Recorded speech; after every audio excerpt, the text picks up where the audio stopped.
Is this thing on? Yeah, it is. There we go. Hello, Sandcock. Why are you whinging about this game?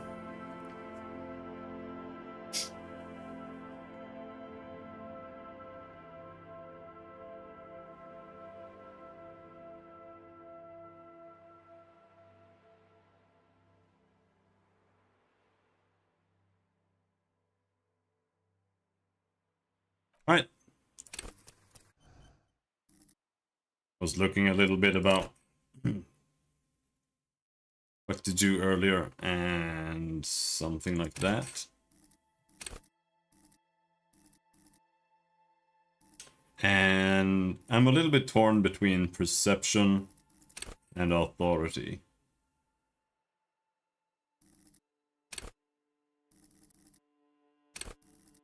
I think we'll go perception.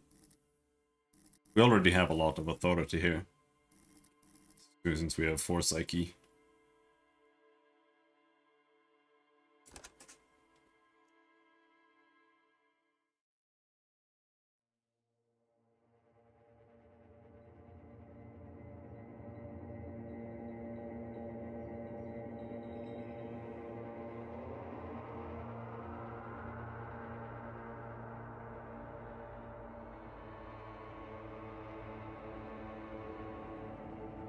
There is nothing. Only warm primordial blackness.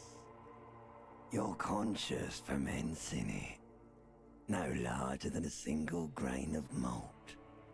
You don't have to do anything anymore. Ever. Never, ever. Simply keep on non-existing. An inordinate amount of time passes. It is utterly void of struggle. No ex-wives are contained within it. What was that about the X something? An awareness creeps up on you.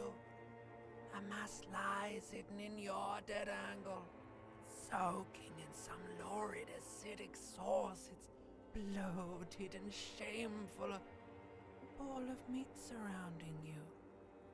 This is a terrible line of questioning, and it will only lead to more awareness of the meat thing.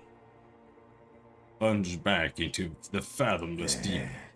No ball of meat. No light in the formless nothing. Just night swimming. I like nothing. I know you do, baby. I know. How about you cough up some more of that sweet oblivion? Coming right up, sir. Smooth passage. Alonsi, let's go. All right. Nothing town to fuck all borough.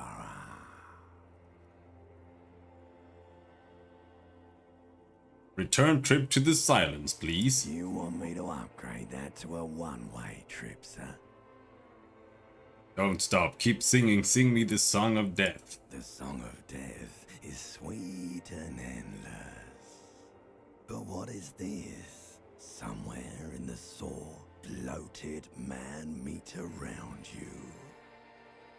A sensation. Like a fly to the ointment, your conscience sticks to it. The limbed and headed machine of pain and undignified suffering is firing up again. It wants to walk the desert, hurting, longing, dancing to disco music. You can take it. You're a champion.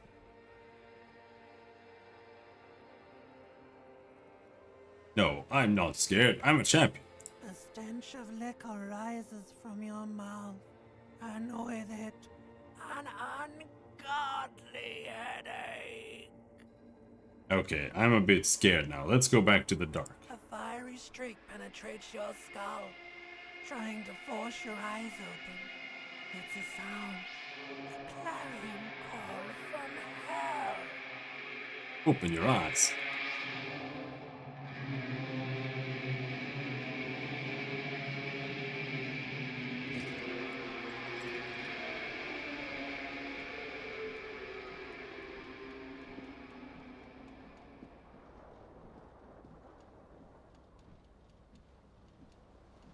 Good morning.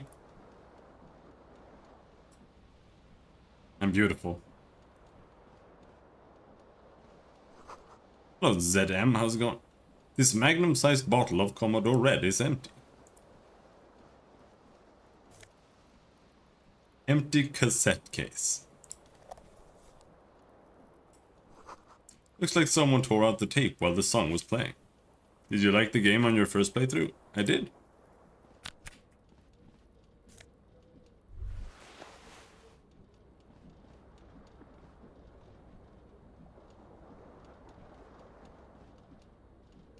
Does this even have combat? No. Here's my shoe.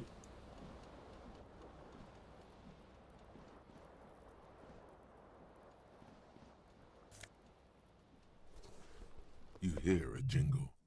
Keys are clinking in the pocket of your flare-cut pants.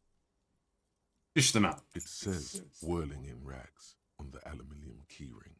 Do I need to raise the volume? Key on the ring. The number 1 is etched on it. It should open the door. It's a role-playing game. But yeah, it's also a detective game.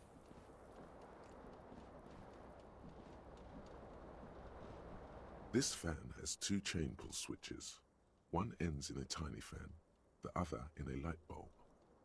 A truly horrific necktie has somehow attached itself to one of the blades.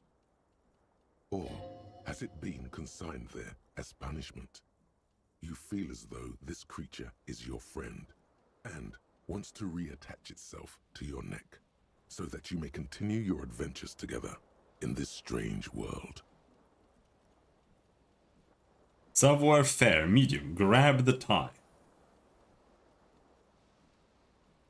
I'm gonna do it. You swoop up Oh, yeah. and catch the tie. Snap. It's released from the blade. Warning, warning, the necktie is no longer contained.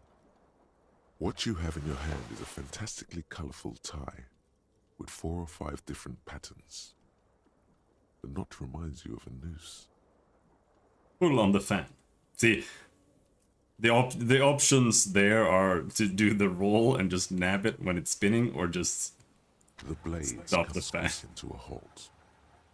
I think you get XP for succeeding on things like that. But I'm not sure. Pull on the light bulb. A terrible mistake. Turn the lights off immediately. You can practically feel the photons burning a hole in your brain. Bring it on. Your eyes burn with photosensitivity. It's not good. Oh no! It's lost half.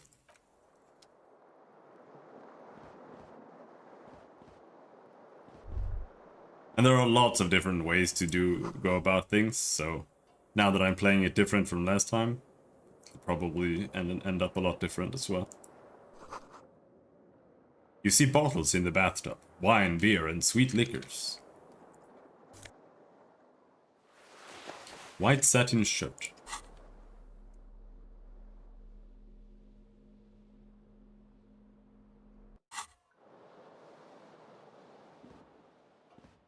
A mirror hangs above a bent and broken sink.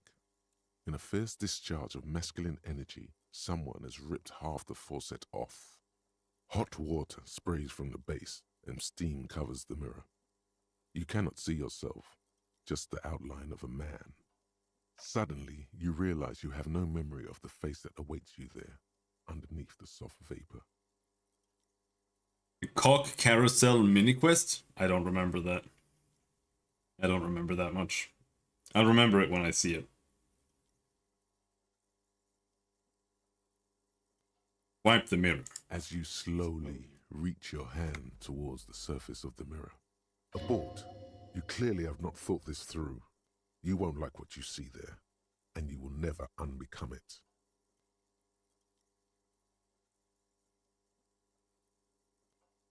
Maybe I should touch it first, make sure there's nothing wrong with my face. Yeah, there is definitely something wrong with it. How bad could it be? Where to even begin? There is the bloatedness, then the swollenness. It's like there's an upholstery of alcohol underneath your skin. Wipe the mirror. Behold, Beautiful. You have no idea who this thing is, do you? This is the face of a late-stage alcoholic. Too late. You clearly have rigor mortis on your face. Oh wait, is that an expression? Are you trying to make an expression with that face? Why? I'm not making it. The face is making it itself. Please stop. It's horrible. You're scaring yourself. Okay, try to stop. Oh my God. You can't stop. It's like it's not even voluntary anymore. You have worn that grin into your face and now it won't come off. What does it even mean? What is the emotion you're trying to convey?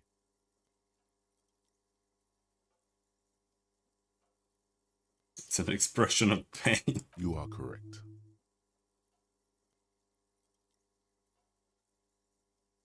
Dig deep into your mind to locate the source of the expression. Encyclopedia, really low. This is a white check. You may retry it. Okay. Like the rest of you, it comes from a bad place somewhere in the past. That's all you know for now. We need to skill point that to try again. Well, we can try this because you always succeed on double sixes. Attempt to stop the expression from happening. It's too late. Like an image on film. The expression belongs to your primary motor cortex. It would take a minor neurological miracle for you to cease producing it. With the word comfic in it? What's a comfic? Is that a word? Let the mirror be for now. Now we know what we look like. What's going on here? This reel-to-reel tape player is still on, rolling empty. The window stands broken in its frame. Cold wind blows in. Look out. The morning light hurts your eyes. It's hazy, but you see the ocean and some war-torn buildings. Assess the damage, 83% chance. The lights are on, +1. Okay, thank you. What do you mean? Failure! Assess the damage. How would you do that? What are you even trying to do? Fuck off.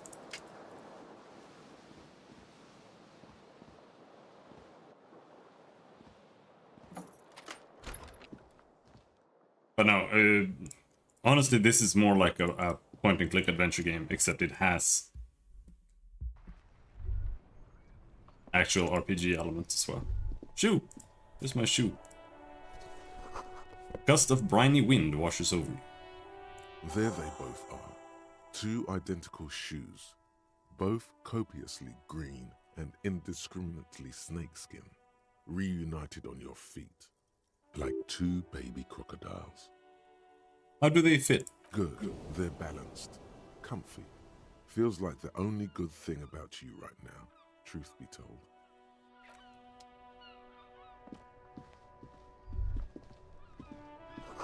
The smell of the sea makes you dizzy. Coins. There's something on the table. Coins!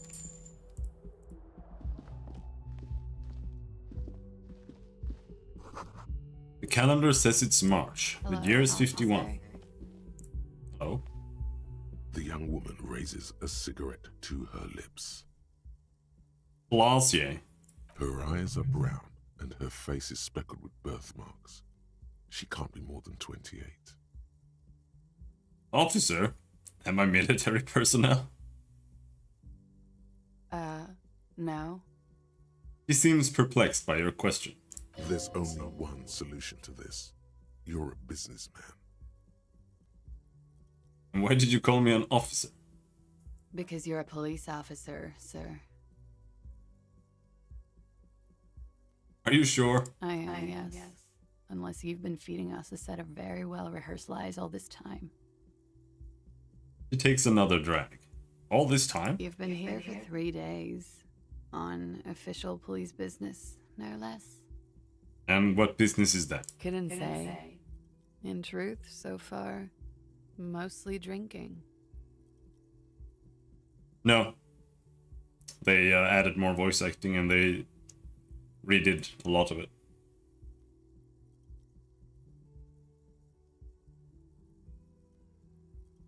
I should get going. Of course. Be careful, officer. They don't like the police around here. Something stirs in you as she's about to go. Call it an instinct, a need. The need to ask questions. It's like you've said the words a million times before. She looks back at you, a light glinting off her eyes. Before you go, I have some questions for you. Yes.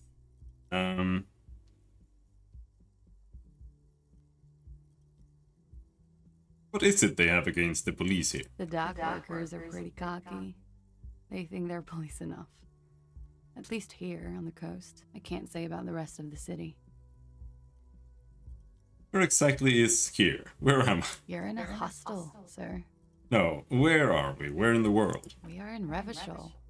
Obviously. Revachol is the disgraced former capital of the world, divided into zones of control under foreign occupation. Half a century after a failed world revolution, she is central to our moment in time. How about you tell me something else instead? Yeah? Those words, tell me something else, feel like something you've said innumerable times before. Your mouth is the very shape of them. Okay, you can go now. Glad to have been of assistance. Bye.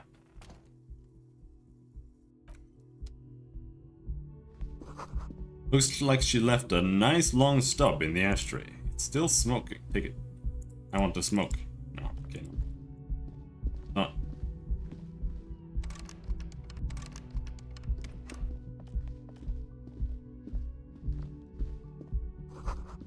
This is the weekend edition of the satirical newspaper Tremblement.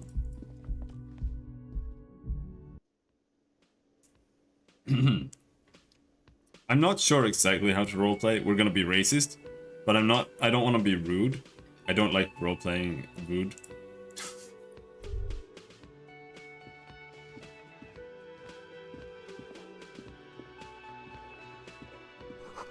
The speaker is connected to the radio. The music is seasoned with static. A big old karaoke mic, just waiting for someone to sing into it. Should I just keep lying the whole time? Like, just pretend that nothing is wrong and just keep pretending, just fake it. This is where the lyrics should be. You should totally sing karaoke here, the first chance you get. Your emotions need to be expressed. People need to know your vast, oceanic soul. My soul's cubic content is obscured by the hangover. Of course, at this point, precise measurements of your soul can only be performed from the outside. It needs to be heard through a PA system by other people. Finished thought. Hello. A man in his late 20s stands behind the counter, inspecting a stuffed seabird.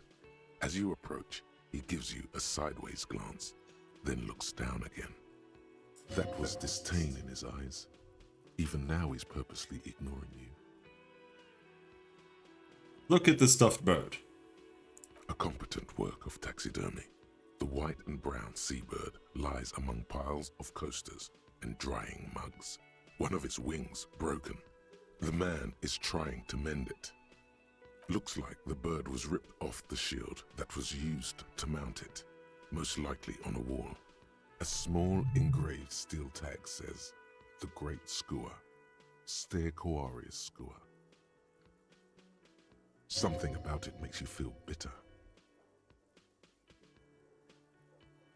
We're gonna have a lot of this because I went high psyche, so it's gonna comment a lot. And I have high perception as well, so it's gonna comment on a lot of things with everybody we talk about, I think. That's the Great Skua, right? Look, your buddy is over there. He looks at the doors where a man in a bomber jacket is tapping his foot on the floor. Why don't you go and talk to him, okay? I'm a cop and I talk to whomever I please. What do you mean, my buddy? He pretends not to hear you, concentrating on the bird instead. Alright.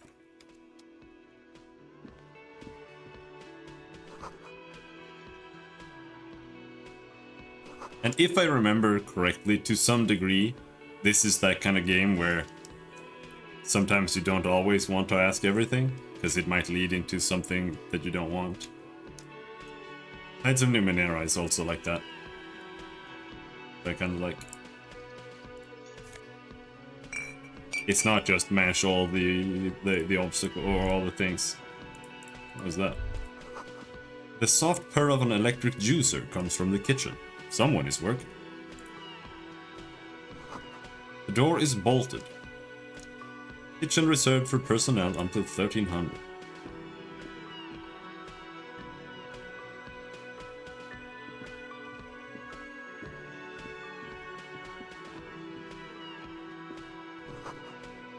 Summer door closed for the winter. Go down here. A bottle of rum has been knocked over, with a beautiful dark liquid spilling out. A man is sleeping at the table, wearing mud-caked boots and rolled-down overalls.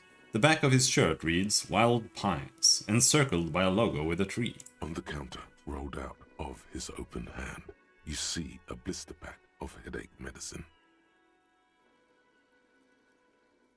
No, he needs his headache medicine. What was that? That sugary black rum stain on the counter makes you teary-eyed with joy. It's almost touching how syrupy and sticky it is. How long have you been up already? Pretty long, it's a drink o'clock. An hour? Sweet Lord, a whole hour. And you haven't thought about the rum and lemonade in all that time? You've truly extinguished all trace of yourself. I've been secretly thinking about it all this time. There he is, the old boy, the devil. You rascal, you. Let's celebrate right now by licking that stain off the counter. Do it. It'll be wild. Don't lick it. What happened, man? You used to be cool. Go get your boring normal person drink then. Get your drink on and your act together. New task, find booze and drink it. Hello, lady. Hello, sweetie. You shouldn't keep your colleague waiting. She nods towards the man in the orange bomber jacket. A bespectacled man in an orange bomber jacket is tapping his foot on the floor. Looks like he's waiting for someone. You. As you approach, he narrows his eyes and extends his hand in greeting. If an assault were launched on this building right now, if the windows came crashing down and the whole world descended upon you, this man would hurl himself in death's way to save you. You are sure of this, but why? On the sleeve of his bomber jacket, as well as on its back, are the same enigmatic white rectangles as on your blazer. Shake his hand. Hello. I'm Kim Kitsuragi, Lieutenant, Precinct 57. You must be from the 41st. His grip is firm. You realize he's waiting for your name. This is your chance to come up with a really good name for yourself. Get creative. Conceptualize. Say nothing. It looks like we had a little scheduling error on Sunday. Saturday too, actually. Have you had time to talk to the manager here? You mean him, not towards the cafeteria manager? I just talked to him. If you don't mind, we should talk to him again. Ask him for a rundown of the area. Now that I'm here as well. I understand the scene is out back, right? It also wouldn't hurt to assure him the police are finally here. In full force, I mean. Have you mapped out the initial interviews? I haven't.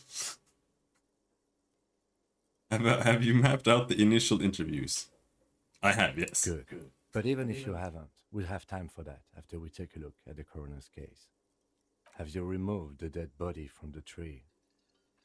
No. So, the body is still in the tree. This is the first time you detect a weariness in the lieutenant's voice. It is obvious he would have preferred for the body to no longer be in the tree. Where it has been hanging for 7 days straight. We should go there as soon as we are done talking to the owner. Let's get going then. After you, officer. If you're about to embark on an investigation, shouldn't you have a badge? Wait, shouldn't I have a badge or something? Check your pockets. You mean you don't have a badge? It wasn't on me when I woke up. Pretend. Oh, Wasn't on me when I woke up. Losing your identification card is a serious matter. My vehicle has a shortwave. You can use it to report your badge missing. I advise you to try to locate it as quickly as possible, but getting the body down should still take precedence. Lieutenant Kitsuragi is now in your party. You can talk to him whenever by interacting with him.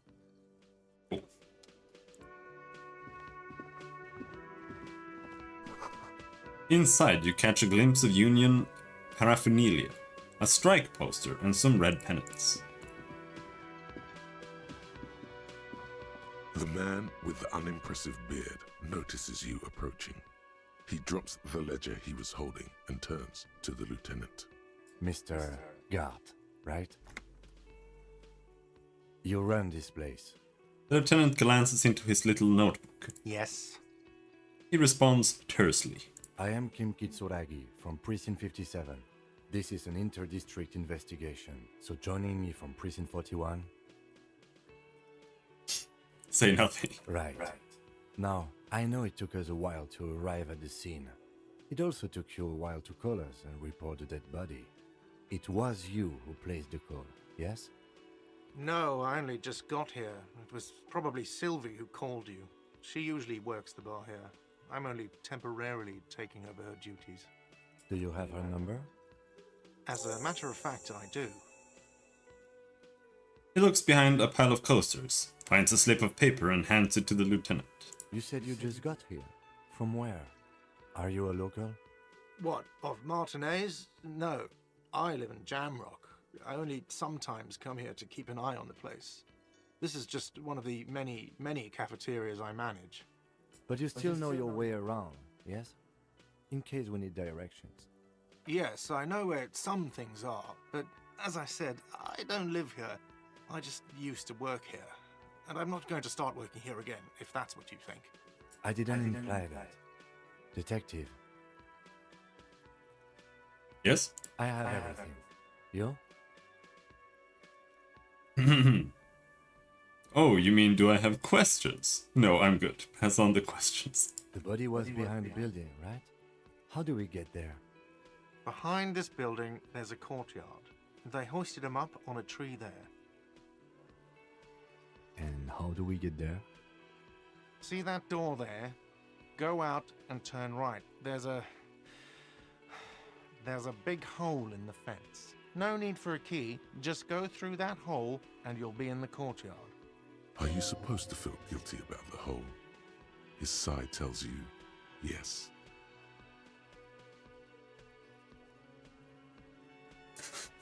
Let's go. Oh, I caused the hole. Not so fast. You owe me 130 real. No one is saying the multi-pattern necktie you found tied to the ceiling fan can talk. No one.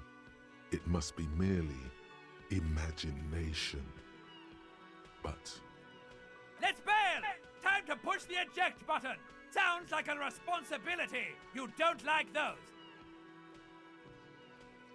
Slip away unnoticed. 42% chance. Alright, let's do it. Oh, we did it.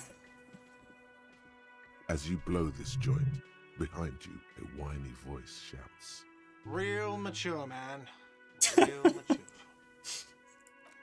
Okay, good. So we have 50 XP. You need 100 XP to level something up. But it's not necessarily good to just level something up instantly. Because once you level something up, all the skill checks that are redoable can be retried. But also, if you don't level up, then whenever you encounter skill checks that can't be retried, those might fail.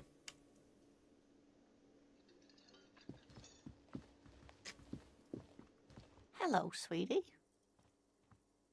The elderly woman turns to you with a smile. Wait, who's Sweetie? Who's Sweetie? Why, you are, officer. Maybe I am. And have you found anyone to be sweet to? I don't really want to talk about that right now. I'm sorry if I was being overly familiar. I know we've only just met. You must forgive me. I'm getting so scatterbrained. I completely forgot to introduce myself. She slaps herself on the forehead. I'm Lena. My husband Morel and I are staying with our friend Gary just down Of the course. street, but I come here for tea when they're away. If you look at his face, dude. That is an incel. For sure. Her eyes glitter over the rims of her glasses as she looks up, smiling. This Lena is wacky enough for the motley crew. Hire her on the spot.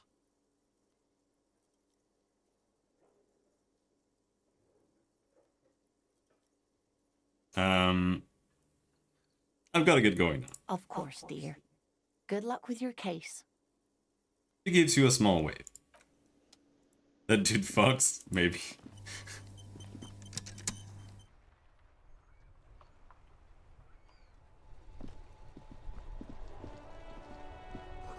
A heap of snow melts in this wheelbarrow. The RCM in Martinez. What can I help you with? The young woman looks up at you. You sound surprised. We don't see a lot of police around here, that's all. I have some questions for you. Of course. What can I help you with? Who are you exactly? Me? I am just a gardener. Cool. And what are you doing here? I am working. Working on what? I have a greenhouse in the yard there.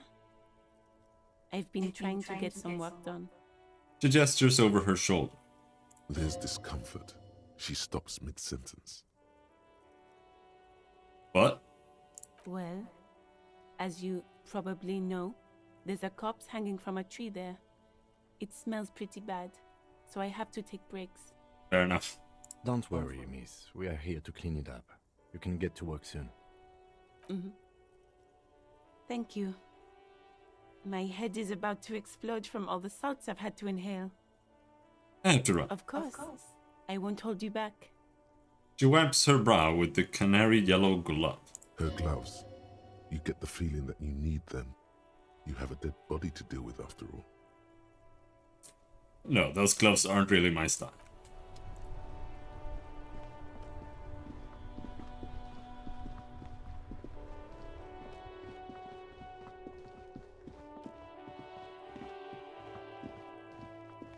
You see a set of tire tracks in the brown slush that covers the plaza mosaic. What kind of vehicle drove through here? Hard to say. Your vision is blurred and you're having difficulty concentrating thanks to your relentless hangover. Why am I looking at this? Cock habit. You look at everything. This isn't case related, you think. Reconstruct the moment.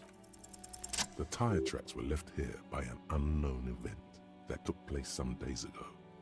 It's a message, written in the language of burnt rubber. I did that. Some of that rubber stuck to the tiles right in front of the whirling in rags. This is point A. The driver started there, and then accelerated straight into the fence. What happened next? The driver proceeded to back out of the yard, barely stopping before hitting the adjacent building. Before heading south. Must have been in a hurry. car drove through the fence? You are correct. This is a rather motor carriage friendly city. Somehow that makes you feel scared. You don't know why. I think I got it.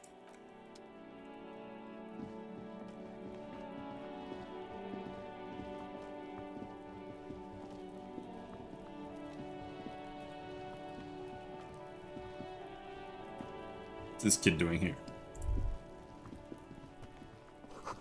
Smells like spoiled meat and curdled dairy. A human being decomposes. Yes? Tell me about the case. What do you want to know? If we're from these different precincts, why are we on the same case? I'm afraid you and I are pawns in a pissing competition. His disdain is clear. This man would not use such an expression otherwise. What do you mean? You don't know? I assumed you were in on it. Tell me about it. It's just stupidity. We shouldn't waste any more time on it. If you want my take, ask me after we've inspected the victim. Alright. Was there anything else you wanted to know about the case? No. Good.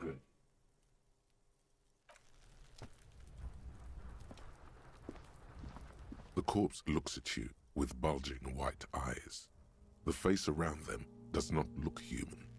It's swollen and ready to burst. His lips are fish-like and his tongue like a ball gag in his mouth. You seem to be holding your breath. Look down. A cargo belt twists his neck at an unnatural angle. The body below appears stiff. It's letting out an ungodly rot. The smell seeps in even through your clenched nostrils. Endurance legendary 14. Let go of your nose without throwing up.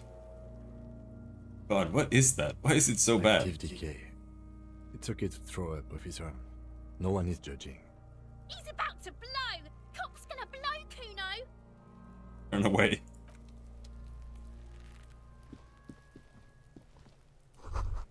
This kid's ladder is rickety but still climbable. The ladder's for kids. It wouldn't hold the weight of a grown man.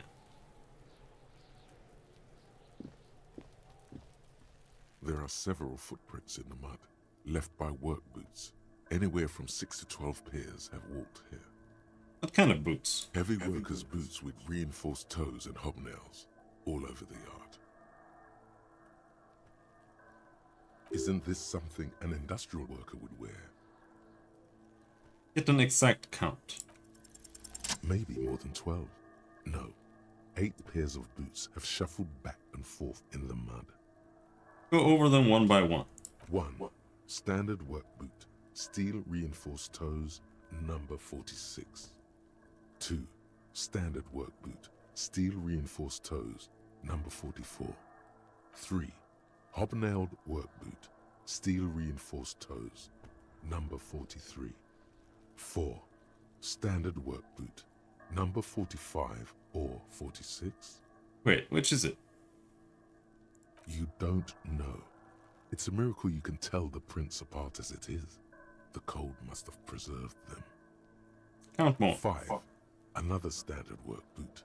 Steel reinforced toes. Number 44. 6. An aberration. Light as air. Even pace. Same make of boot, but number 41. Male or female? Impossible to tell. Could also have been an adolescent. The gait is undeveloped. Pretty good at this, ain't I? You're not bad. It's as if the whole world darkens. Everything else has a thin film of unimportance on it, and the tracks burn in the middle of it, in a strange, beautiful way. Count the rest. 7. The glowing outline of a standard work boot, number 46. But the imprints are twice as deep as the others. The weight exceeds 200 kilograms. 8. And yet another standard work boot, number 44. There's an aberration in the pattern of the sole, however. The right sole is smoother, more worn. So we got a big guy, we got someone with a limp, we've got someone small. With an undeveloped gate, whatever that means. How many? 400 million. The lieutenant has been tracking your eyes' movements. 8. I was pretty off then. I counted 20.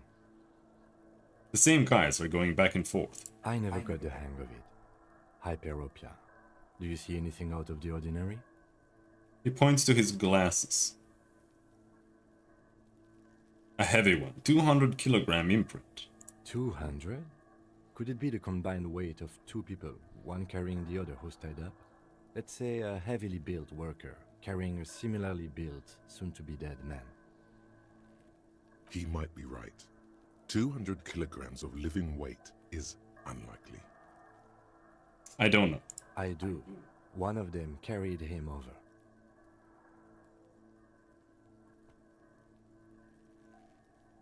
Light step, number 41 shoe. A woman? Or a kid?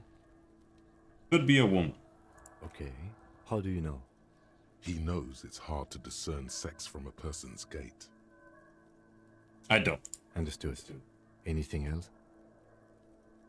An aberration. One soul is smoother than the other. Interesting. Let's name it the Old Soul.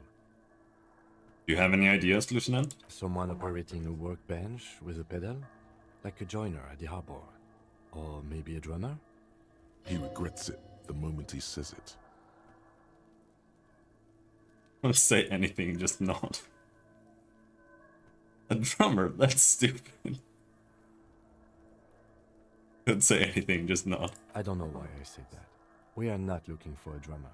We are looking for a group of dock workers. Perhaps it could be a driver. A driver would wear out their right shoe before the left. The accelerator is on the right. Not thoughtfully. We should keep our eyes open around the traffic jam. See whether anyone strikes out as a potential suspect. Seems prudent, no? Yes, prudent. The lieutenant writes the information down in his notebook, then reverts to the tracks in the mud. How old do you think these tracks are? A week, maybe? 7 days would fit the time frame provided to us by the caller, who reported the hanging. It is not impossible. How do you know? I pulled last week's forecast for coastal Havashol. 7 days below freezing. The day before, the day of his hanging, was the last warm day. Correct again. Sub-zero temperatures would preserve the tracks in a good state. The commotion here could have taken place a week ago. What do you think happened here? What do I think? A mob of people brought something heavy to the tree. One of them was carrying the victim. They shuffled around, especially under the tree. Then, after hoisting him up, they stood in a semicircle facing his direction. At first glance, this appears to be a lynching. Indeed. They all stood in a row here and looked at the tree. We've been through all of it.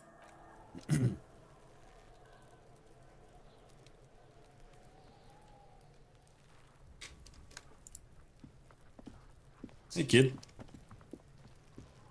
Kuno's got this. See, if you've played this before, Kuno's entirely reworked. His previous voice was insane. He's still insanely annoying, but he's like he's normal. He's like a human being now. I think he's a lot better now than the old one, but If there ever was such a thing as an ugly kid, then this is it. He's almost exquisite in his ugliness, like a gremlin. Oh yeah, Nappa Gumpy, Kuno! yeah, it's the other kid behind the fence. Hey kid, a word. Police business. Right in the dick, Kuno! Get him right in the dick! The children ignore you. Love it in the dick.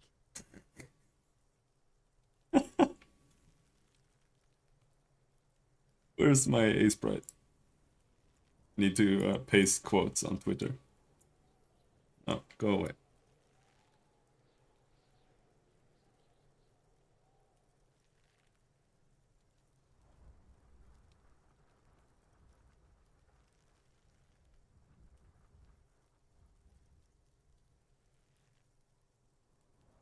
The boy is sweating profusely.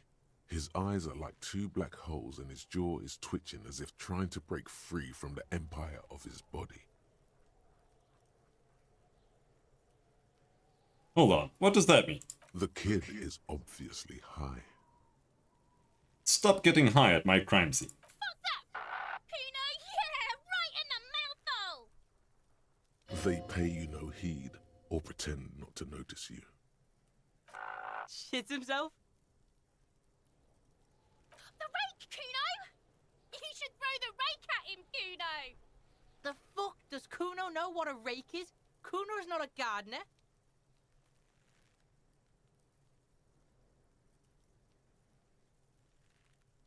Kim, what should we do? We shouldn't do anything. I don't tempt such forces. What forces? You will see. I don't have time for this. How do we get this down? There he still is.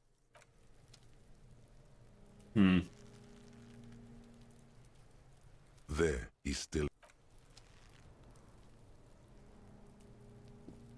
Yes?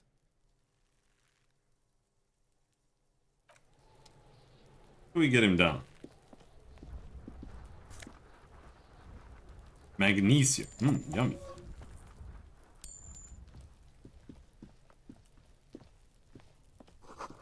This winch mechanism has been oxidizing for some years. An inconspicuous pile of the roofing material, Eternite. What is this? It's nothing. Someone just left some roofing material slanted against an old shack. Why am I looking at this pile of the roofing material? Because there's a secret door hidden behind the panels of Eternite. That's why they're too orderly. Pull the panels aside. There it is. You see a shabby little door.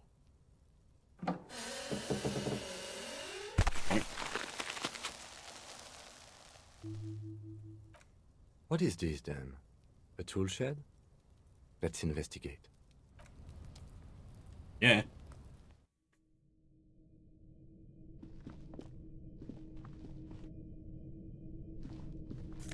Money. A silver plate with traces of bone yellow powder. Be still, my beating heart. It's amphetamine. Sweet amphetamine. The lieutenant isn't studying the powder in the mirror. He's studying you.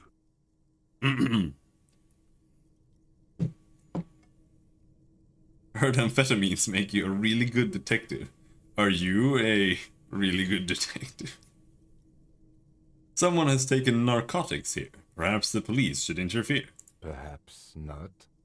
This is below our pay grade, detective. However... He points to the ladder in the corner. See that ladder there?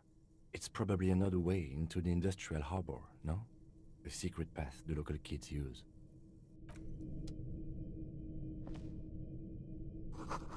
The poster says, "Get out of the way or get fucked up." Cured pig's head. It looks mummified. An empty tube of magnesium supplement.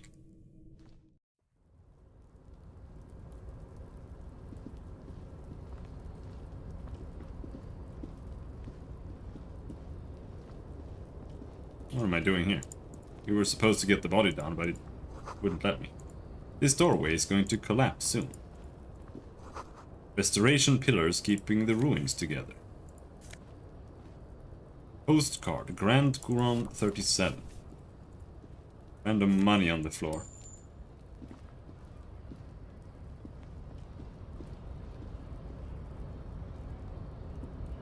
Sometimes just walking close to things will trigger something. No Safed, +1 health. Yeah, let's get another health. Because we're a little bit hurt.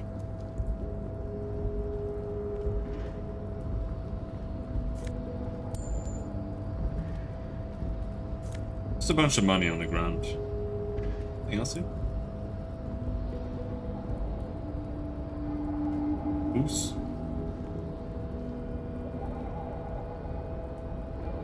No.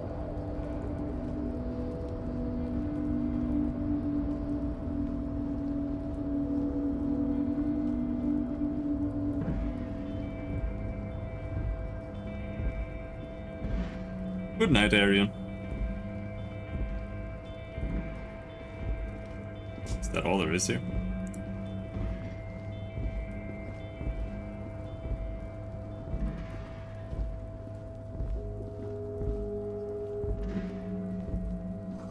These barrels are half full of rain.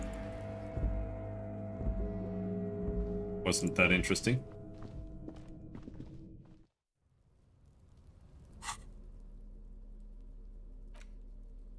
This postcard depicts an ill-advised residential area overlooking the Jamrock Quarter. 13-story buildings line the hillside like sarcophagi, an ominous fog already rising from behind. These are the last boom years. In 39, the project fails catastrophically, leaving behind an opiate and hepatitis B infested slum. Cool.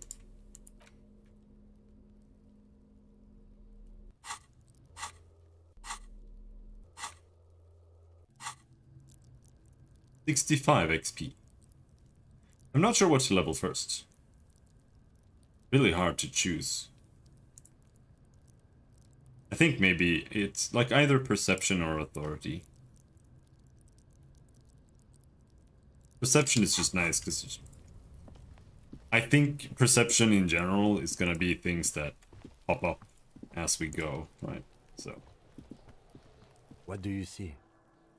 we've been through all of it.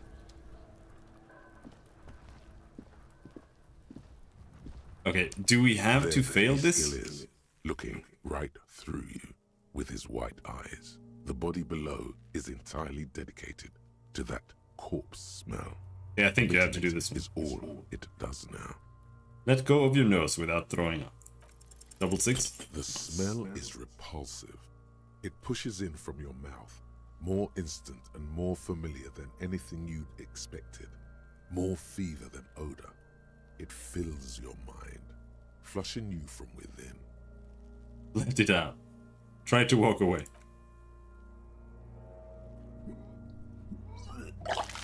I'm hungover. I've only been hungover once and I threw up like 12 times in one day. I can't imagine what he's going through. Too late. It's impossible to keep in. Your body curls and pushes it out, burst by burst, until a pool of vomit lies under your feet and your throat stings from the stomach acid. The smell of Commodore Red rises from the pool. Among it, distilled spirit and bits of shish kebab. I'm sorry. It's okay. Happens to everyone. Keep it. The lieutenant hands you his white handkerchief. Thanks. Wipe your mouth. The hangover is clearly making this worse for you. You could use some ammonia to clear your head.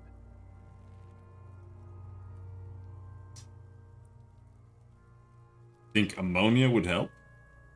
Where do we get ammonia from? That young woman, the gardener, mentioned she used salts for the smell. He nods toward the plaza. If she doesn't have any, there might be some in the fridge store nearby. Acquiring ammonia will provide a modifier to the white check. Modifiers make checks easier and allow you to retry them. I think this is new. The tutorial agent. You can turn this off though.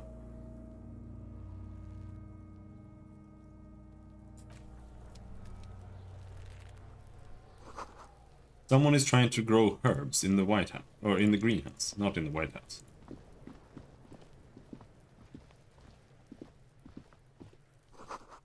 The letter R wears a crown. On the ribbon below, a light above descend. This trash container is locked. The sliding lid has a padlock that says, "Whirling in rags."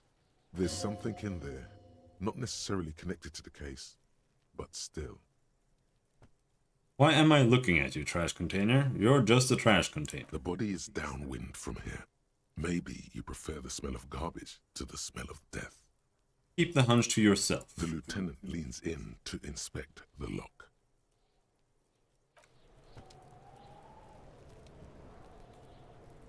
Right. Go. Fucker shit himself? is true. He did shit himself. He is a corpse.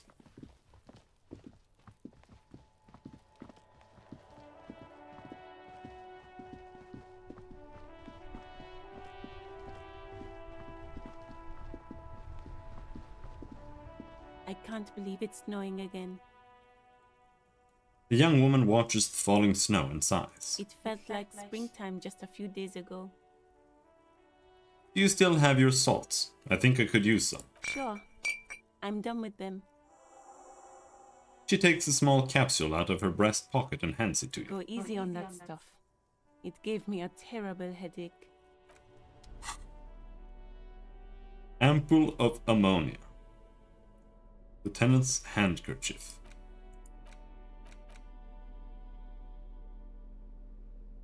Okay, so you just need to own it.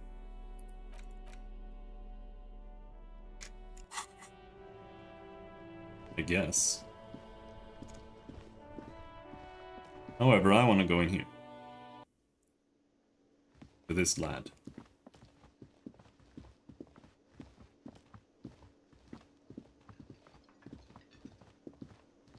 Real mature, man. What exactly were you trying to accomplish? You do understand you still owe me money, right? Damn, your feet thought we got away. That doesn't seem fair. You demonstrated some serious skills there, slipping away Sambo style. By the way, Sambo, or Samuran boxing, is an eloquently violent set of one-on-one fighting moves, originating from the Samuran Isola.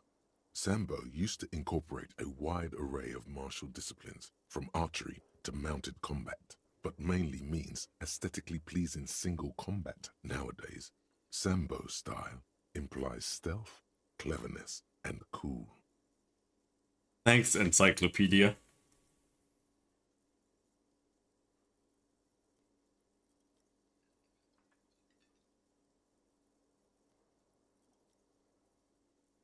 Don't I get something for effort? Hold on, what is this money anyway? What are you, brain damaged? No, I'm just getting my bearings. Money is what grown-up people use to pay for things. Things like this hostel room, or 8 bottles of potent blend and 9 packs of Royal Extra. We use it for everything, really. Proceed. Don't show him the coins you found. There's a shuffle of nylon as Lieutenant Kitsuragi looks for something in the pockets of his orange bomber. That's cop 4. I haven't offered to pay because I don't have any money either. I'm sorry, I know it was irresponsible of me to run. You have to understand, I was desperate. You know what? The stupid drinks you've had are on the house. You know why? Because I know you can't pay for them. Not because you ran away. Now, I still have to charge you for 3 nights and the broken window. That's 100 square. Thank you for your cooperation. Don't thank me yet. You still owe me 100 real. If you don't have it by tonight, I can't let you up there. He points upstairs toward your room. Now, what the hell did you want? I assume you wanted something to come back here. I've seen something here at the Whirling Guard, and a thing I need to talk about. What thing? No. I saw a sign that I couldn't go into the kitchen. Why can't I go into the kitchen? What are you, a cook now? That's none of your business. But there may be something pertinent to be in... But there may be something pertinent to the investigation in the kitchen. He wasn't pan-fried. He was lynched. What could the kitchen possibly have to do with... He changes his mind. Fine, okay. The kitchen is closed until 1 p.m. because the cook is working. You can snoop around after that, if you must. What? Okay. By the way, you should come back to this thing-based questionnaire if you see anything interesting in the Whirling later. By the way, where is home? The address is coming up blank, and this place sure isn't it. I have no idea. But you've been at this hostel cafeteria for only 3 nights. Where were you before? You had to be somewhere.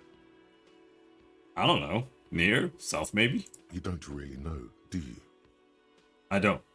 I only have a vague blackened image. A vague, blackened image doesn't sound like somewhere you can stay if you run out of money.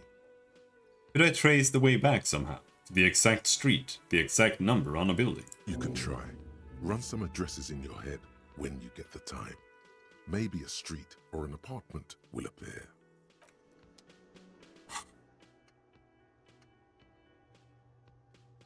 Let's rewind. Let's trace your drunken steps back home. Jump across the raised channel bridge southwest of here. Fall over. Get up. Get off the asphalt in 20 minutes. Shuffle your feet through the courtyards. Scaring little children. Go under the great raised motor track. The 8x81, I don't know how to say this, until you reach Le Domaine Eminent in North Jamrock. The streets are frozen this time of year, caked with ice. Walk down Main to Perdition. There's a side alley there and your footprints in the mud. Internalize.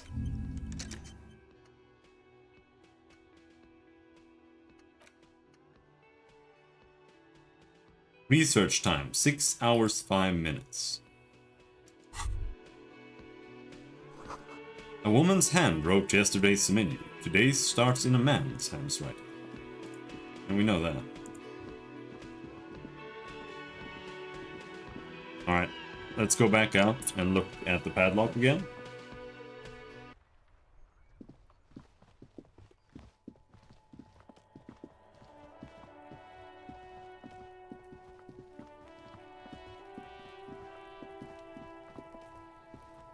Normal people don't run, so we're walking. Taking it cool. This is the logo of the municipality of Revachol. This trash container is locked. How do we get the logo? We could try using a pry bar. There's one in my motor carriage, Or, Lieutenant? Or we could ask for a key from the manager of the Whirling in Rags. He probably has one. Yeah.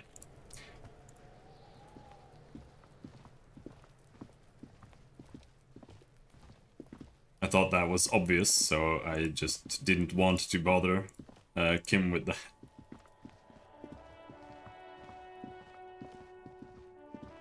Alright, now let's go back to him.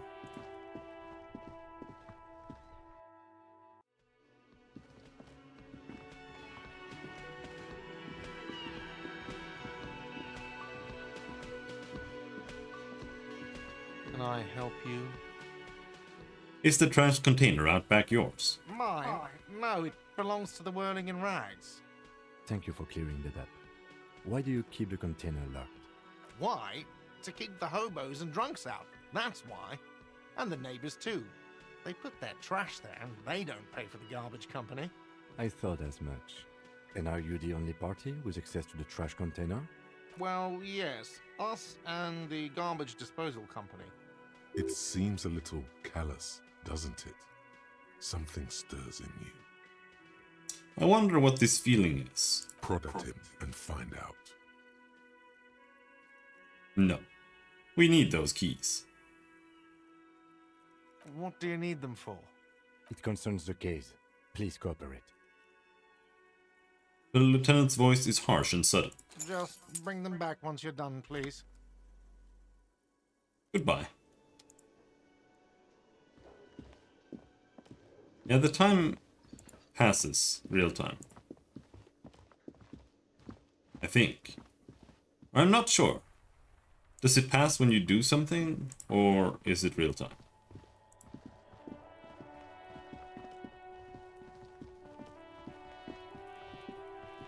Don't remember.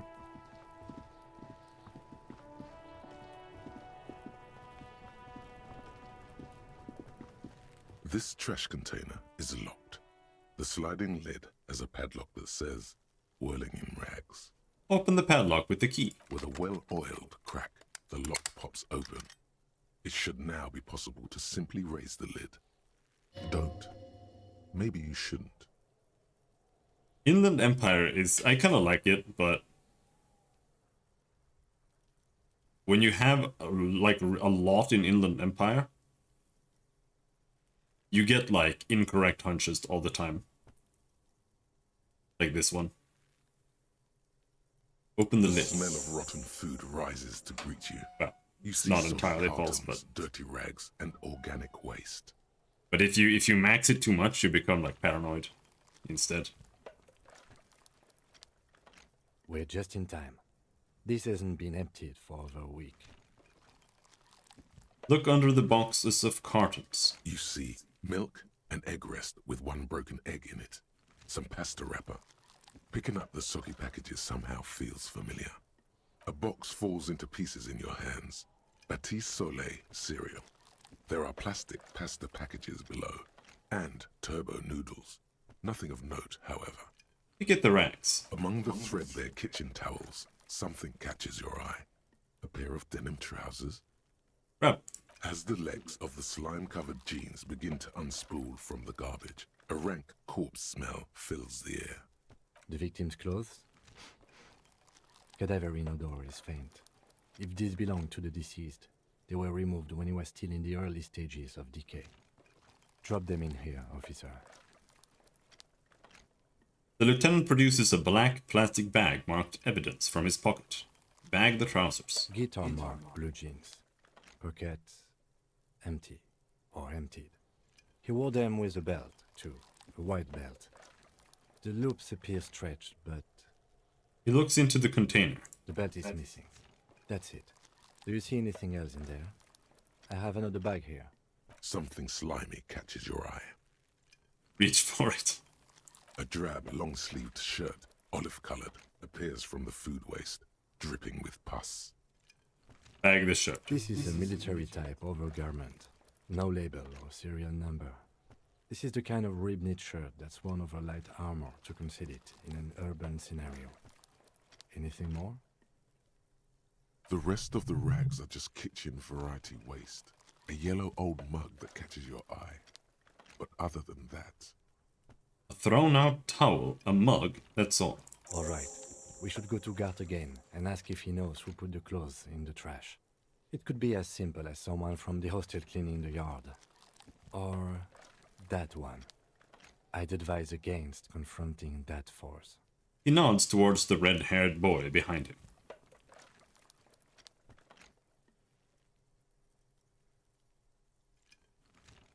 You think someone from the Whirling might have been involved, maybe? Not really. All we know is the victim's clothes are in the trash. The lid was locked and his establishment had the key. It's just a small loose thread. Okay, proceed. the lieutenant nods, then looks back into the trash container. Search the food waste. It's just organic waste, cold and slimy on your hands. Apple and potato peels, mostly. Unidentified sludge, and the occasional chicken bone thrown in for good measure. But hey, nothing. It's nothing. Nothing more to see here. What's this? What? A blue piece of plastic sticks out from the apple peels. It's shiny. Looks like the corner of something. Pick it up. Something larger. A clipboard. A blue plastic clipboard with moist papers hanging from it. They look badly damaged, but you can still make out forms and notes, written in a man's handwriting. Officer, is that your paperwork? No, it can't be. Yes, it is. Look. This plastic has the RCM street grid on it. You've even got an autopsy form. Miserable-looking slip of paper sticks to the board. If you don't mind me asking, how did this get in the trash?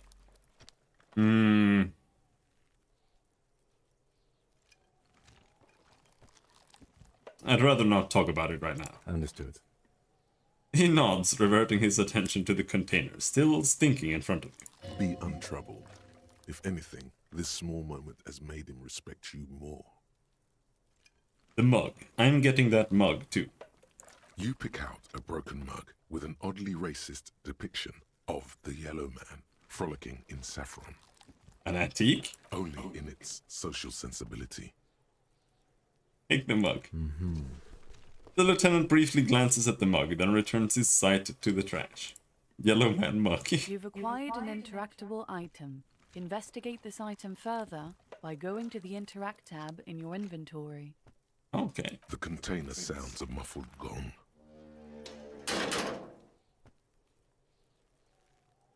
That's one thing off the list. I think we got it all. You said you didn't want to talk about the ledger. However, now that you have it back, it would not hurt to start taking notes on the case. Officially. True, dude.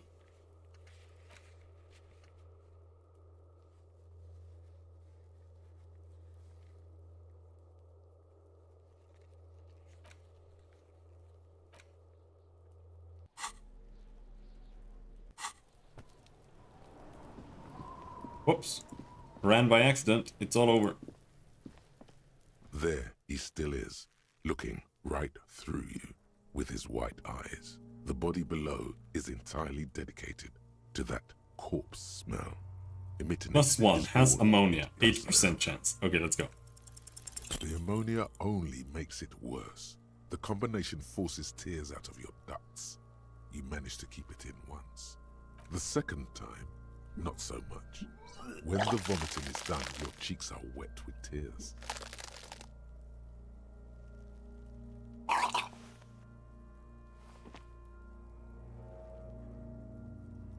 Spit and say nothing. Are you okay, officer?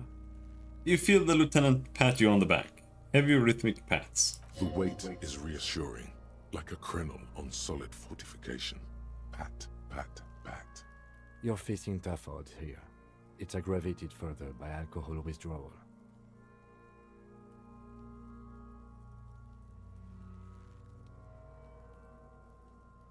Do it without me. I just can't keep it down. No. This is a two-man assignment because it needs 2 officers to complete. I need your help. He withdraws his hand and looks you in the eye. You need to get your shit together. Okay. We should go talk to the locals. Find something else to do while the wind changes. It's pretty bad right now. Thought gained volumetric shit compressor. You've gained a thought. When this dialogue is over, go to your thought cabinet and internalize it with special bonuses and effects. Give Okay. it half an hour. Get yourself together. Then come back and have another go.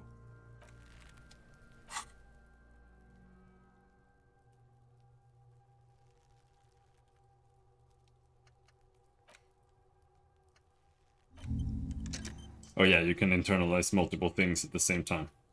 I think. Looks like it.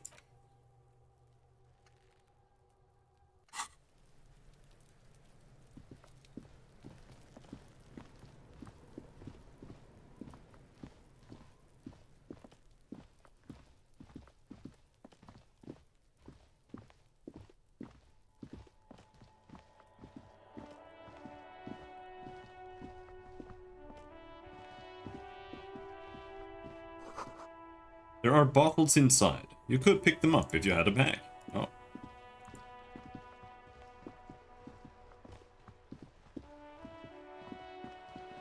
Hello, sir. Step right in. The store is open. A young girl with chubby red cheeks waves at you, smiling. Her nose is also red from the cold. Hello. Are you interested in a new and exciting book? She stomps her feet to feel warmer. What kind of a store is this anyway? It's a bookstore, sir. We sell books, postcards, and some board games. It's called Crime, Romance, and Biographies of Famous People. Whoa, whoa, whoa, whoa. Hold your horses, little girl. Encyclopedia challenging failure? What does that mean?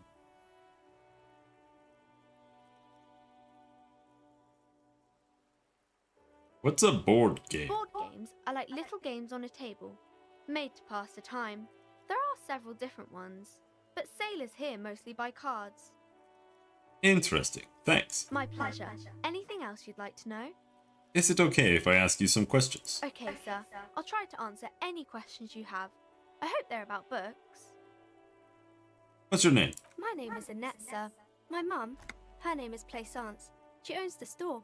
She's inside minding the register or organising the stock.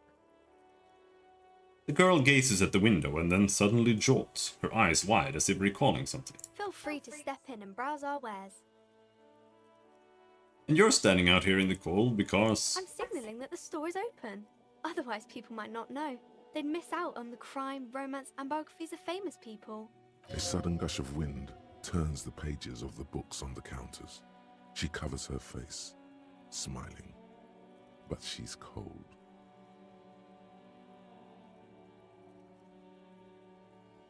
Such a good trooper you are, already learning the value of hard work. Pat her head. Thank you, sir. I'm happy to help Mum out with the store. I wanted to ask crime questions.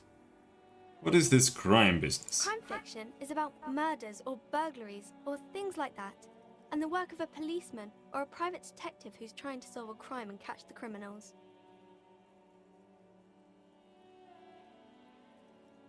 Okay, I get it. Crime murder gets the people going. And it's kind of like a puzzle too. You can guess who the criminal is or how the good guys are going to catch him. I'm a policeman myself, by the way. You don't look much like a policeman. She examines you as if to find something police like. Huh? Well, what does a cop look like then? Didn't mean to offend, sir. Sorry, sir. It's just that you don't look like Dick Mullen. She points to a book cover on which you see a strapping Vespertine officer. He stands grimly over the body of a dead woman.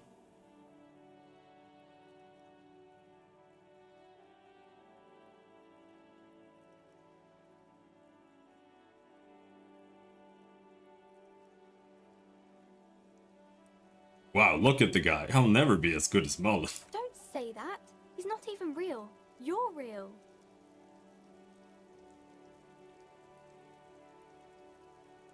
Overshadowed by a fake man? That's harsh. Cheer up, sir.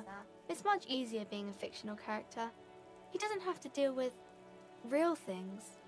Maybe you can show me some real deductive police work, sir. Like in the books. Her smile is warm and consoling, unlike the imperial image of Dick Mullen. Okay, I'm going to deduce something now. The girl keeps her hands folded, hidden. Why Hey. is that? Why do you keep your hands folded? What do you mean, sir? She looks wary. She knows where this is going. You can show them to me. She looks around anxiously. Her hands remain folded in front of her. She doesn't want to show them. The lieutenant stands by, looking at the two of you with little interest. A facade of true professionalism. He is far more intrigued by the situation than his poise reveals. It's okay. She brings out her reddened hands, her nails frayed, nearly chewed down to the flesh. You bite your nails? And you knew this from me keeping my hands folded?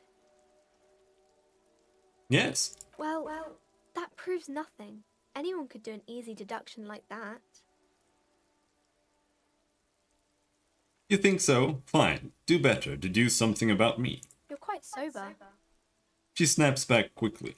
The lieutenant does not flinch at the comment. He does not flinch even a single bit. He is intensely not flinching. It takes effort.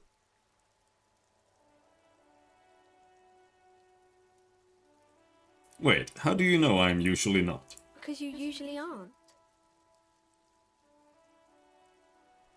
I'm also sad and my head hurts. That's me in real life. I'm sorry, sir. I hope things get better soon.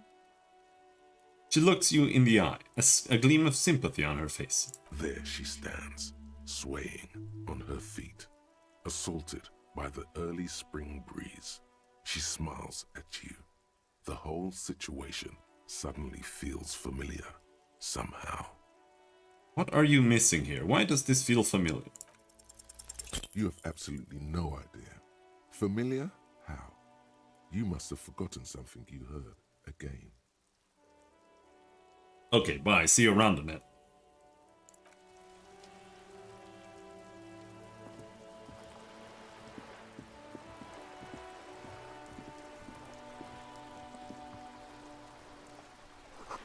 This coin-operated viewer has been banged up, inoperable.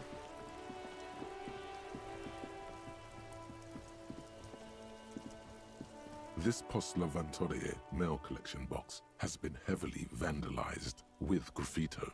A closer inspection reveals 2 bullet holes in the front. A faint sticker on the side reads, RCM Emergencies Desk number 8102, with a slogan, Mankind, be vigilant. Eve. That's a mailbox.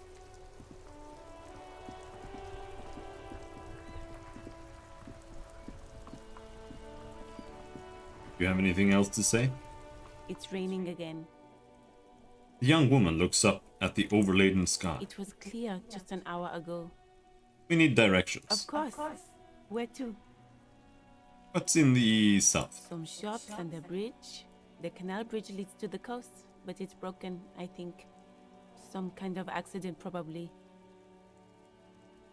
What's on the other side of the canal? Just the coast. There's a little fishing village there, and a fish market. But that got closed down ages ago. What's up in the north? There's the pier, the Cape Side apartment buildings, some more tenements. Not a lot, really. It's in the east. The harbor gate. Some kind of commotion, I think. I don't follow the local politics. A fleet store, too. It's in the west. It's just water. No, actually, I think they call it the Martinez Inlet. There are some islands in the bay, but they're hard to reach. Thanks, that's all for now. No problem. I have to run.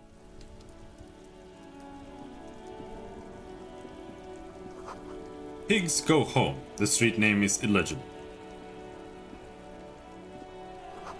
The street sign reads, "Fuck the police." We're compressing our volumetric shit still. 50% done.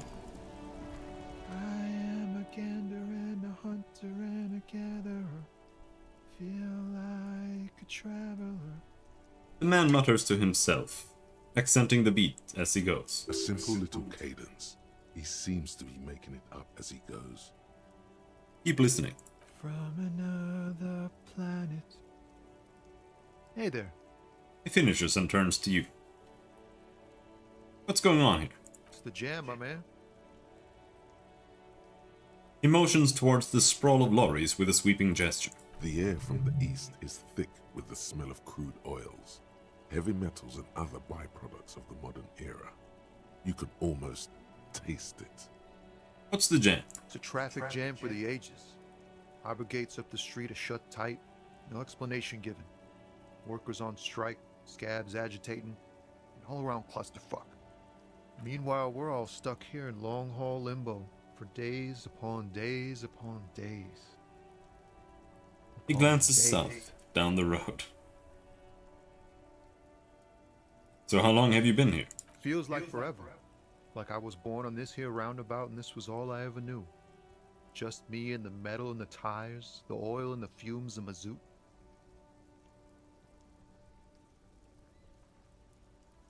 I don't quite understand what you just said. Yeah, imagine. It's been a whole week already. He snickers. Behind the laugh, however, a touch of sorrow. So tell me, what do you need? Tell me more about this strike. It's like whatever's going on over at the docks. Workers got a blockade set up, making demands, no way in or out. What's the union demanding? Some pretty wild stuff, I hear. Like a giant new power crane in half the company? I forget what exactly. Good on them, I guess. I've heard talk there's a company rep in town, too. Like a strike negotiator type. They'd know what's up. Precise demands and so on. Ah, yes, from the Wild Pines. We'll meet her soon enough, I'm sure.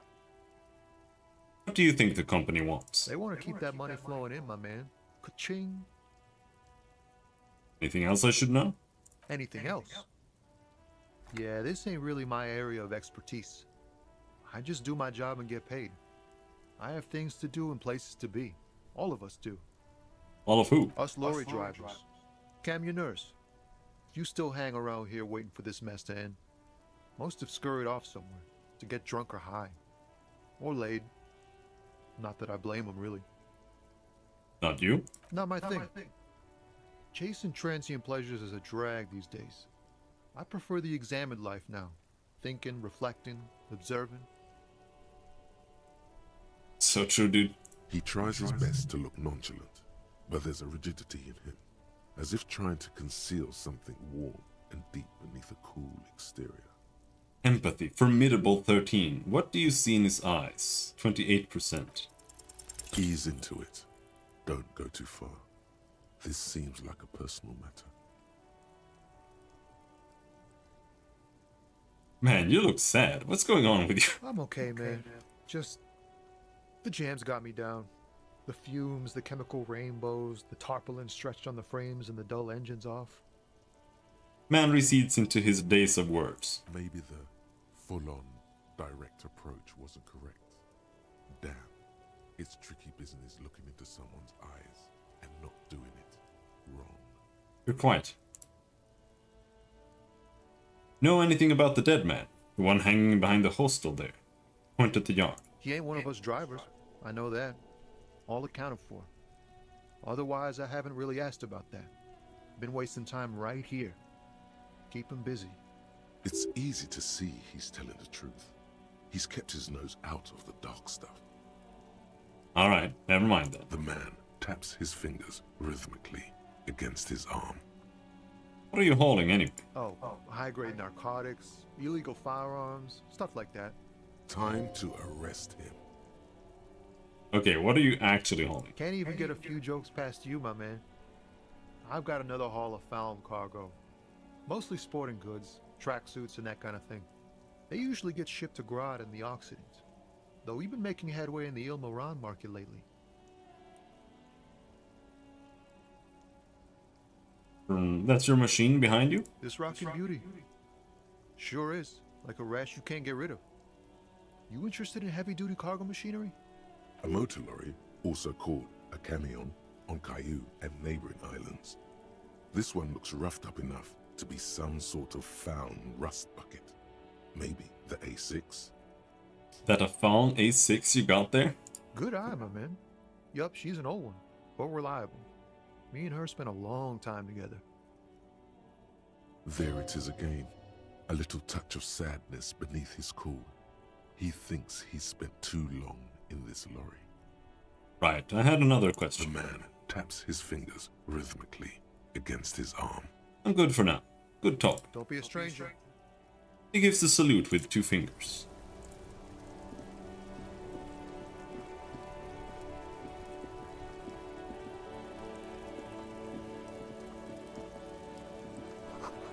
Goods from the lorry haphazardly litter their surroundings.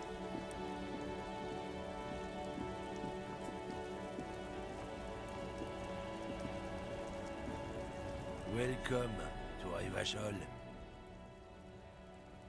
Racist lorry driver.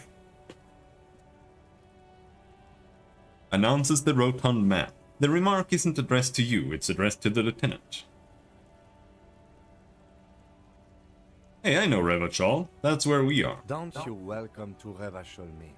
My grandfather came here from a 3,000-year-old racist isolationist culture, while your ancestors came to this island a mere 300 years ago.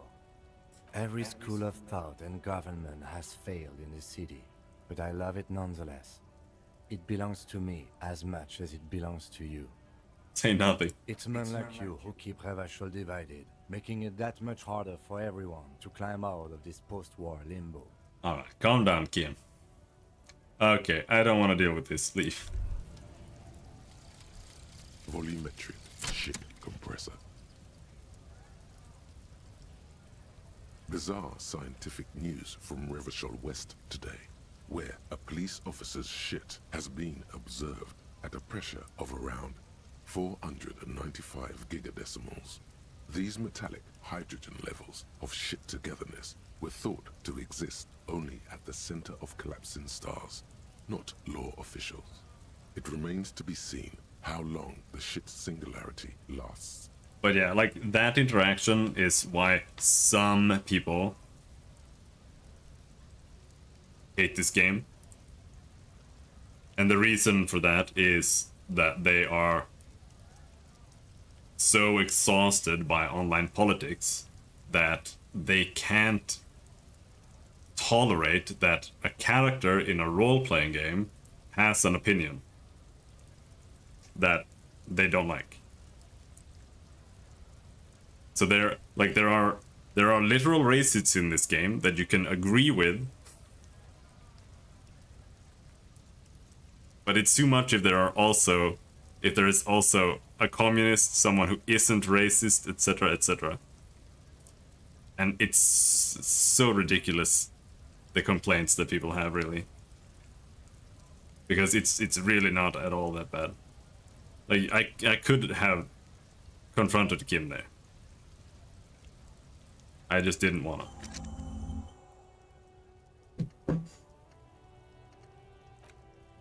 Volumetric shit compressor. All endurance white checks unlocked. Learning cap for endurance raised to 4. Jump Jams, a popular music mag. Glossy magazine, most able-bodied men. This issue holds a top 10 list. Rooting through the trash, that's what we want. No, don't run. Oh. Scattered coins.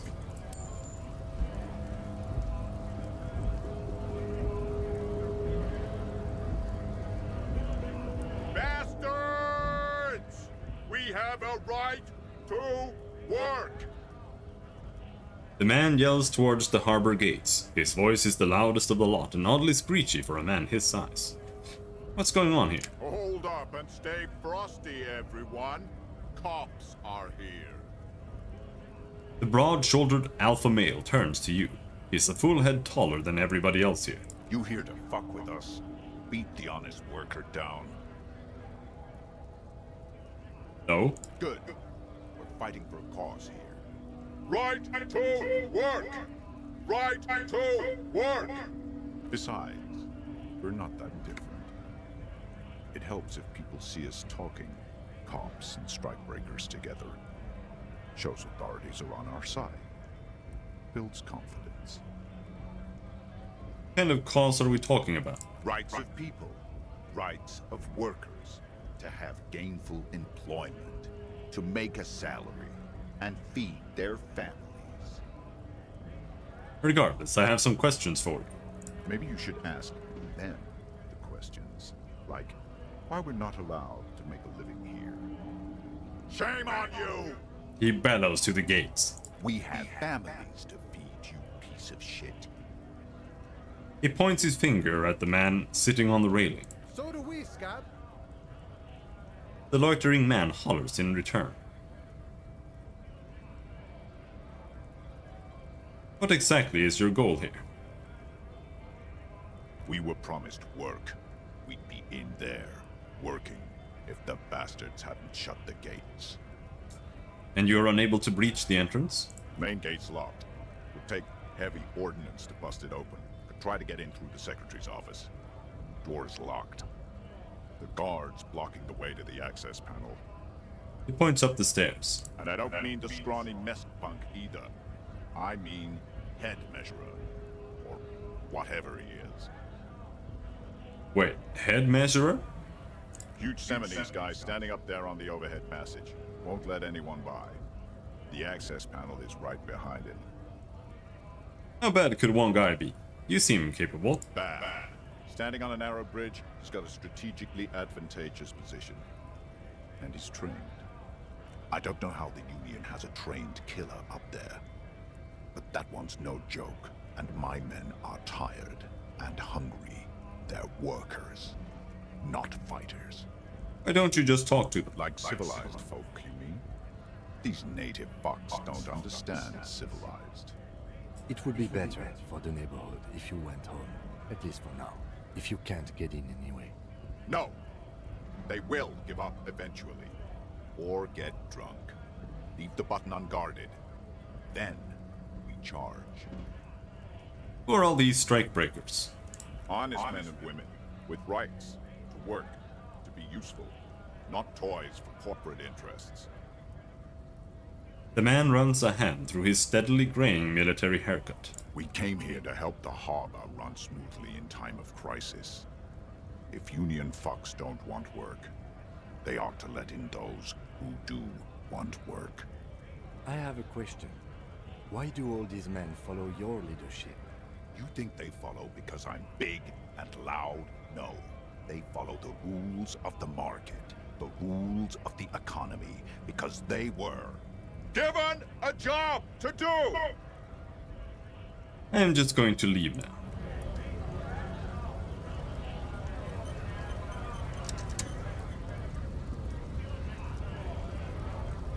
Scab? Scab asks a man with jolly eyes tilting his head. What exactly is a scab? A kind of a worm, content with mere survival. They come, they want to do our job for shittier pay, screwing over both themselves and us. Everybody loses.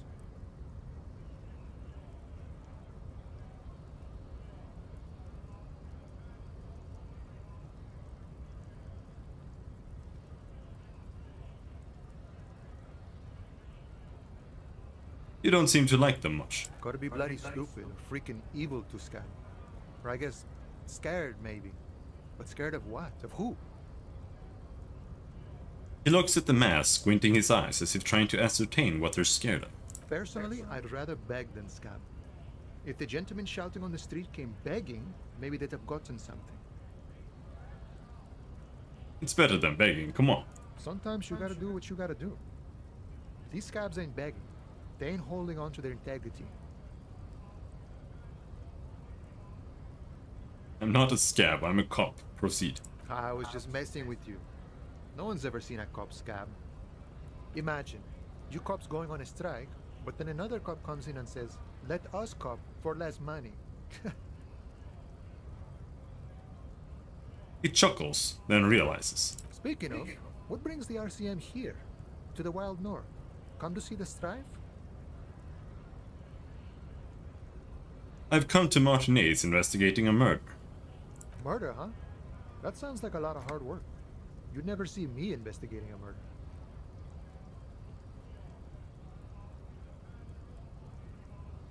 Maybe you want to help me solve it by telling me who did it. Of course, Policia. It wasn't me. You can rule me out. Easier that way. He gives you a sly smile. Should we? He's nice. I don't like nice. He didn't do it. It's the truth.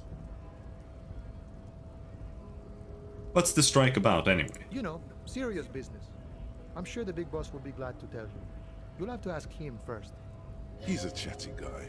Wants to talk about the strike. Return once you've met the union boss and are on a better footing with the organization. Nice talk. Gotta get moving. Alright, let's go back to the body. We've also leveled up. Now the question is...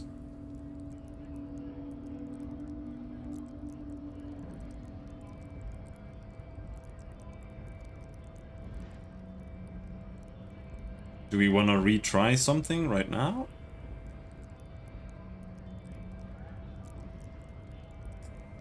Or do we want more perception or authority?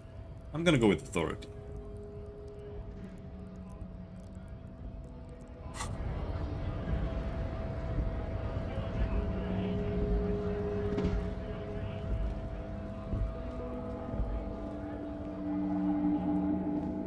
Welcome to it. The fat man stops mid-sentence as he notices Lieutenant Kitsuragi. Do continue, sir. The lieutenant steps up to him again, his frame tense as a coiled spring. Come on, man. The hooler. It's just a greeting. A lorry driver thing. I know exactly what you meant. You think my kind doesn't belong here, that I should watch myself and behave. But you see, I'm an officer of the RCM. It's actually my job to make sure you behave. I would advise you to remember that. Silence. The air between them becomes tense. Your partner needs backup. Now's your moment to shine.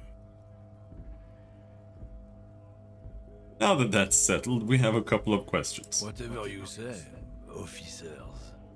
He waits impassively, cigarette smoldering between his fingers. Like, Kim is actually in the wrong here, I think. He smells of heavy motor oils, and his breath of high tar content cigarettes, probably Astra Whites.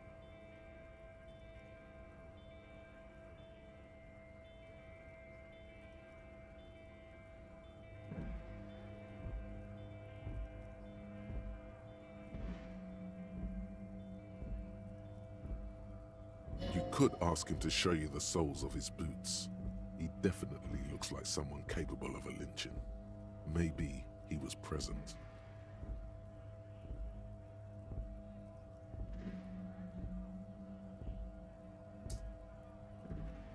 What are you hauling?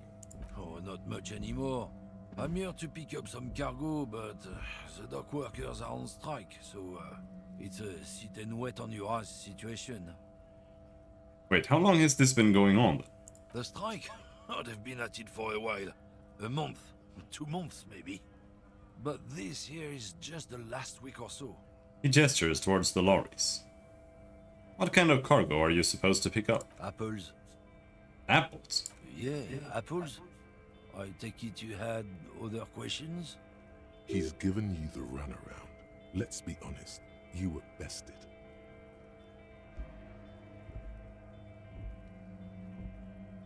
Let me see the soles of your boots. Been admiring the stompers, huh? Sure thing. Check them out. He lifts his left foot and then the right. Look at the sole. On the bottom of the man's boots, you see an intricate tangle of treads with no immediately discernible pattern. Thanks. Not the ones I'm looking for. The man bites his lip and drops the near-finished cigarette lingering between his fingers. He reaches for a new one. We're done for now.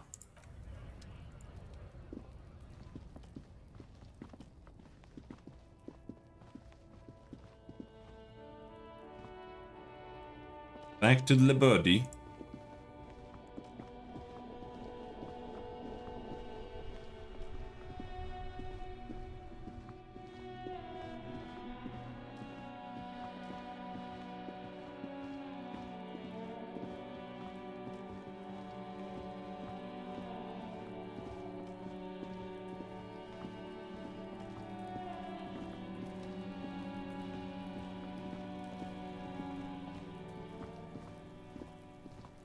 There he still is, looking right through Let you go of your nose with his without white throwing up. eyes. The body below. As you breathe in, the odor comes over you. It's a smell of the mind telling you to run, and your stomach to wring itself empty. With your hands at your sides and your eyes squinting, you stand in it. Step closer. The man before you is naked, but for a pair of underpants and enamel boots. His skin is greenish, marbled with decaying veins, and blotched by lividity. A fading web of tattoos covers his chest and shoulders. The cargo belt used to fasten him to the branch above appears industrial in strength.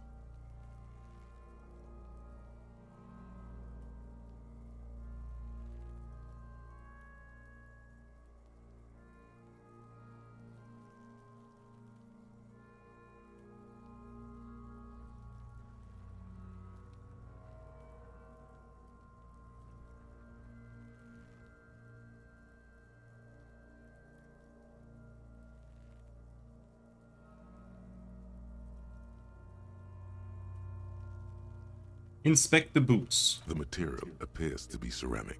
Its clean white stands in stark contrast to the decaying flesh above the knee.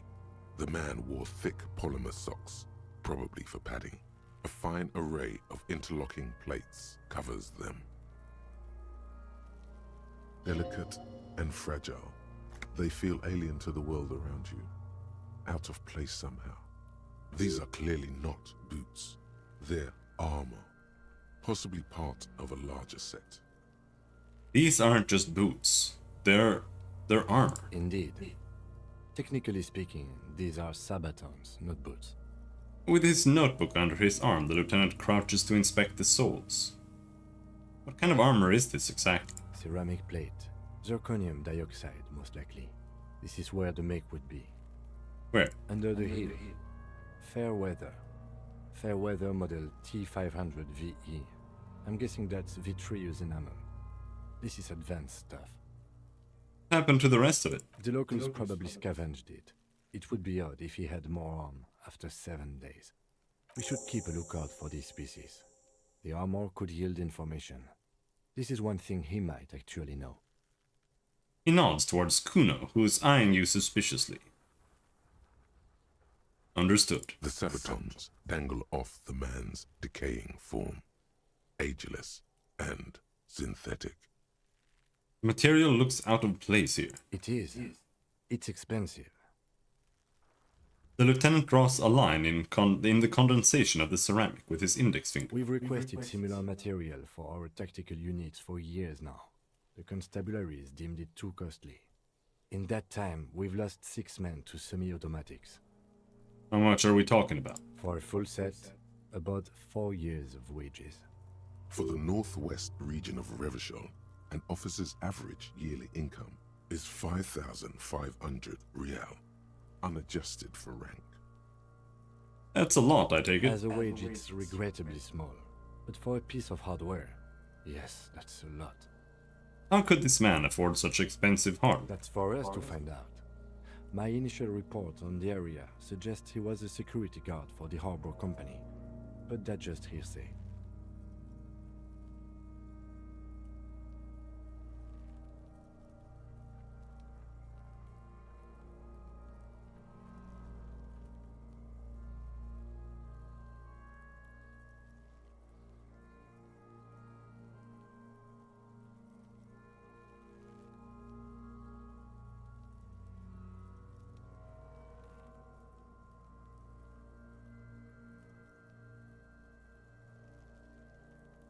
One second.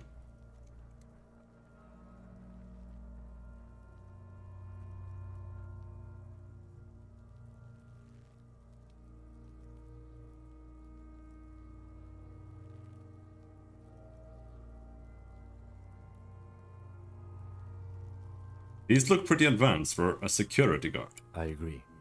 This equipment is way beyond what a guard can afford. Knock on the boot. A small bell-like sound fills the air, like tapping on the side of a porcelain cup. Sounds fragile. It's anything but. This material is a kinetic redistributor. It spreads kinetic energy horizontally, from plate to plate, dissipating it entirely. See? He points to the boots. Faint, organic lines cover the plates where they separate into smaller ones. These plates then divide into smaller plates until there are hundreds of them altogether. Like whirls of floorboards, the design looks organic, influenced by highly resistant wood materials, like lignum vitae and ebony perhaps. What does this remind me of? If trees were made of porcelain, this is what their cross-sections would look like. Run your finger over the lines. The smooth, glossy surface fractures into ever more intricate interconnections, peaking on the right sabaton, where you notice the whirls are in the shape of a letter and number combination: E50, 100, 1000. Looks like there's a serial number on the right sabaton. Good. Can you read it to me? He tips the drying ball point of his pen on his tongue.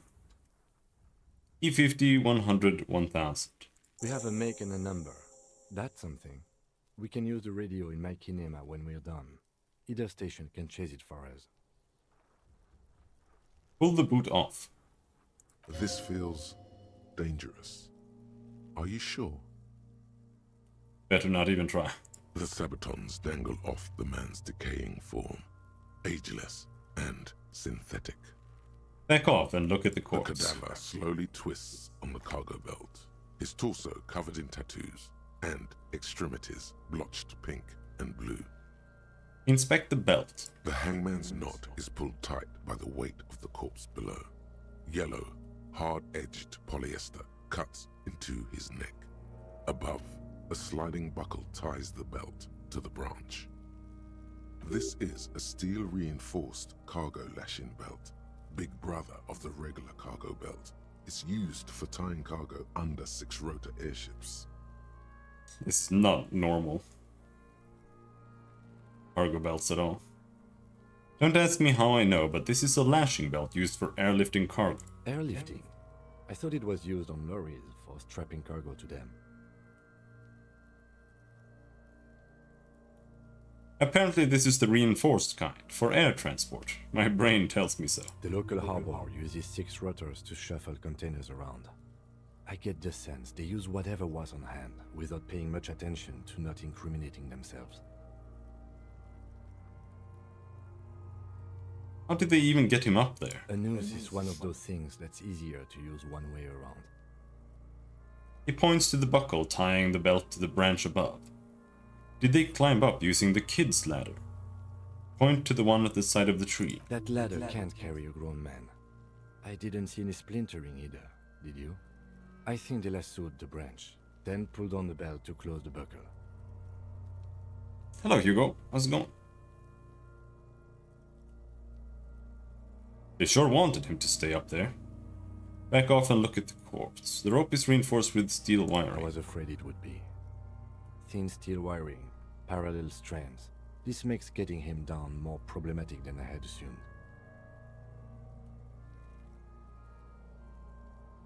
Back off and look at the corpse. The cadaver hangs from the cargo belt. Inspect the tattoos. An intricate web of blue lines stretches across the torso, from the right shoulder to the solar plexus. Each time they intersect, a small white star is formed in their crossing. Hundreds of fading asterisks riddle his skin. Their concentration is highest around his heart.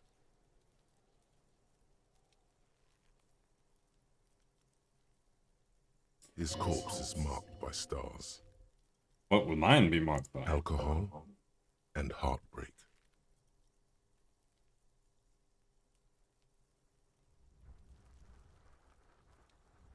Is this a microelectronic system?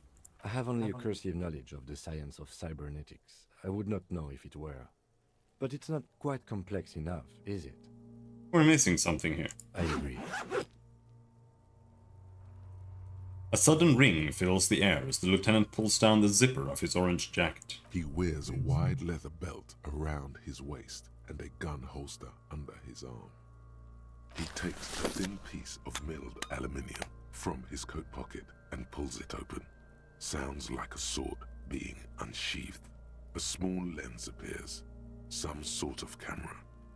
Let the lieutenant work. Shit, Kuno! What the fuck is that? An instant color camera.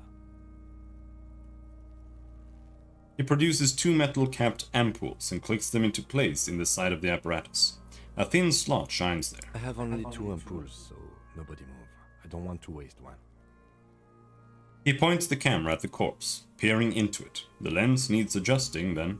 A sound, a shrill flash, followed by the breaking of a small ampoule of glass. You see streams of color pour onto the thick, glossy piece of paper, rolling out. In case we need it. The lieutenant says and shakes the paper, letting it dry in the cold wind. On it, a color-perfect copy of the dead man's tattooed chest. What do we need this photo for? Cool machine. Yes, it is pretty cool, isn't it? He slides the camera closed and tucks it away on his belt. What do we need this photo for? It contains insight to the victim's person. By his build, I'd say this was a man of physical violence. The story he wanted his body to tell was important to him. It is his letter, to us. Someone should decipher it. We'll need to show it around. Say nothing. Here, a souvenir. Don't lose it. He hands you the piece of rolled up photo paper. It's no larger than a pack of cigarettes. The glossy-eyed corpse looks by, his mouth mute and his skin as colorful as the chemical rainbow on the photo paper, teeming with opportunistic organisms. Look him in the eye. His eyes are milky white and blind to the world, protruding comically from their sockets. There is no one home, just subaquatic terrors there. Dark brown hair grows on his head. His face is ready to explode from the organic processes inside. The death's head grin has passed.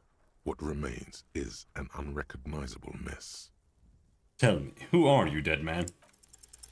I'm gone.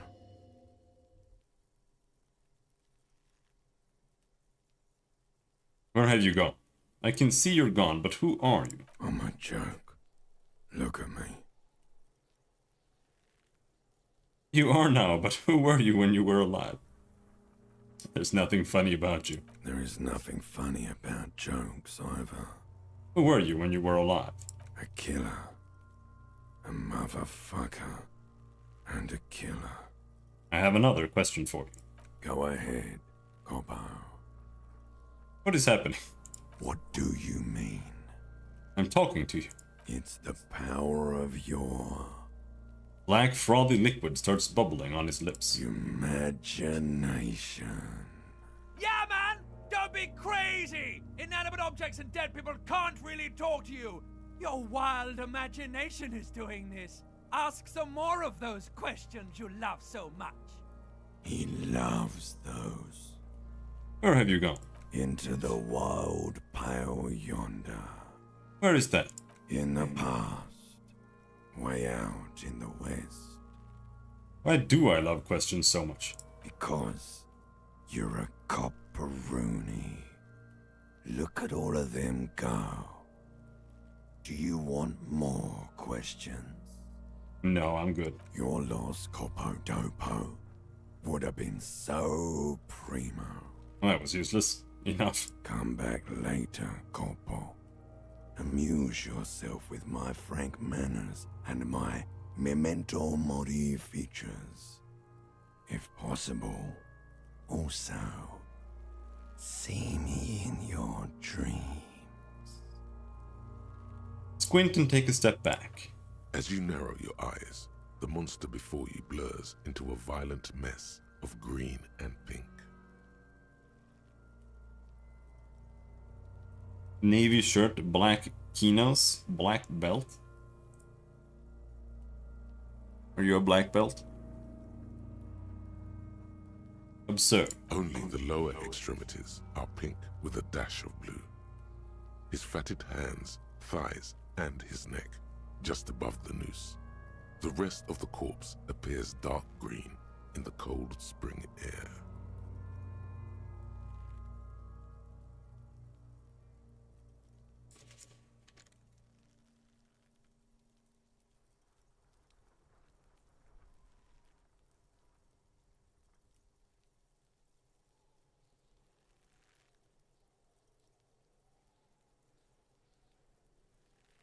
Stop. Relax your eyes.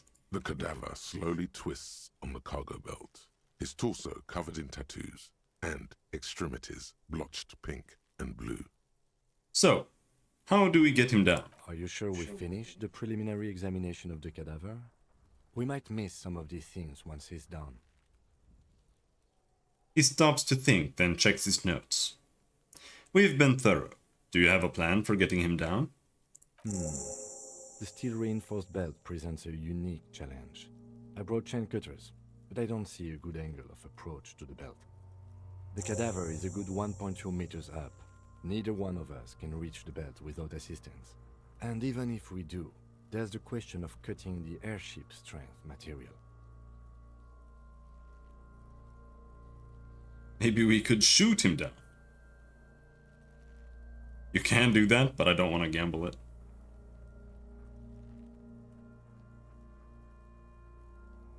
Maybe we can ask for help from the harbor. I was really hoping we wouldn't. The Union appeared to be suspect in this case. It seems like a dangerous route to go down. Meters are a dipshit measurement for human scale things? No, they're not. You're wrong. But what other options? The corpse twists on the belt, like chicken on a skewer. We could saw the branch. Climb up there and saw the branch? Yeah, it seems dangerous. There has to be a less risky way, with less falling down of trees. Can someone else do it? Someone else? You mean like the police? You have a point there. Sadly, yes. The whole RCM is out there right now, doing the exact same thing we are. Are we in a rush to help them? Not with this on our hands. It's the point of the measurement. It's a meter, and then you can gauge how big things are by it being a meter. I don't know what else you want. Should it be one average human is, should we say one human? And it's like 180, but then in China it's 160. Like, I don't know. It is dog shit too. What does that mean? My feet are bigger than my dad's.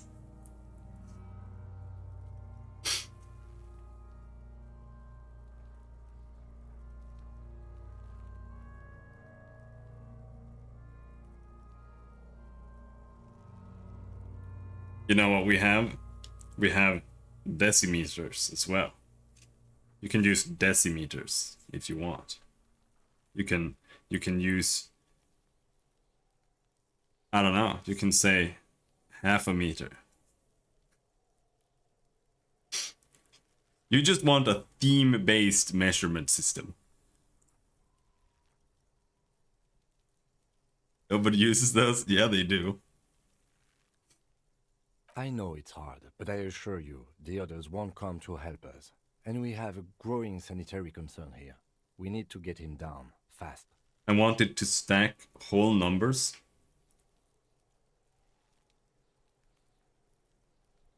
I don't even know what that means. You're gonna end up with inches, bro.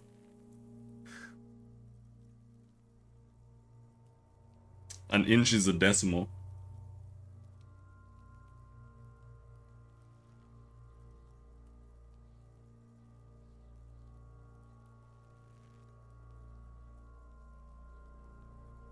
Maybe we could shoot him down?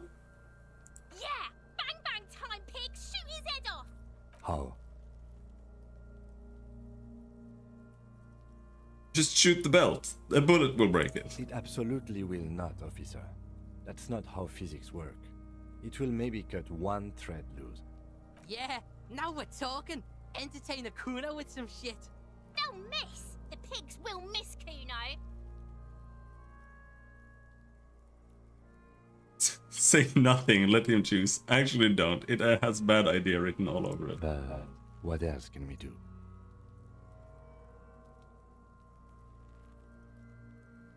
I'm out of ideas. Let's have another look at.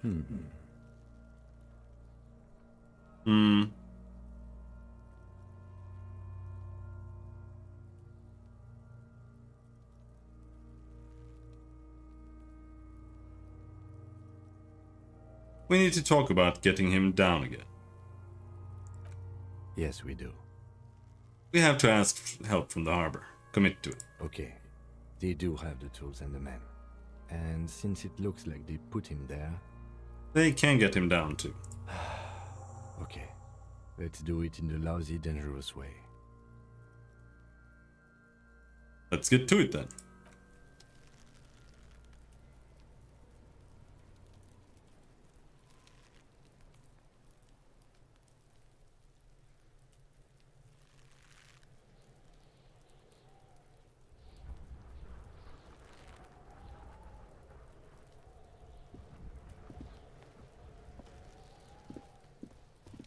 I didn't find, like, there is a ladder in there, so we could have just gone and grabbed the ladder. I'm kind of annoyed that you can't grab the ladder. It feels so obvious that you just go grab the ladder.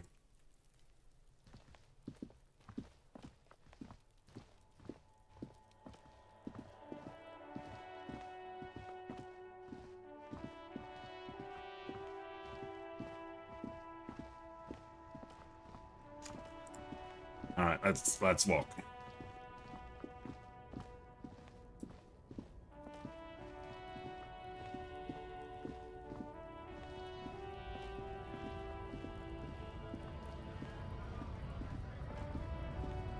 Can I check that out, or do I have to be on the other side?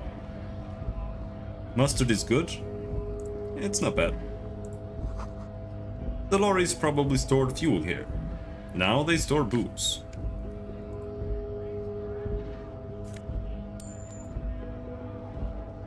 A lorry stuck in the traffic jam. This big, heavy Grad-made machine is well kept for such an old machine. Look in the window. The windows are clear. They've been recently washed. You can see a lorryman's cabin with personal belongings, stickers, insignia. What kind of stickers and insignia? The driver has adorned his space with a substantial collection of peculiar paraphernalia. Proclamations about honor, strength, and purity are glued to various panels. A large metal pendant hangs from the rear view mirror. The pendant features a sun crowned with wavy rays. What about the back seat? The back end of the cabin has a small perch to sleep, large ashtrays. There are several suns and wheels sewn into the curtains. He likes his black suns. Racist nationalist paraphernalia. Not unusual in this part of town. This is our guy. The lieutenant nods towards the racist lorry driver.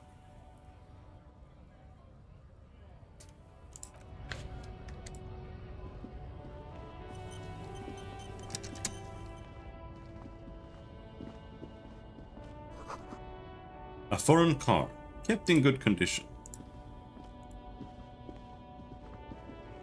Yeah, we talked to the racist earlier. Kim doesn't like him. Because he's racist. Or he thinks he's racist.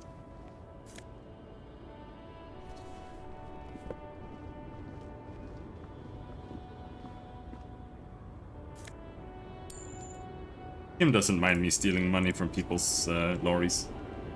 The small, wrinkled woman does not greet you. She nods along to something on her radio. A photograph is clutched in her hands, and there is a warm smile on her face. The photo, an ambrotype from the turn of the century, as golden as her smile. It's the warmth of a winter night's fire. Maybe she could give you comfort and shelter, some cigarettes and food money. Maybe she's your... Excuse me, ma'am, I'd like to ask some questions. No response. Wherever this woman is, your words fail to reach her. Snap your fingers in front of her face. Wait. The lieutenant stops you before you can snap. She's just a distracted old woman. Better to leave her alone.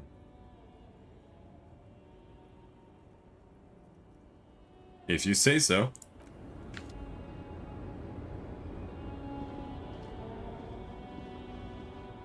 Did you get the body down? No.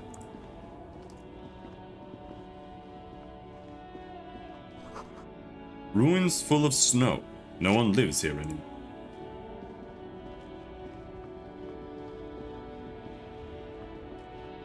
An old monument stands in the middle of the traffic island, pointing toward the sea. It looks as if it's been reassembled piece by piece, secured and mounted in the air with the aid of numerous ropes and rods.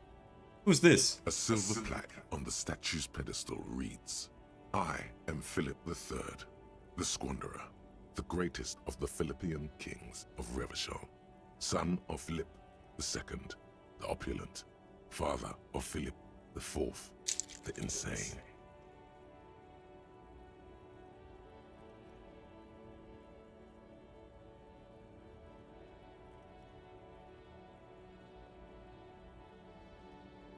I'm gonna go get some tea.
We've got some tea. Let's see if it's drinkable.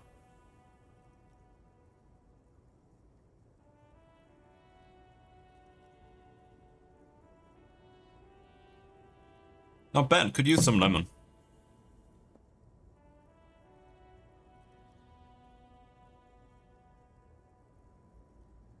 I made iced tea without ice. Not a good track record of mental health in that family.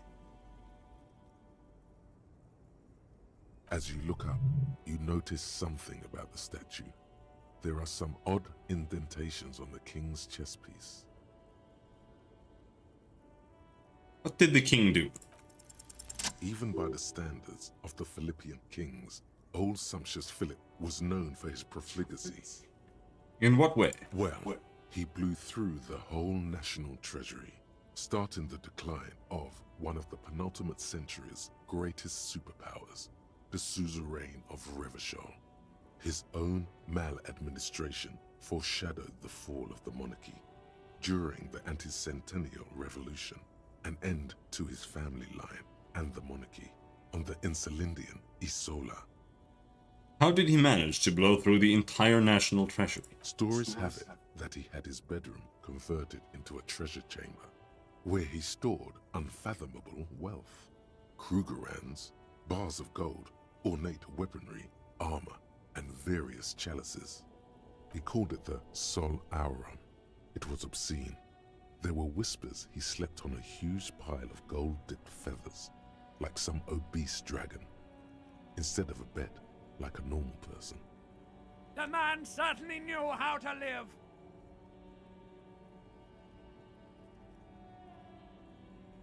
Wait, really? There's no way that's true. But wait, you haven't even heard about his fabled cocaine addiction. Oops. It's not what I wanted to start.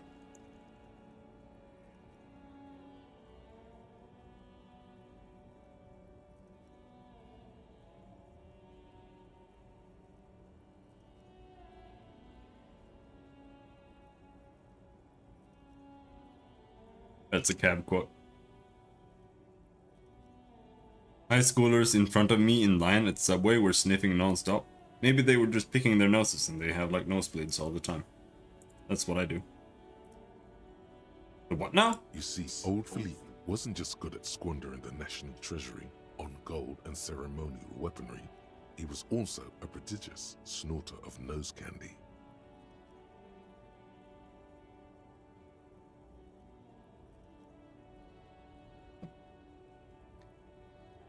So he was addicted to nose candy, a bloated drug. That's what the revolutionaries said 150 years later, right before they emptied out the royal mausoleum and dumped His Majesty's mortal remains in the Insulindian Bay. Okay, where is he buried now? Beneath the cold waters of the Insulindian Bay, thrown there by the revolutionaries after they cleaned out the royal mausoleum. What happened to the statue? The original was blown apart by communards, then further damaged during the landing of the coalition's airships during the turn-of-the-century revolution, when Martinez was leveled. Most historians think the coalition's hasty landing may have ultimately saved the statue. If the communards had more time, they would have reduced it up to even finer pieces. Who restored the monument? Some years ago, a group of liberal, artistically inclined individuals, designers mostly, thought it would be ironic to restore the statue of the most wasteful ruler of Revachol in the poorest part of the city. The statue is supposed to capture the moment it was blown apart, like an instant frozen in time, a rare butterfly trapped in amber, floating on a sea of shit. Like William Sanderson? I don't know who that is. I don't know who J.F. Sebastian is from Blade Runner either.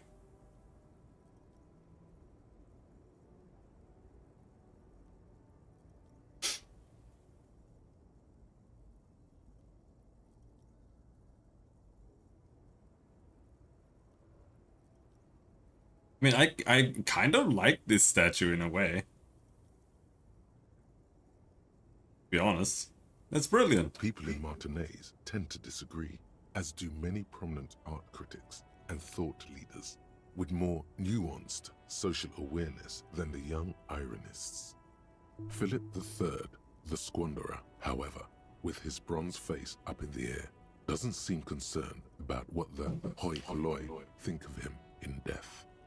What indentations? What do I see? Something with great kinetic energy seems to have impacted the cuirass, around where the heart is. A bullet? Someone shot him in the heart. Interesting. Someone shot the king.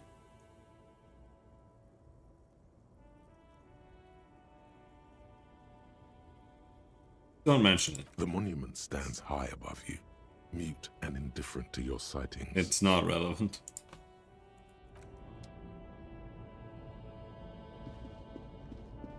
But you can play him as extremely autistic if you want.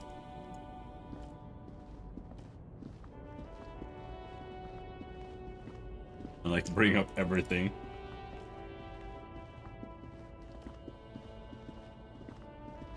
What's a scab mean? Yeah, I don't know, dude. Still don't quite get it.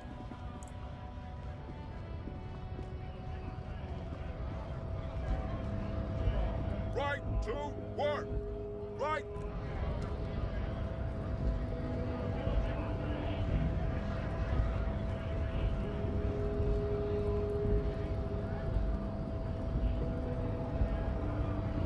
Hola, Wandering Man.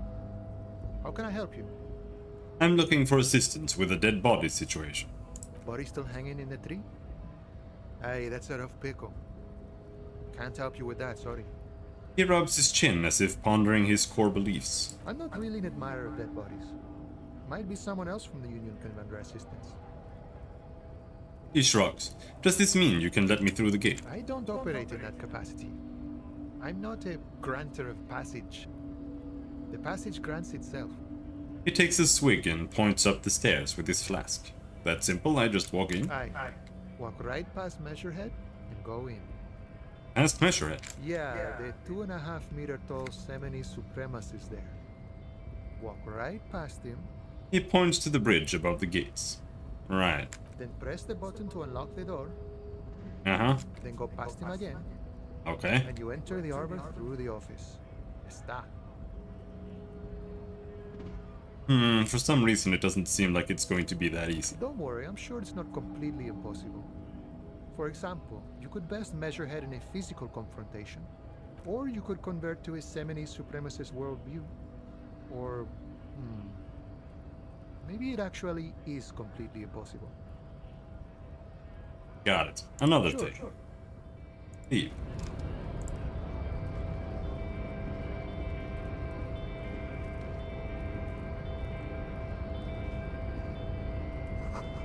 In case of a strike, press button behind guard.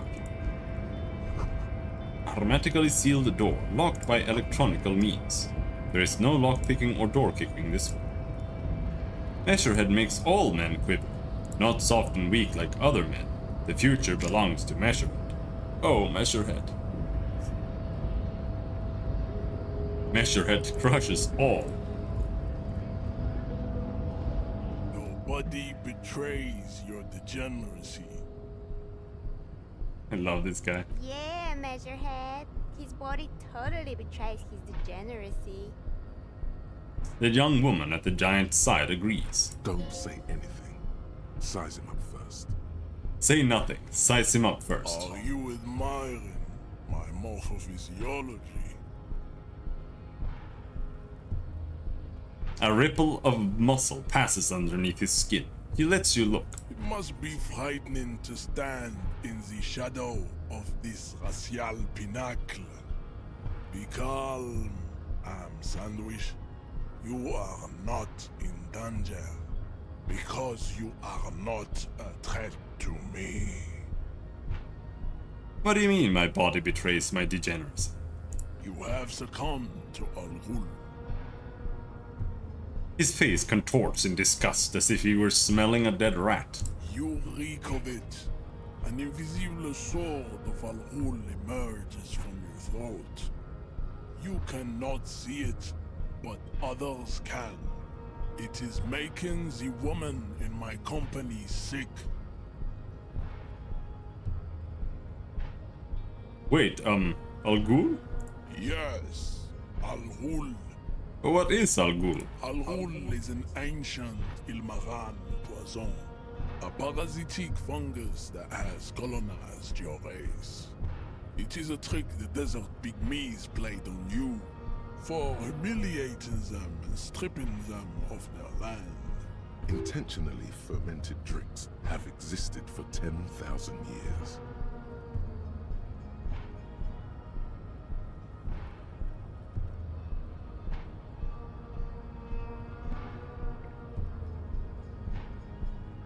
The Ilmaran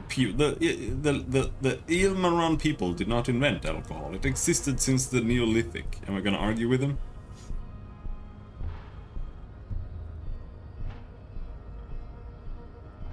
This is a fabrication the alchemists of Yizot and Bashir and the Rolam Al-Ghul have fed your people. Go on believing in it, race loser. That's probably right, yes. Good. There is a frit nearby. Congratulate yourself with another drink. Your features are not yet congenitally deformed enough. Oh yeah, Measurehead. The babe looks at him with eyes full of admiration that transcends the merely sexual. Smell your breath. Kim, is it really so bad? It's not good. It's like a rat crawled into your stomach, got drunk and drowned. You're right. I'm a servant of Al Ghul, but I still need that body down from the tree. No, you don't. You need to get another drink. Occidental Haplogroup B4 is done giving orders around here. The influence of the ham sandwich race is waning. Show the ham still got it.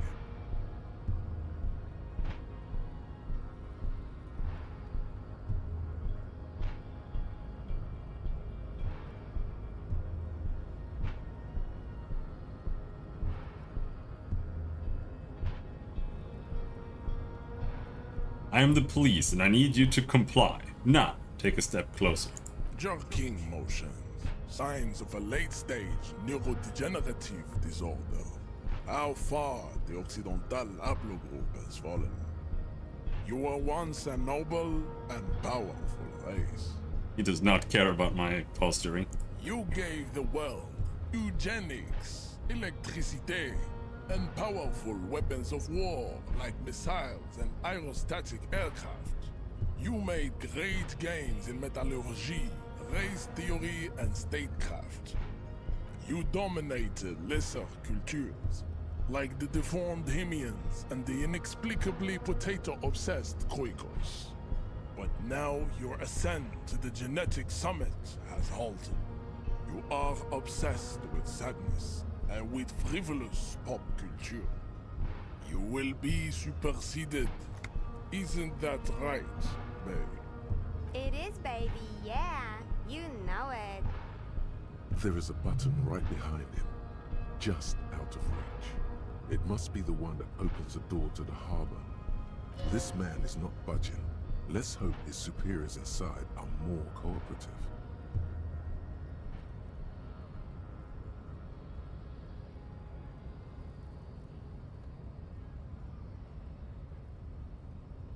Come on, I just need you to move about 20 centimeters back. It is my task to keep the degenerate drunks from entering the harbor. You're right about all this. Now I need you to help me get that corpse down from the tree. Enough with this begging. You should leave the stage of history with dignity by inviting the other races to a great world war. Bring your troops to the Seminine Islands and to Boogie Street, and we will pulverize you. When you are gone, we will build a museum for you. The walls will be lined with bottles of Al Ghul, your beloved beverage. Inside, we will store the odes to homosexuality you call art, and your microcephalic skulls.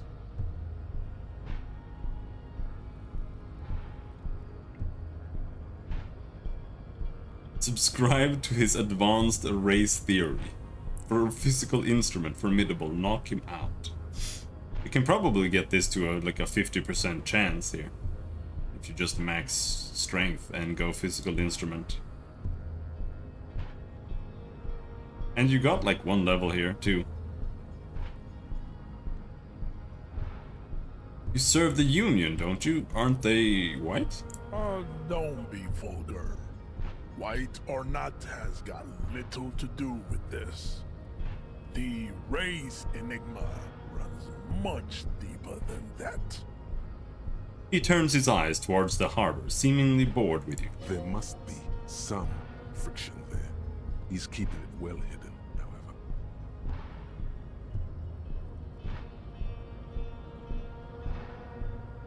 I'm sorry, of course. I understand now. Deeper.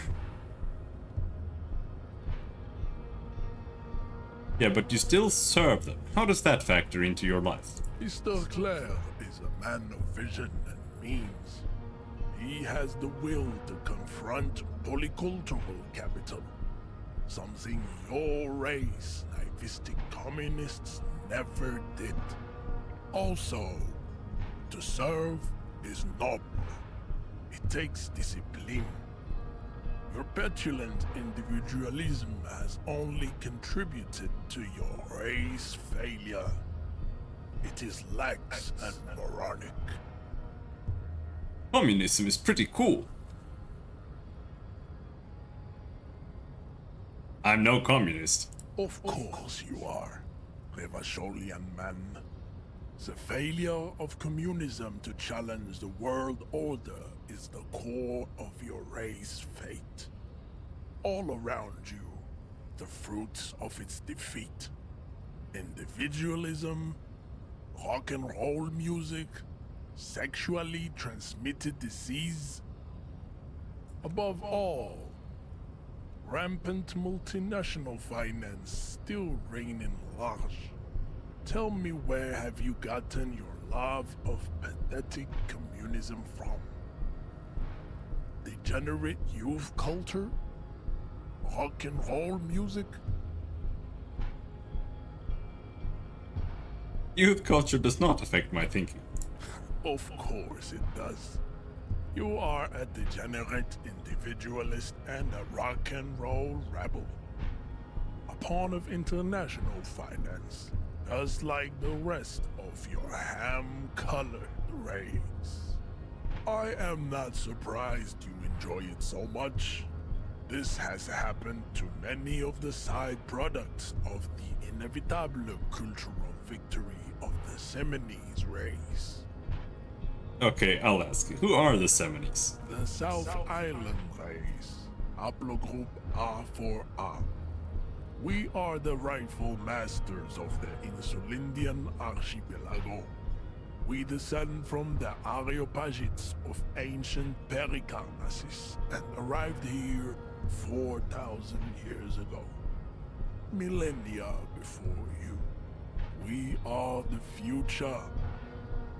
That is all you need to know.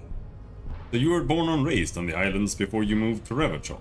I am a descendant. The narrow streets of Ulimbuir are with me in my genetic dreams. I see young Seminoles women walk into the grey mass on Ile de Fantôme, waiting on immaculate conception from the pale. Understood. Good. Subscribe to his advanced race theory. Go ahead. No! Don't be shy. Just ask for race secrets.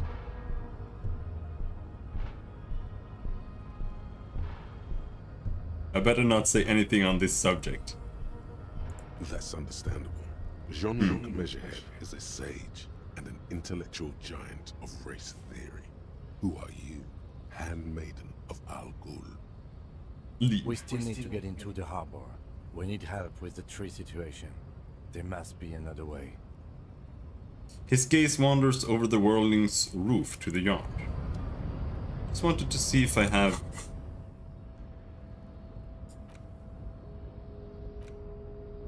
Physical instrument. I just need 1 XP point.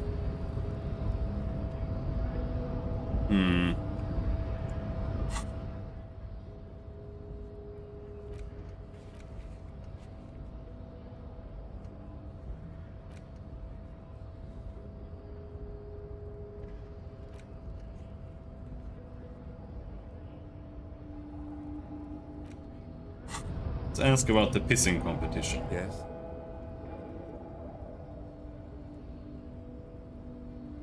Tell me about the case again. What do you want to know?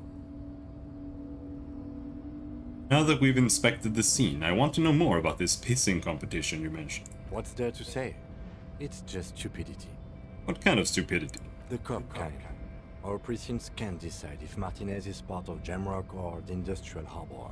Yours or mine, as if we somehow own parts of the city. Typical street gang mentality.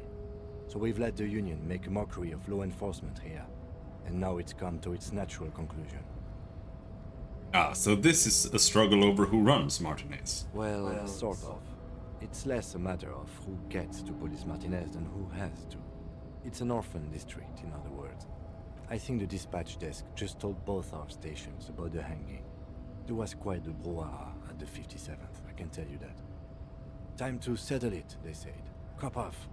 But I assure you, I am not their finest or toughest, with 102 cases solved. What I am is least interested in a pissing competition.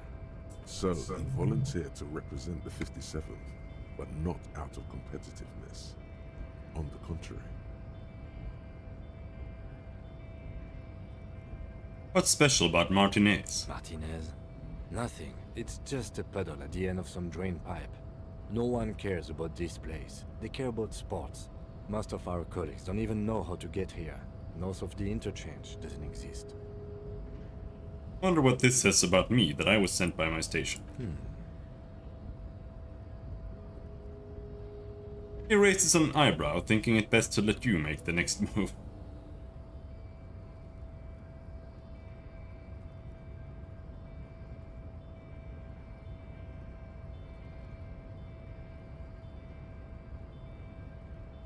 I'm gonna leave why I was sent unspecified. The silence carries. So you volunteered to spoil it? Yes. I'm an unrepentant spoil sport. The lieutenant appears pleased with this. Okay, enough of the competition then. Tell me something else. Yes, it's a wholly pointless matter. Forget I ever mentioned it. Why did the 41st send me? Because you're the best qualified. No, that doesn't seem right. Dumb brain, I'm good for nothing. You look dumb if you keep the lieutenant waiting for too long. Okay, so we got this. We need... What was it? It was conceptualization, I think.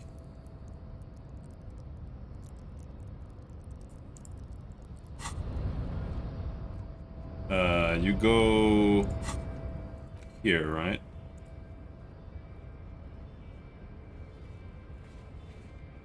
Maybe not.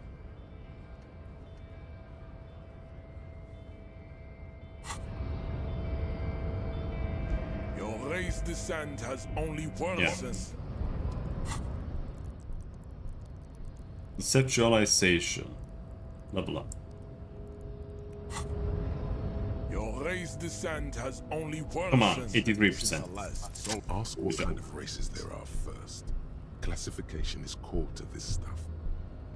Measurehead, I am new to this world. Help me understand its races. I need to know what kind of different races are there. Do you? The lieutenant looks at you. I do. There are 3 categories of race. Type A, the heroic races. Type B, the servile races. And the vile CF race cauldron of pederasty. Which one do you need education on? Pepe. Those are the Simonese, the Areopagite, and the Occidentals, excluding the Mao, of course. The Mao are riddled with eczema to the point where they find it impossible to smile. They are all lactose intolerant, a common result of inbreeding. That is true. A receding genetic pool has led the Maun on reprehensible street parades. In Maun cities like Stadskanal and Vredefort, wearing wooden clogs on their feet and little green tassels on their hats. Wait, who exactly are the Mao? You know them by the names of their nation states.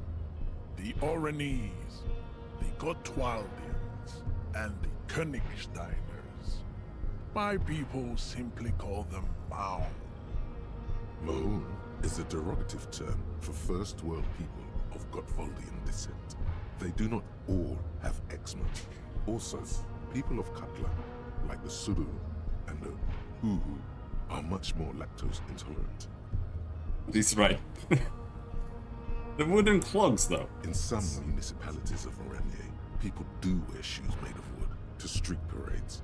Green, orange, and even yellow tassels have also been seen on hats.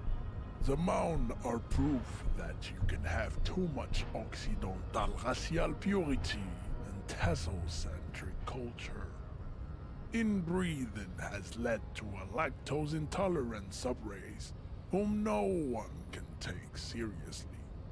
Colorful tassels are, let's be honest, not a good sartorial choice for this century.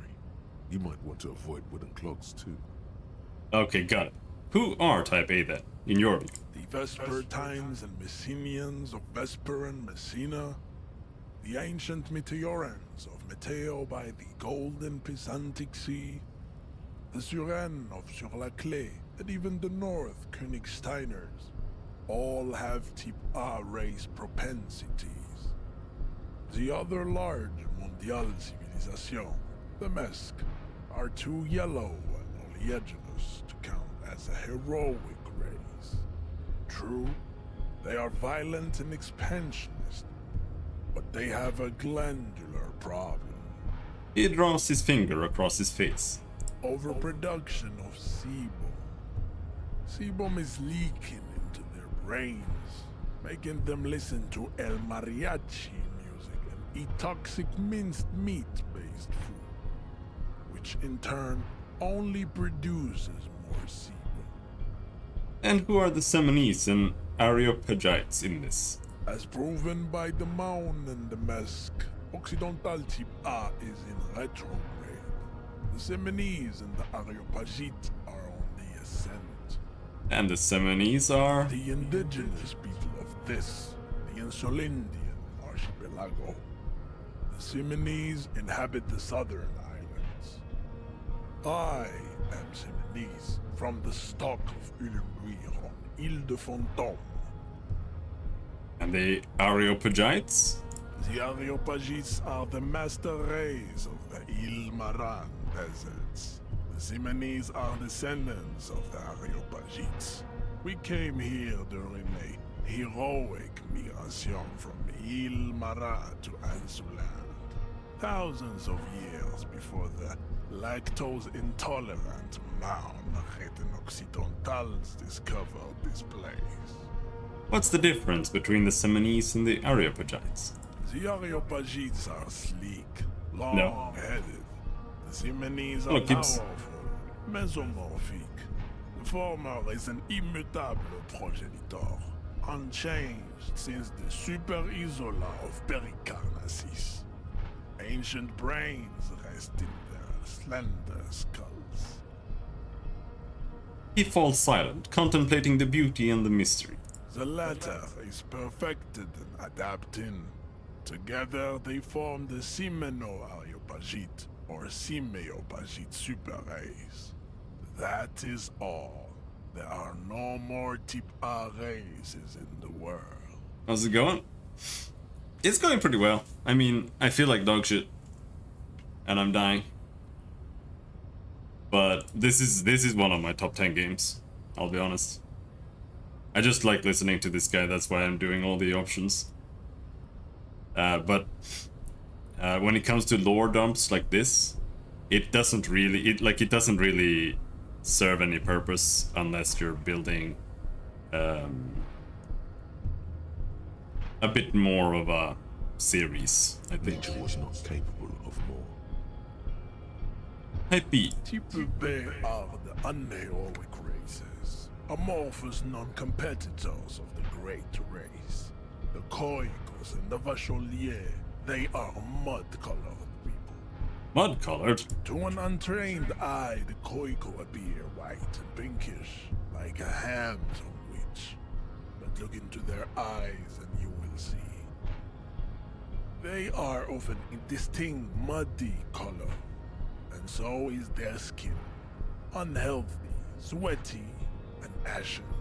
He squints, full of sage wisdom. Pinkness is a racial quality that has to be earned through centuries of advanced ballistic warfare and cultural domination that the Grad people have undergone for drinking alcohol and smoking the degenerate tobacco and for eating potato. The Koiko, the countless micronationalities of Grad, are all inexplicably obsessed with potat.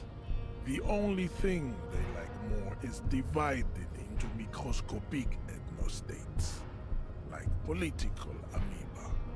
The Vacaliers you mentioned. The Vacholians, halfway between Type A and the Racial Cauldron. Two makes to know right from wrong. You tried your degenerate little revolution, which was the single greatest failure committed by humans in our 82,000-year history on this planet. Is it 82,000 years that we've been recording history? You have very little idea of what is happening, but that seems a little off.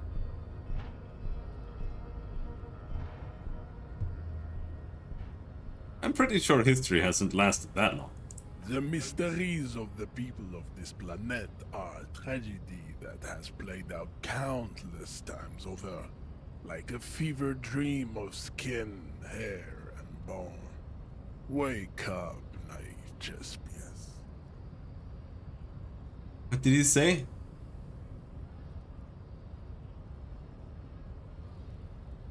Oh yeah, you tried your degenerate... The revolution was a failed communist revolution.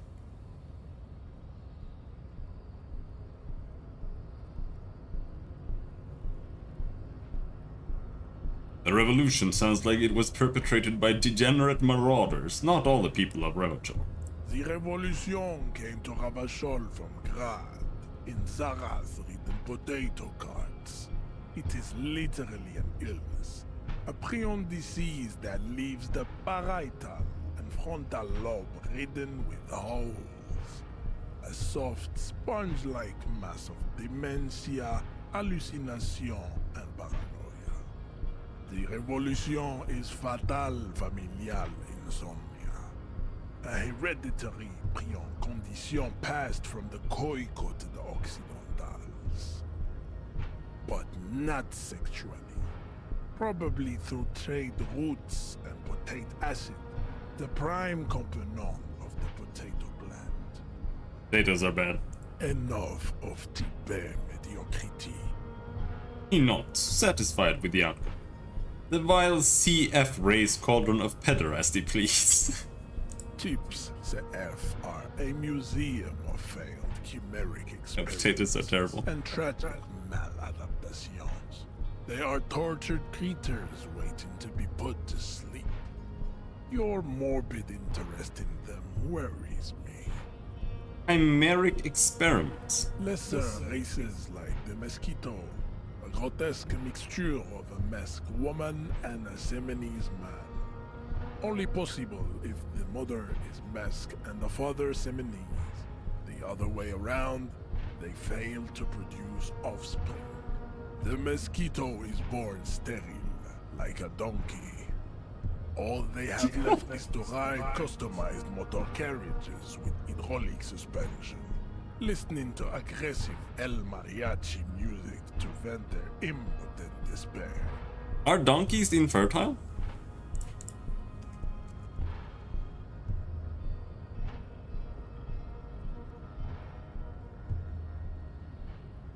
No, it's not. The donkey is a real race, right? Or a real species.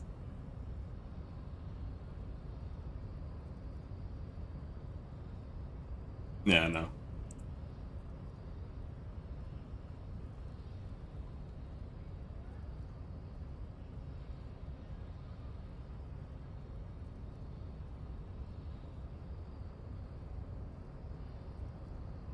You can get mules.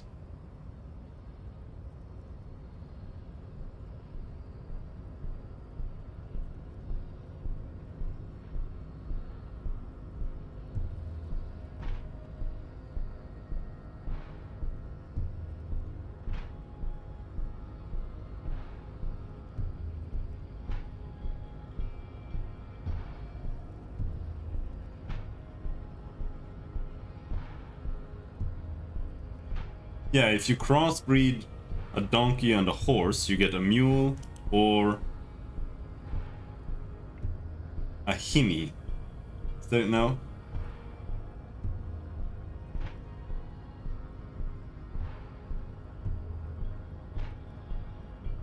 Yeah, a mule or a hinny, and those are usually sterile. Yeah. But he's not 100% correct here. Anymore? Then there is the Simino Koiki Chimera. Are you sure you wish to know of the Simino Koiki Chimera? It is not an aesthetic site. Yes. The Koiko, as you know, are very servile, especially when they meet the rich man. Racial scientists have toyed with the idea of crossing the Simonese with the Koiko to produce a super worker of Simonese strength and great servility. This will never happen. The Simonese and the Koiko may have similar interbreeding problems as the mosquito. We will never know precisely. No Simonese man could maintain an erection in the suffocating potato stench of a Koiko woman or Koika. So true, dude.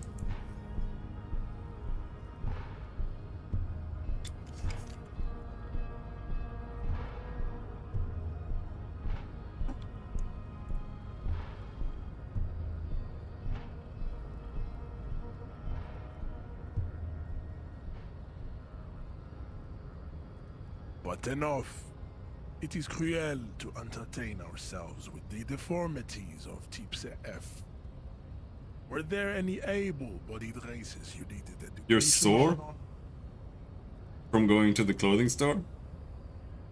Now that we've been through all the types, do I understand advanced race theory? You understand nothing. To solve the great race enigma, you have to first ask yourself, what is the race enigma? You have not even worded the mystery, let alone solved it. How do I word the mystery? You need to internalize what you have heard here today, then return to me. This clarity does not come instantly. Let's discuss something I else. cannot possibly imagine what else we have to discuss, Tibere Vacholian. Your love for disco music and venereal disease? Advanced race theory. A mass of fantastic races swirls in your head. Desert pygmies playing with their own excrement.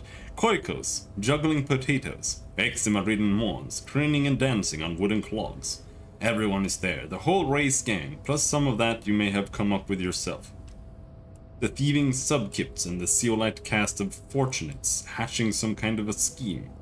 In the eye of this race Empyrean, a vertigo reaching up to the heavens, you sense something drawing nearer. Nearer. Internalize.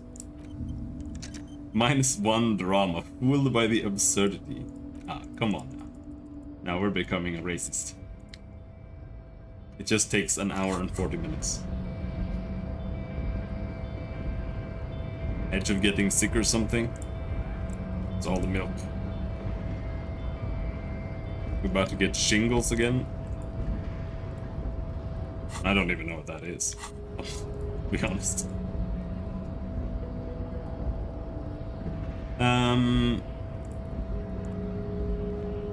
So if we can pass some time here, we can then internalize advanced racism, and then he'll be our friend and he'll take the body down. So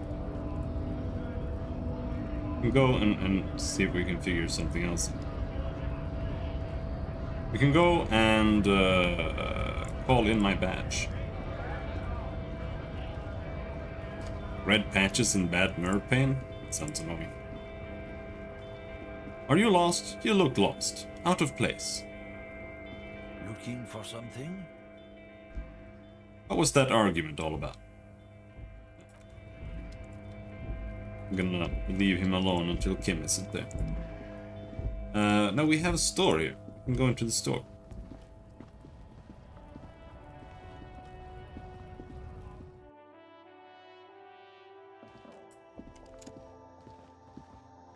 The tear machine stands in the corner.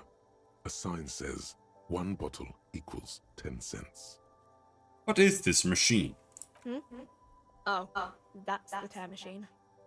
Yeah, but what is it? It's a machine for tear. You know, you find tear outside, like bottles or whatever, and put it in the machine, then it gives you money. I see. And how do I pick up tear for the tear machine?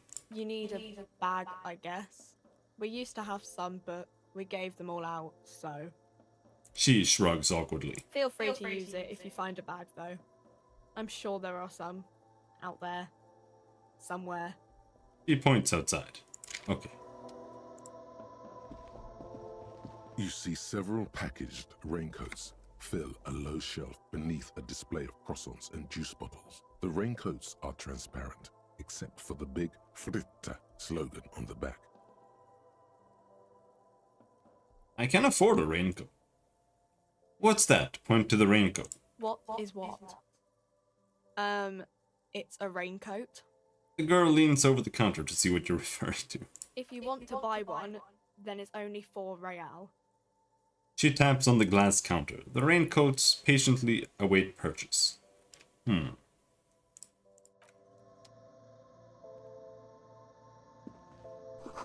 melancholy pop song plays on the radio. A small cabinet on the wall is filled with various medicine bottles, nasal sprays, and blister packs. They all bear the Saint Baptiste Pharmaceutics logo. Their logo is the bloodless rose, pure white, untouched by harm. Is my GF? Just ask me if you need anything from Saint Baptiste. We don't stock prescription meds, but we do have Nosafed, Duramine, Magnesium, and Hypnogamma. Plus morale, plus health. Nah, we don't need anything. What's that? A colorful display of cigarettes and alcohol bottles line the shop wall, inviting you closer. The bottles wink at you in the light. The smokes too glitter in their wrapping. It's like looking into a kind of heaven. Your knees are weak. There, in that dark green glass, all in vain. The great flowing river of warmth, wine, alcohol, beer, alcohol, love, alcohol. Say nothing, just take it in. The beauty, the truth, the poetry of it all. I'm obliged to inform you that both alcohol and cigarettes damage your health, but I guess you already know that. Please tell me about the wine.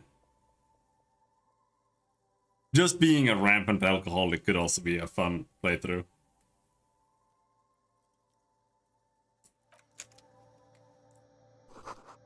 Yellow roses, dozens of them.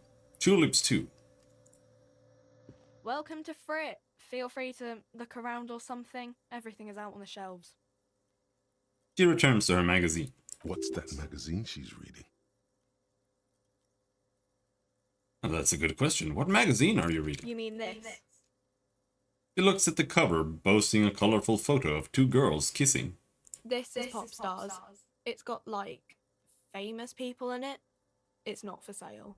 Looks like it also has something called Police de la Mode, featured on page 34. This speaks to you. What is this fashion police feature? No.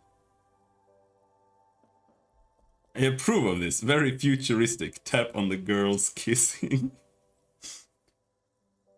I'm not even interested in that magazine. I don't know why I asked about it. Yeah, me neither. Let's proceed. I have some questions for you. Okay. I'm not really supposed to be chatting to anyone, but... He puts down the magazine. Can you tell me anything about the dead body? I don't really know anything.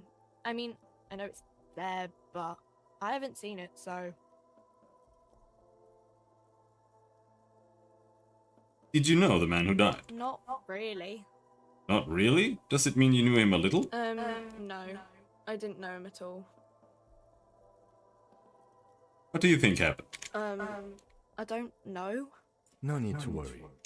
It's just standard procedure for us to ask around. If you hear anything, let us know, okay? Okay. She scratches her nose. Thank you for your help.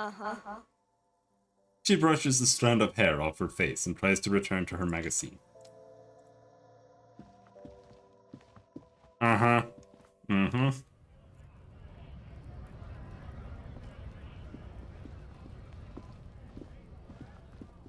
How's the racism internalization going along? 12%.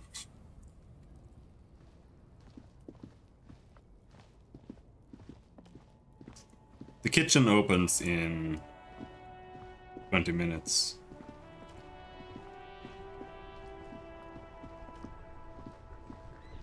Before you stands a motor carriage.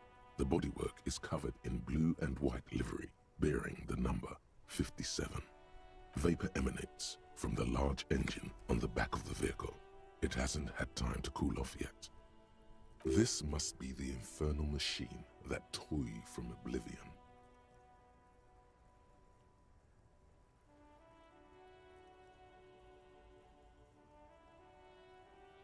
Open the door. In the cabin, you are welcomed by a set of steering levers, a radio microphone on a hook, a pull-out toolbox under the seat, and the soft glow of the fuel preheater gauge. A scent of leatherwork and heavy fuel oils washes over you.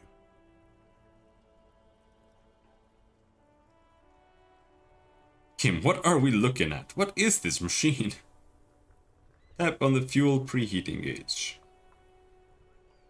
Run your fingers over one of the steering levers. The white suede feels luxurious under the touch, and the metal clutch handle so very familiar in your palm. Tap on the fuel preheater gauge. As you tap on the gauge, the indicator pin jerks as if startled. It's in the large orange sector, indicating the engine is warm. Next to the gauge is a red switch labeled heat. There's no use pressing the heat button. It won't start without the ignition key. He says and jingles his keys. Translation. We're not going anywhere right now. Alternative translation. Don't even think you can drive my MC. Pull out the pull-out toolbox. A metallic drawer slides out from under the seat and clicks into place. The tools inside are neatly organized. Take what you need, officer. It's going to be a long case. I'm not protective of my tools, like some men are. He's clearly a little protective of his tools. But what can you do? Work is work. Take the hand crank flashlight. It's robust, weatherproof, and well-made. Police issue, blue. Lets you see things in the dark you would otherwise miss. Take the rubber-handled chain cutters. The handles are long and sleek. Snap, snap, go the cutters in your hand. Take the red-tipped pry bar. The pry bar feels nice and cold in your hand. Heavier than you'd think. Useful for opening all sorts of doors and lids. Push in the pull-out toolbox. The pull-out toolbox slides back into its nest. Preheater gauge casts a warm glow on the steering levers and the radio on its hook. Pick up the radio. The frequency tableau lights up and the green button labeled Prime Line glows like a feline eye. And then you hear something. The soft purr of electrical kittens, radio waves cast far and wide over the metropolis. A woman's voice greets you through the static. This is Precinct 57. Hello, Lieutenant. How may I assist you? Hello, Alice. Please assist our colleague from the 41st Precinct here. I'm putting him on. Operating the radio is easy. Just be confident. You've probably done it 1,000 times. Hi Alice, this is the officer from the 41st Precinct speaking. Nice to meet you. This is Officer Alice Demetri, Precinct 57. How may I assist you?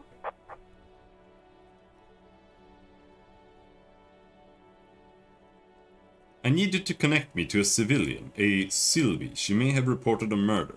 Of course. What is her number, officer?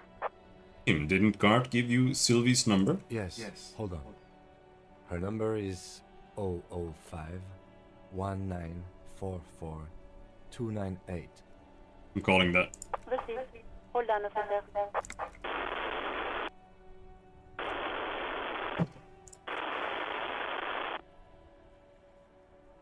Start slapping a marching rhythm on your thighs. Wait patiently. Lieutenant Kitsuragi slowly begins to tap a little rhythm with his right foot. Quite a lot of time has passed.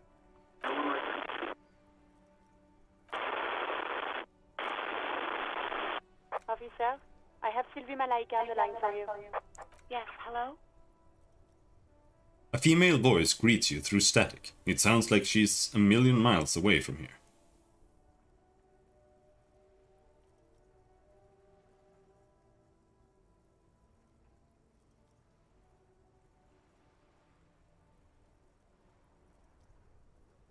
Sylvie, I believe we've met before. This is me, a detective from the Whirling in Rags.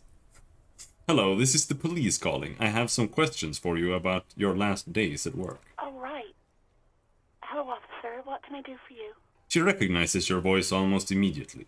You can hear resentment in her tone. She's not thrilled to be talking to you again. Was it you who called the police? No, not me. Do you know who made that call? No, sorry. I don't. Not a lot of people have phones around here. Copper thieves take the wires. People don't have the money to have the cables put in again. They use the Union's phone, or the one on the coast. It was someone else. We'll find them sooner or later, officer. It just might take a while. Okay, next question. Yeah, go on. Do you know who put the victim's clothes in the trash? You quit your job at the Whirling. Why? You mean, why did I leave the bar? Honestly, I'm not really comfortable discussing it with you, sir. Wait, why aren't you comfortable discussing it with me? Alright, I won't push you on this. Are you ever coming back to work? Maybe, I don't know. I just know I have to take some time off right now. Do you know who put the victim's clothes in the trash? No, I don't know. It wasn't me. I haven't been out there since. I was terrified of the stench and the corpse. Do you know how my paperwork ended up in the trash container behind the Whirling? Well, you tried to jam it down the toilet, sir, clogging it completely. After I had unclogged the toilet and retrieved the paperwork, I threw it out in the trash, thinking you didn't need it. I am sorry about that. Anything else, detective? I think I got everything I need, thanks. I do hope so. Please, don't call me again. Bye. She's ready to hang up. Wait, why does she seem angry with you? No, she doesn't have a problem with you. It must be someone else she's angry about. Some other guy. Like Gart. Okay, but I'm a guy. Sure it isn't about me? Trust me, you wouldn't want to be the guy here. You know how it is. Yak, yak, nag, nag. No, you're the guy. You're Lieutenant Love, matchmaker extraordinaire. Help the poor girl out, lest she turns into a spinster. I'm happy to help, but maybe I could do so without all this internalized misogyny. Yeah, she's a woman, probably just playing hardball with the goods. Women are just transactional. Oh my god, not a spinster. Not a spinster, my god. I don't even know what a spinster is. You have to intervene on behalf of the International Lavatory Fund. First, calm her down. Tell her you've got everything under control. And then go have a boys' talk with God himself. Think you can do that, Lieutenant Love?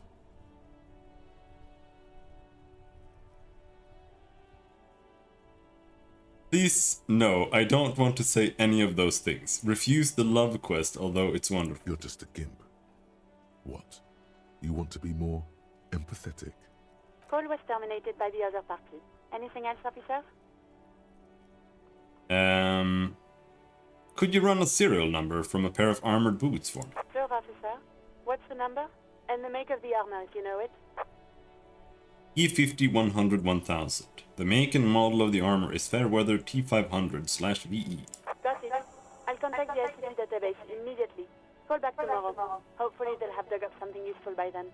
The International Collaboration Police, ICP, is an inter-Isolari law enforcement service, the crown jewel in the moral intern diadem, alongside EPIS and the coalition government. Could you connect me to the 41st precinct? I have something I need to report. Just a second, officer. She puts you on hold, the static crackling softly like a bonfire. After a while, you hear an old man greet you from the radio. His rattly voice is oddly familiar. 10-2, 10-5. This is 41st. Come in. Over. A scrawny old man sits in a dusty cubicle, smoking, with a large white rectangle sewn on his vest. In front of him is a box-shaped apparatus with an array of wires and antennas. The radio switchboard. The man uses relay code. You got this. You're a cop, and cops know relay code. N4, station 41. I've got a urgent business. Over. 10-4, message received. 10-5, relay message. What's your status? Over. Just reporting in. Over. 10-18, state your message, sir.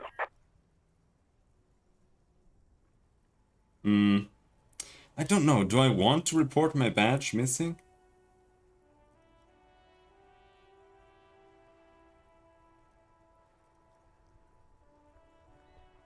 Now I'm gonna skip this. 10-10. Over and out. The static ends with a loud click, then everything is silent in the cabin. Tim, what are we looking at? What is this machine? This is the Kupris Kinema, my motor carriage. You can use the toolbox and the radio if you'd like. He nods to the cabin. Motor carriage, motor carriage. Something bad with a motor carriage. A dark lump rises in your throat. What is this sinking feeling I have with the word motor carriage? Nothing, nothing. It's probably nothing. Forget I brought it up. Please proceed with the carefree lollygagging. Do all policemen in the RCM have such cool motor carriages? The Kupris Motorcar does provide most of our patrol vehicles, yes. This must be what woke me up when you arrived in Martinez. The infernal noise. Look around the cabin. In the cabin, you see a... Close the door.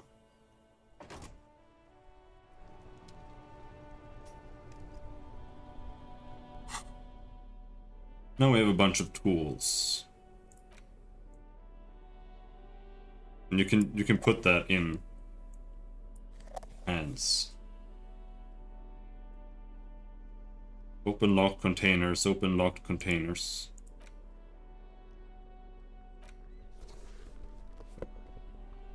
+1 conceptualization, -1 suggestion. This gives +1 physical instrument.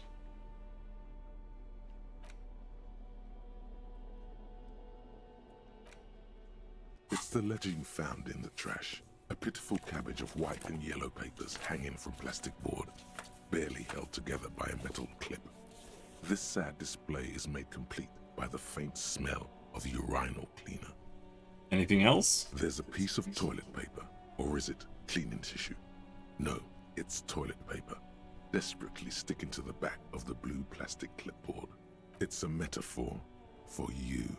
Below the pathetics, terror. Do not look into its blue heart. Inspect the toilet paper. It's just toilet paper sticking to the back of the plastic clipboard. You can take it off if you want. Take it off. Maybe it's kitchen tissue. They look exactly the same. If you want it to be kitchen tissue, it can be kitchen tissue. It's not though. It's toilet paper. Deception smell. Take it off. Still wet, the toilet paper, I mean kitchen tissue, sorry, peels off the plastic easily. All you have to do is shake it off your finger and voila, the ledger now looks marginally better. Inspect the clip. An aluminium block runs the width of the board, biting down on the paperwork. Its crocodile teeth are the only thing keeping the papers together. A regular pencil, the tip worn down to nothing, has been attached to the clip. Run your finger across the aluminum. The surface is interrupted by a silvery sticker. It's rectangular, sparkling with iridescence. You don't know how you didn't notice it before. Looks like an official mark, made to be low visibility outside the right circumstances. Hey, Lieutenant, what is this? Point to the sticker. What? That thing. It's a halogen watermark. We use it for adding information to RCM property. He is lost in his own notes. It takes a moment for him to see it. Interesting. What kind of information? It depends. Aside from an anti-counterfeiting stamp, mine has my station number and address. The information varies by date of issue.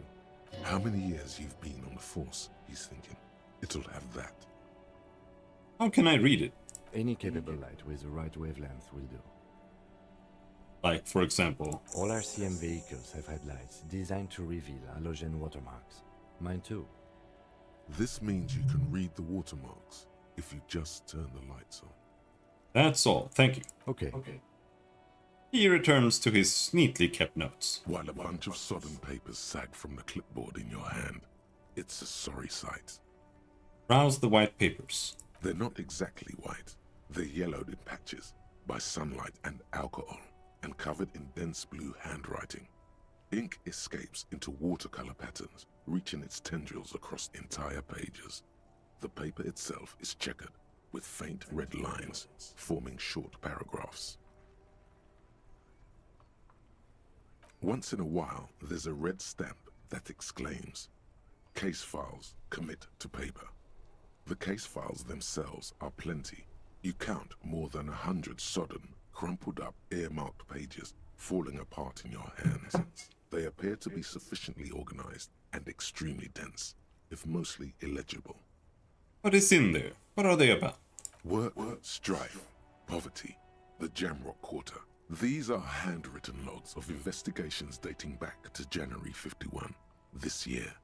The exact number is hard to estimate due to missing pages and an odd naming convention. But there are at least 20, maybe 30 cases undertaken, not completed, mind you. It's the middle of March. You have attempted 2 cases a week on average.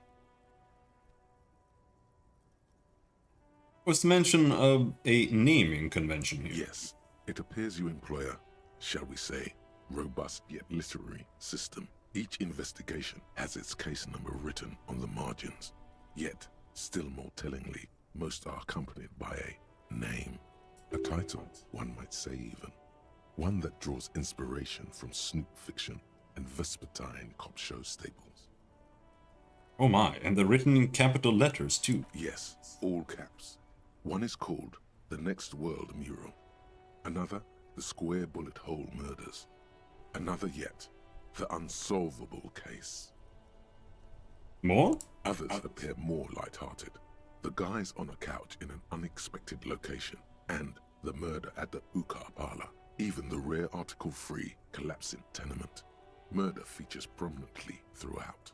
It's going to take an effort to piece these case files together, but it can be done. Once you're done inspecting them up close. Count the pages. I have to open an official case. Is there room? There is, for precisely one more. 15 pages near the end remain untouched by the damage. The checkered grid forms a structure of passages, breaking the case into subtasks to accomplish. Commit to paper. Sadly, the ledger only comes with an old, worn-down lead pencil. It's unfitting of this monumental event.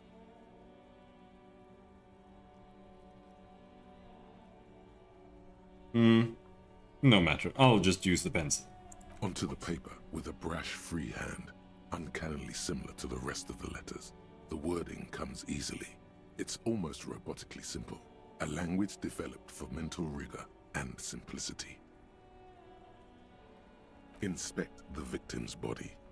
Get the body down. Interview the cafeteria manager. It's not exactly poetry, but poetry would be out of place. Cross out the ones you've already finished. A satisfying slash sounds across the paper. You're done, it seems to say. And you, and you. Things to be done and things already done. The composition of reality. This is an extremely useful tool for a detective of the citizens' militia. Now all that remains is to name the case. Lieutenant, have you by any chance named our case? No, actually. Any ideas? Shit on a stick?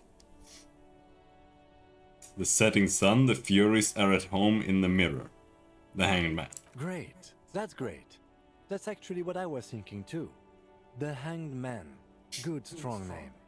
We have a very good name for the case now. I'm going to start calling it the Hanged Man. It's good we sorted this out. It's 30 XP? Read your ledger and name the case? Nice.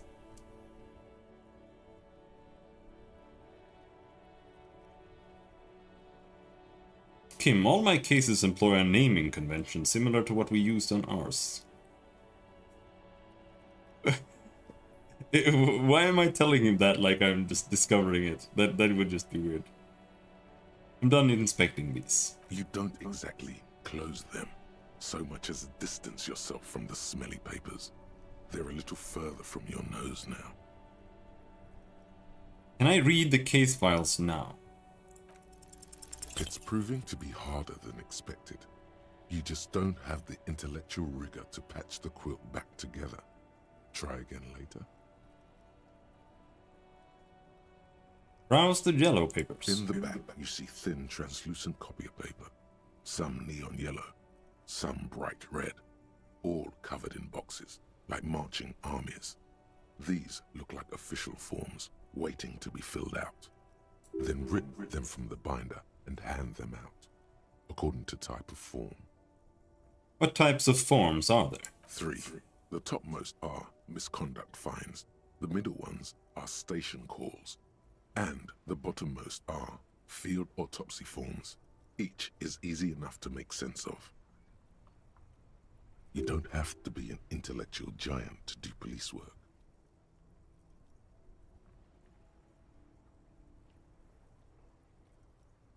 Misconduct fine. A monetary penalization ranging from 20 to 250 real. Severe cases allow for 1,000 real, but that requires special paperwork. The details of issuing these fines are spread out over the rest of the fields. Station call. These are quite sinister in turn. They give a date and time for the person to appear at the specified precinct police station. Below the call are the criminal charges you risk by not appearing. All in a print so small it could be considered downright cute. Field autopsy. A dozen pages of thin copy paper, bright red in color. You see the parameters of a deceased human form waiting to be filled in. Age, sex, condition of internal organs. Enough of these. Close forms. Yes, all that remains now is to fill those forms and hand them to people. Fines for wrongdoers, interview requests for bad guys, and field autopsies to dead guys. What delicious power hid within this pathetic mess. You feel better. Oh. That healed my health? The rest of the stinking cellulose is much worse for wear. Being sandwiched between the board and the rest of the paperwork must have spared the fragile copier paper. Look at the clipboard. It's made of dark blue plastic, hard enough to beat someone to submission with. The edges are rounded, however. The U4 size board feels thick and heavy in your hand. Light shimmers on its wet surface. On the back, you see the embossed letters, RCM. What did you say the color was? What are these choices? Shake the ledger? What did you say the color was? Blue. The blue heart. Don't look into it. The blue heart. Shake the ledger. Something rattles inside, ever so lightly. Is there a hidden compartment? And something small inside? Light, made of paper or cardboard? Or dried flowers, perhaps? Peek inside. The plastic shimmers like lapis lazuli, but it is not see-through. You cannot see to its center. How would I open it? With your hands. U4-sized pages hang from the clip, screwed to the top of the board. Open the hidden compartment in the clipboard. Is not what you end up doing. You squeeze the plastic to slide it open, but nothing happens. Then you bend it some. Then crack it. The goddamn thing is stuck. The ledger quivers in your hand. As it shakes, the pages rustle. So we need logic. This pathetic mess, suddenly afraid of you for some reason. Need interfacing. I shouldn't have done this, because we're internalizing something. Which seems to be giving us...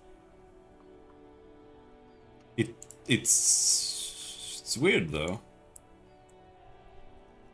It's giving us +1 encyclopedia, but it says that it's also giving us a penalty, but it's not saying that it's giving me a penalty.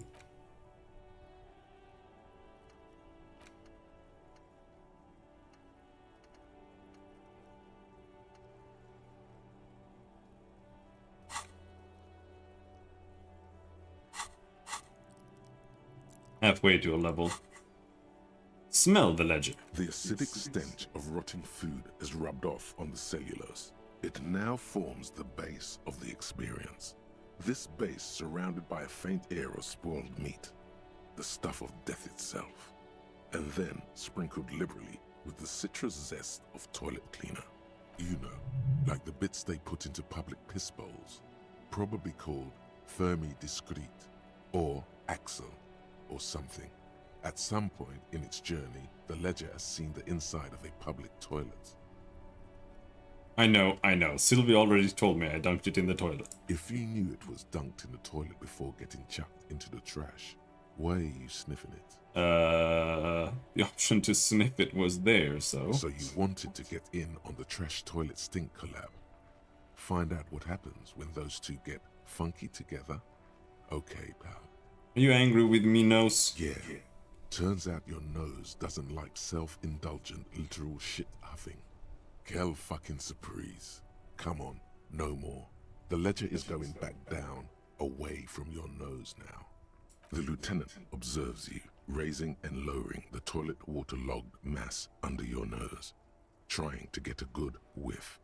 A good, analytical whiff. Excuse me, I just have to ask again. How could you have let this get tossed out? For a while, he can't take it anymore.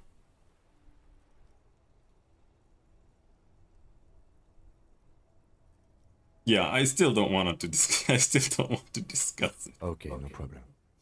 He turns away to start organizing his own notes, leaving you with yours. He's not mad. That smelly mess of paper in your hand is making him worry about the well-being of his own paperwork. That's all. Put the ledger away.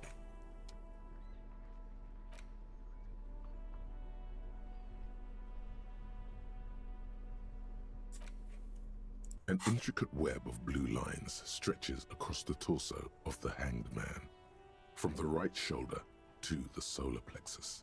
Each time the lines intersect, a small white star is formed in their crossing. Hundreds of fading asterisks riddle his skin. Their concentration is highest around his heart. It almost looks like the electronic patterns inside a radio computer or an old filament memory, but not quite. What's the meaning of this tattoo? For you to discover. You've gotten as far as you will without assistance. Someone who knows about history could tell you. Who are you? Gone. The photo away.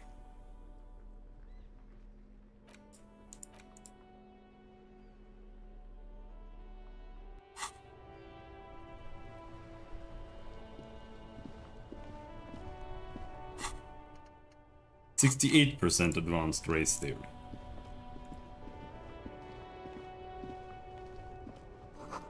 An ancient fountain. It doesn't pump water anymore. There's a tree in it.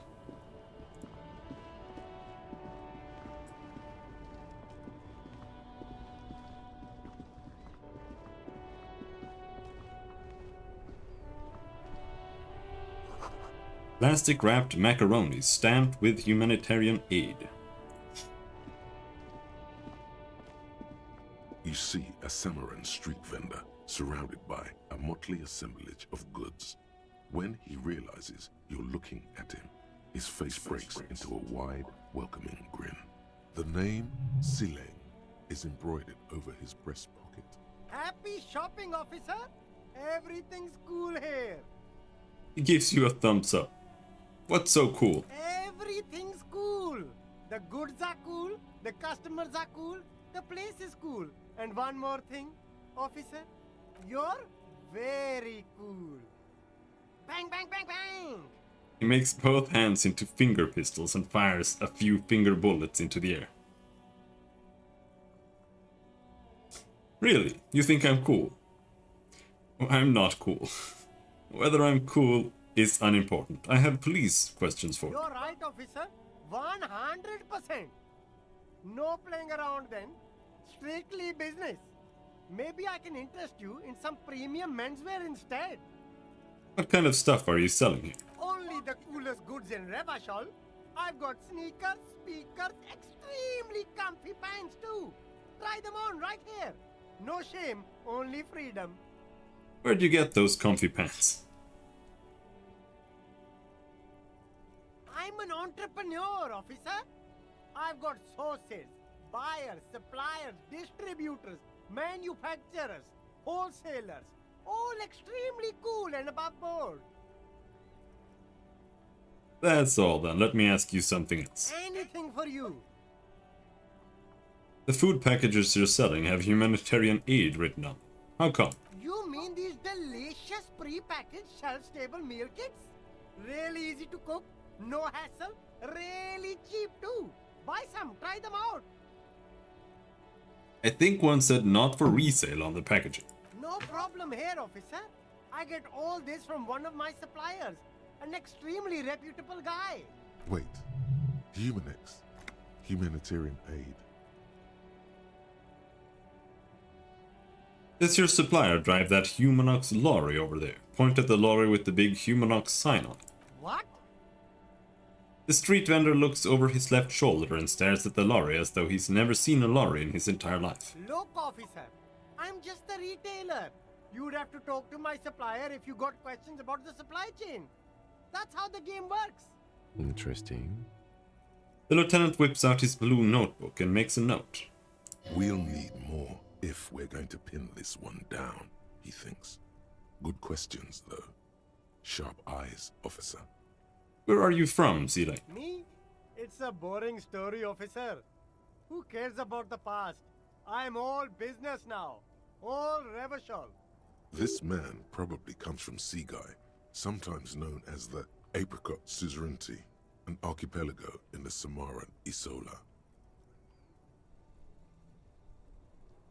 But you're not a local, are you? Very sharp, officer. I'm Serais, from the Seaguy province of the Serais Empire. The Apricot Suzerainty, you know? Yum, apricots are delicious. Why is it called that? Lots of apricots there? The Apricot Suzerainty is what the Seaguy archipelago is commonly known as in Revachol. It's a bit of a fraught term, I'm sure you understand. No, apricots come from Seaguy. My grandma used to grow them. But Seaguy is a shithole. That's why I came to Revachol. Here's much better for an independent entrepreneur. Less laws. What does... Oh.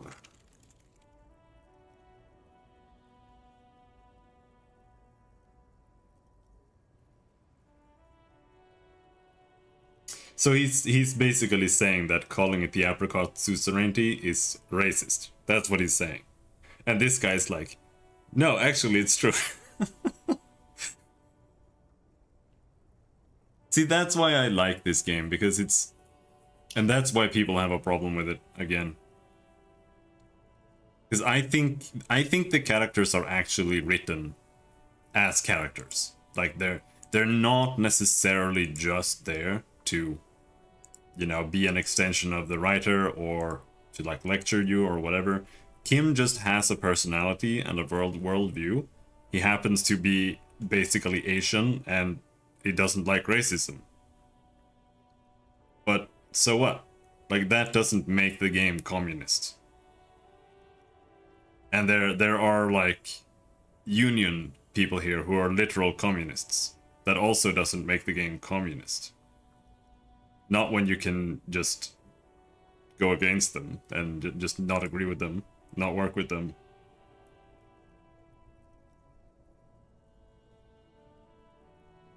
And especially because it does also give opposing viewpoints. Now, Measurehead is a little bit of a caricature, for sure. I still think he's funny, though. And he's not necessarily wrong either. So, like, I have no issues with the writing in this game at all. Independent local entrepreneur. I send half my profits back to my grandma in Seaguy. The only thing that I do have an issue with a little bit is that the answers and, like, your internal monologue can be a bit Reddit, right? But that's, like, my only issue.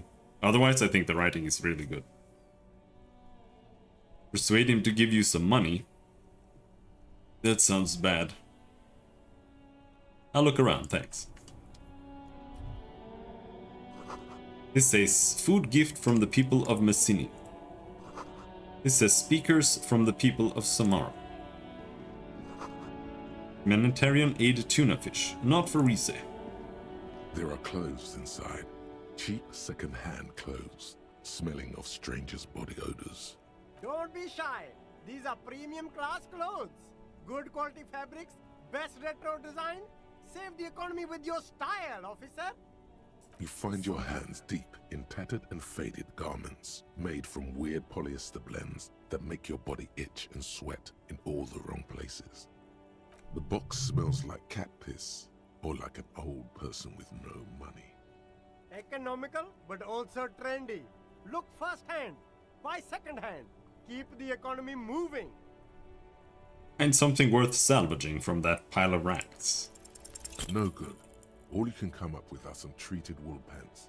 You can tell they're too tight around your thighs and too loose around the waist.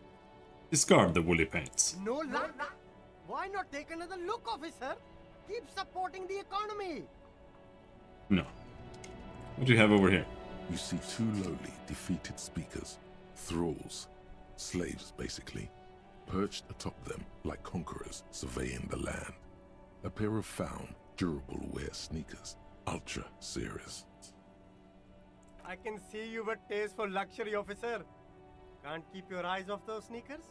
Inspect the speakers. These once respectable speakers have been conquered, reduced to a mere prop by the indomitable found ultras atop them. A small heat emboss on the veneer reads, Solidarity aid from the People's Republic of Samara. The speakers themselves don't seem to display any magical qualities. No, don't look at the speakers, officer. Look at the sneakers. The sneakers are the stars here.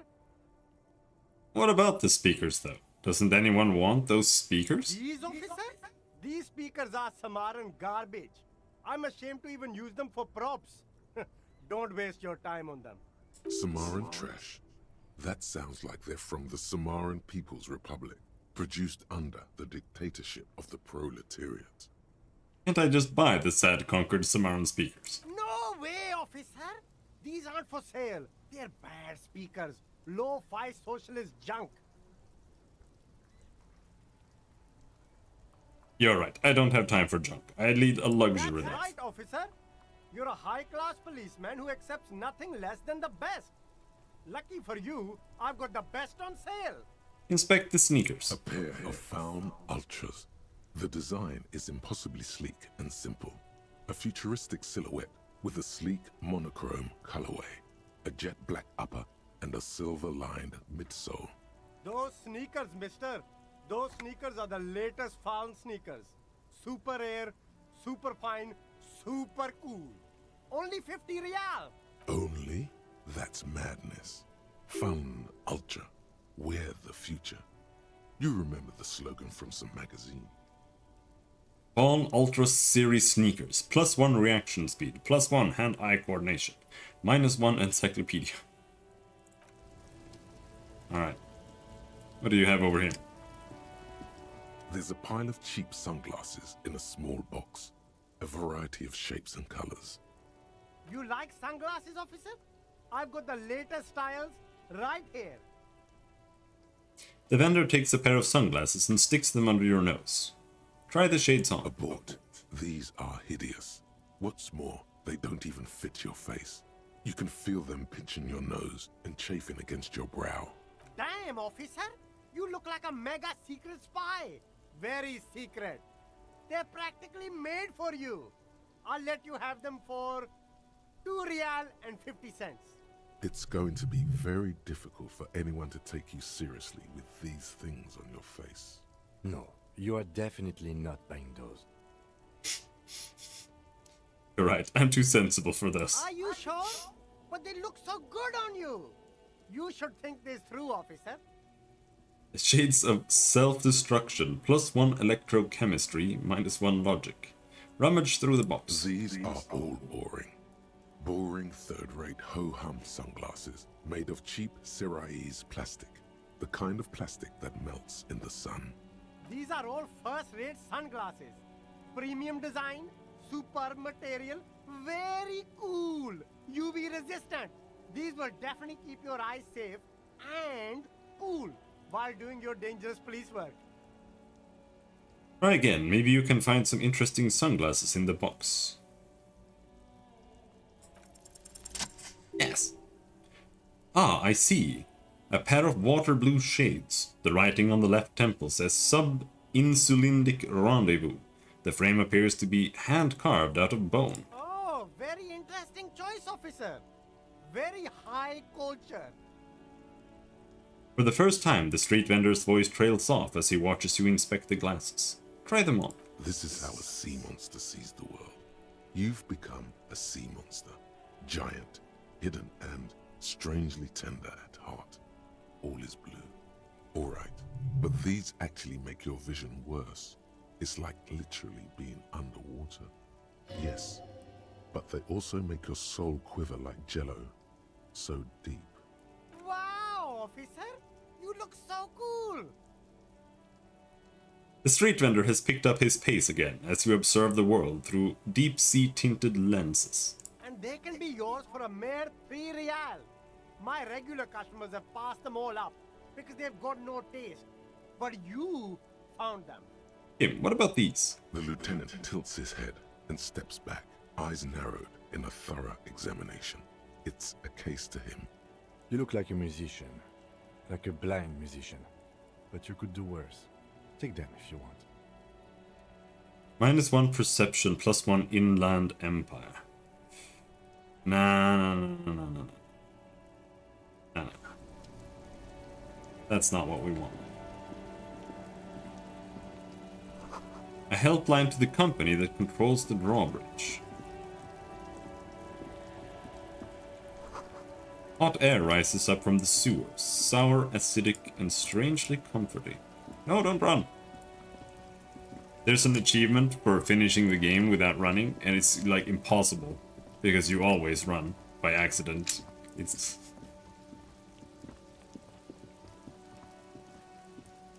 What is this? Trash? Let's check the trash.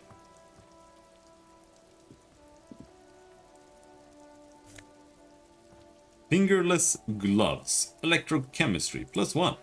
Oh yeah. Let's put on the hobo gloves we found in the trash. Sick, dude.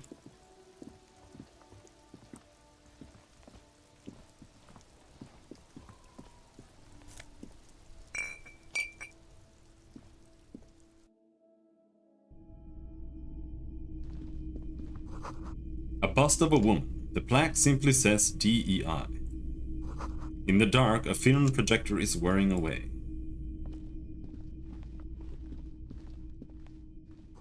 Some kind of machine. An antique cash register? A typical Martinez streetlight sits among assorted floor and table lamps. Let your gaze run over the streetlight. The light pole has been carefully cut, and the wiring has been redone and attached to a standard indoor plug. The light buzzes faintly, but persistently. This would make quite a statement in your living room. That a streetlight? Yes, officer. As you see, it's in perfect working order. His manner is casual, but his speech is careful, measured. He wants you to know that he has nothing to hide. Where'd you get this? It was brought to me to be altered. We are not here to investigate the theft of city property. He leans in so the pawnbroker doesn't hear him. You have to admit it's rather clever what he's done with it. He pauses, studying the light. There's nothing else you need to know about the light. You see rows of toy soldiers guarding the rest of the trinkets displayed on the table. Some on horseback, others in rags, others yet in bright blue uniforms. All are stern and unyielding in their duty. Try to find something pretty and cool here, then use it to win her back. Win her back? Yes. Buy something nice. A figurine. Dig up a truly cool figurine in the box under the table. Why? What's this? A headless man riding a horse. A headless man wearing futuristic tracksuit trousers that say found.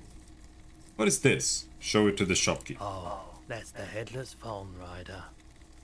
Who? The Headless Phone Rider.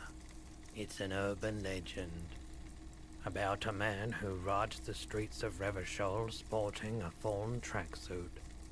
As you see, he's missing his head. He points at the decapitated figurine. 50 cents. Bargain price. I'll throw in the tiny cap too. I think he's looking for it, or something. That part of the story has many interpretations. I need this. I need this. Did I mention that this figurine is supposed to be lucky? Always carry it with you. Inspect the knights on horseback. Big men on big horses, clad in lamella armor and carrying flintlocks, the kind that would mow down a line of enemy soldiers in the blink of an eye. Point at the knights on horseback. Who are they? Franco-Nigerian knights. I used to be very serious about these guys. He looks at the dusty figurines in the dim light. A long, long time ago. Inspect the blue uniforms. They're not all blue. These figurines also wear gold coats and caps, complemented by orange trousers. They are variously posed, wielding swords and rifles with bayonets. What exactly are these? Which one? Ah, royalist soldiers from the time of the Revolution. The uniforms are painted a bit too brightly, I suppose. The figurines in rags. This set of soldiers isn't meant to look impressive. A few have rifles, but most of them carry pistols. Some even shovels and tall sticks. Are these even soldiers? You're probably talking about the revolutionaries, yes? Yes, they are soldiers, revolutionary soldiers. I think their poverty has been exaggerated for effect. When you place them next to the royalists, it doesn't seem like they could possibly win.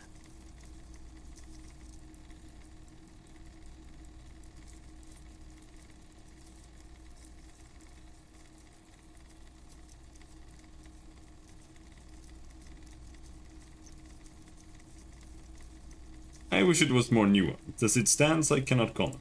I don't like either set very much, to be honest. But there are many parents among my customers. Step away from the table. It's not often that I see officers from the RCM in my pawn shop. Advanced race theory is done.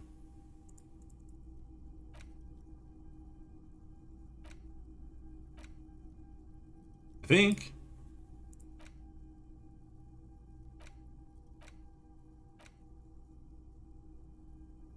Breakthrough imminent.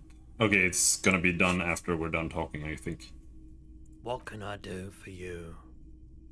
His courtesy is not insincere, but he prefers being alone with his projector, just watching the movement of light across the walls of the shop. Sorry, I feel like I'm interrupting you. Oh no, not at all. I guess I haven't had many customers lately. RCM or otherwise. Flashes a smile. Who are your customers usually? All kinds of people come through here.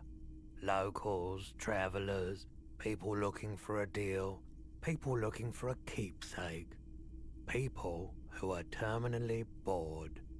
As you can see, I have a wide selection of goods for everyone to choose from. Not quite the collection indeed. It keeps me entertained. His attention is drawn once more to the play of light and shadows on the walls behind you. Entertained? He might be high. If he is, on what? Is Roy high, and if yes, then what is he on? Feeling warm and enthralled by the movement of light, while the mind continues to race forward. Lucky bastard. He's probably on Pyrolidon. It's tough to come by on the street. Or Pyrolidon, what is that? A drug developed by the military to treat and prevent radiation sickness. It has psychedelic side effects, and it makes your eyes turn yellow. Is it just me, or is it really warm in here? Look around. I try to keep the shop at a comfortable temperature. There's a note of indignation in his voice. Interesting. Those triangle patches on his vest, you have a feeling they mean something, like they're similar to the halogen rectangle on your jacket.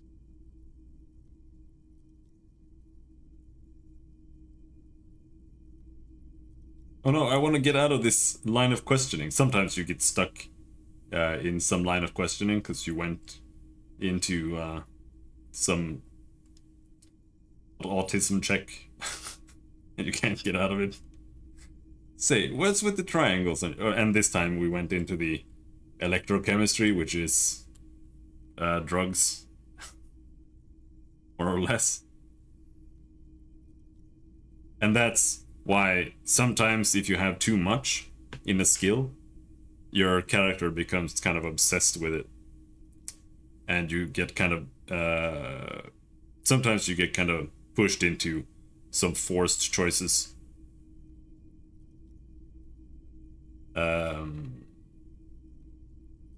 If you go really hard on the psyche stuff, like I said, if you go with Inland Empire and you like go really hard on Inland Empire, it's gonna trigger all the time, and it's gonna go off on everything, and it's gonna give you hunches on everything. But the hunches are not necessarily going to be correct. And you're gonna be like, he's gonna be stuck in his own head a lot. Which I like. I like that you do, like, that it gets a little bit too much if you just go really hard into one thing.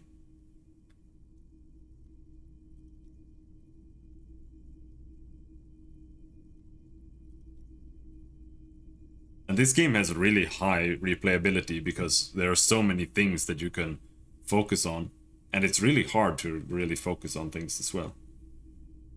Or to like spread, or it's really hard to like spread yourself out much. And have like good rolls. You can still have decent rolls though, but I don't know what I'm saying anymore. What's with the triangles on your vest? I was with the Emergency Relief Brigade. You know, after the People's Pile disaster. He coughs as if to mark his words. Had to take Pyrolidon for radiation sickness. That's what you were hinting at just now, wasn't it? He's taking it for mental and emotional, not physical pain these days. The People's Pile, what's that? A bad idea. Some poor leftist built a particle decay generator in hopes of bringing affordable electricity to underserved communities. It malfunctioned. Radioactive waste everywhere. Probably some of it in you too. Tell me more about this emergency relief brigade you were part of. We were an all-volunteer force. Self-organized. Tried to help the fire brigades contain the spill. On the patch, gamma radiation lines crossed with a red drop of blood. I lived by the river since I was a small boy. The Esperance.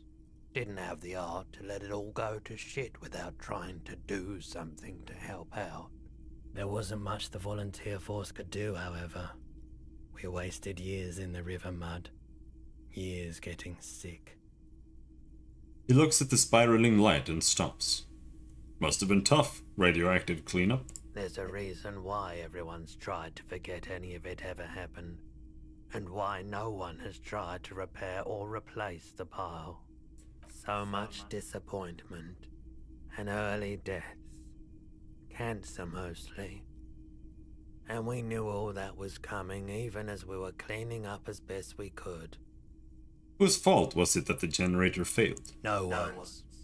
Everyone's. He sighs and shakes his head. So much bitterness. A bunch of poor people built themselves a primitive nuclear reactor, hoping for the best. What do you think is going to happen? How'd you end up running a pawn shop?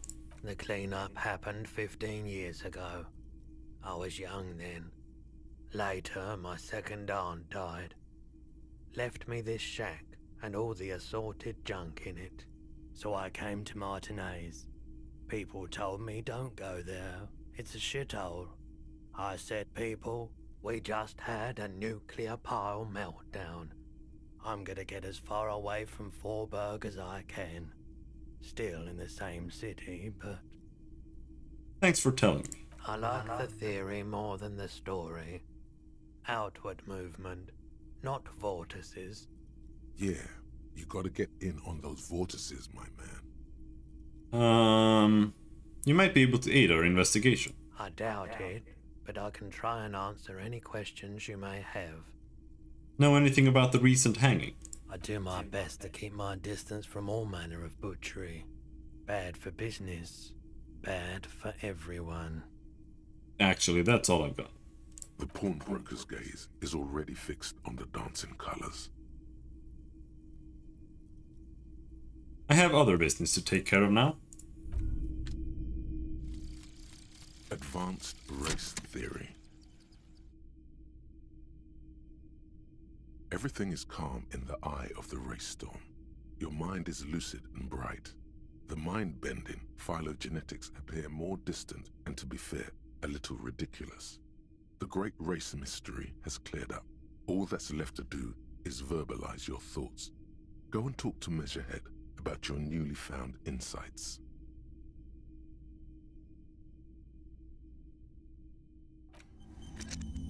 We've got advanced race theory. Hell yeah. Let's go talk to Measurehead.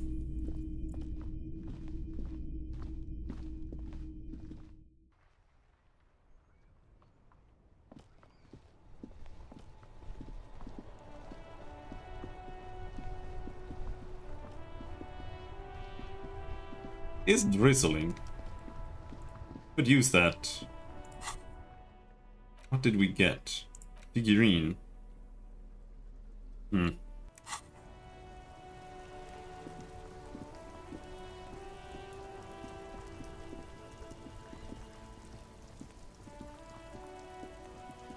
Bitch. Don't make yourself too comfortable. I do want to play...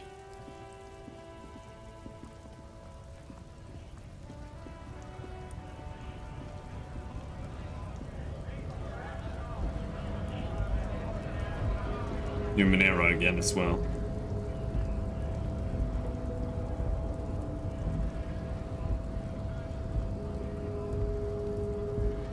But Numenera is so much the reading that I have to do out loud, and it's too much for me right now.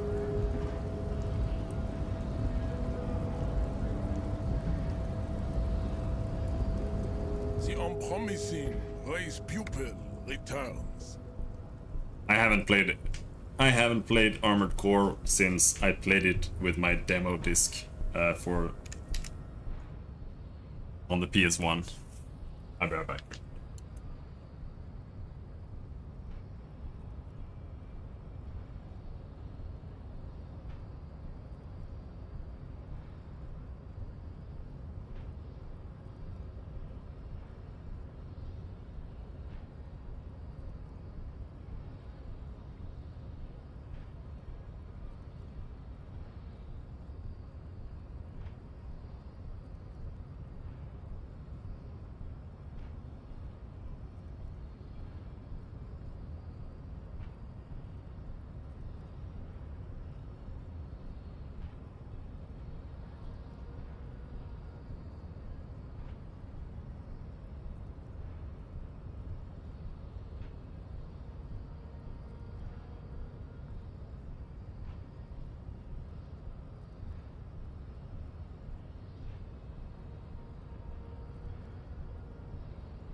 And also, that was the PAL version. Now,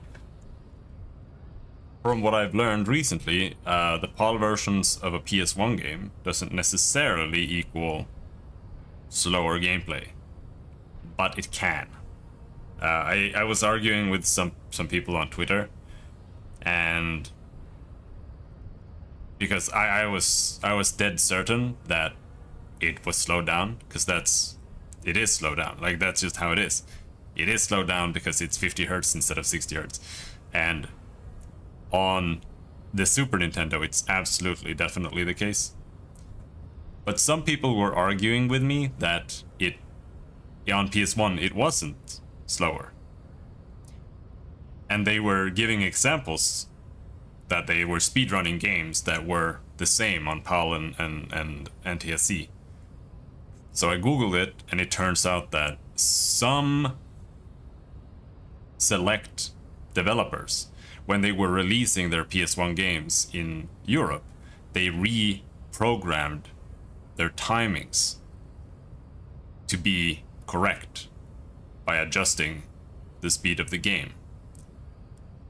But others didn't. So it's completely random whether PS1 PAL games run the way they should or no.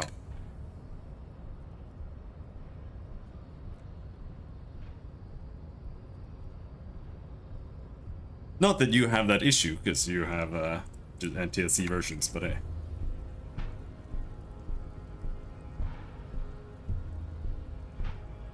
I think I know what the race Enigma is. And? It's shit. Let me into the fucking harbor. Paradoxically, you plan to supersede the Occidentals with their own race theory. This racecraft is what rich people want us to do while they get all the money. It's just something you shock people with, liberal and progressive people. It's whatever you want it to be. It's free association language. It's a free association language exercise. Degenerate, race hero. I don't know about the rest, but it's clear I should stop drinking the ancient Ilmaran mind poison Al Ghul. This dump is ready to be superseded by the Areopagite superstate. I can serve as a clerk in your administration. Maybe you need a cop. I'm gonna go with this one. It's clear I should stop drinking the ancient Ilmaran mind poison Al Ghul. Fascinating. The Revacholian degenerate shows signs of racial self-reflection. How did you accomplish this little feat?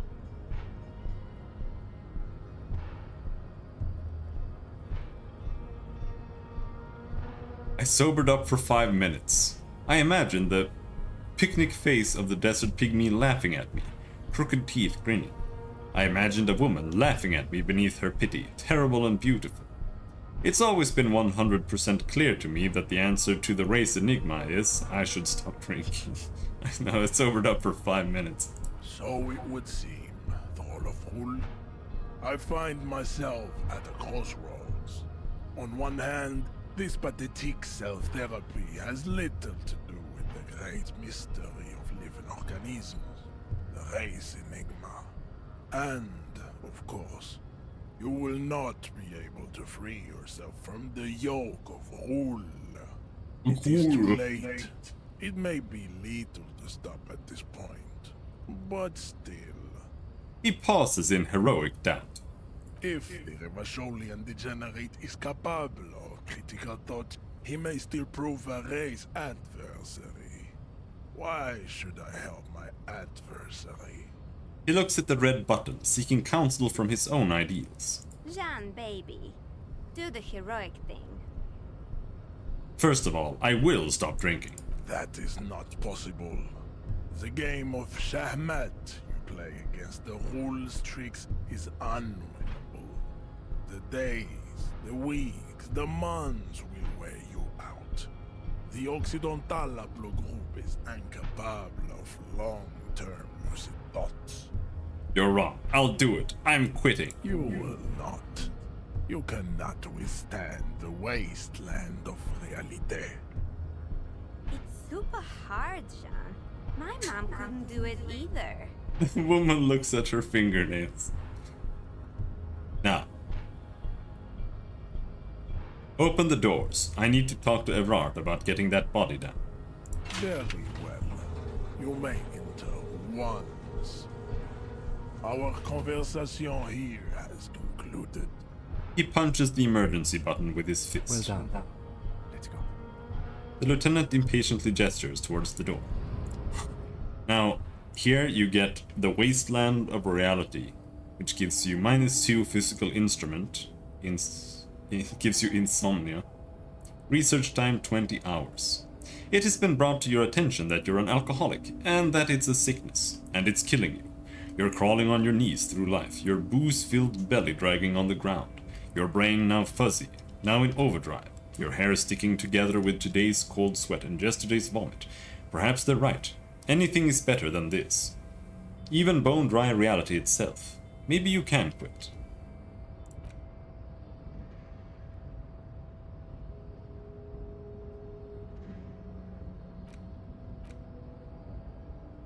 Unlock a new slot. How do you do that? Does it cost a level?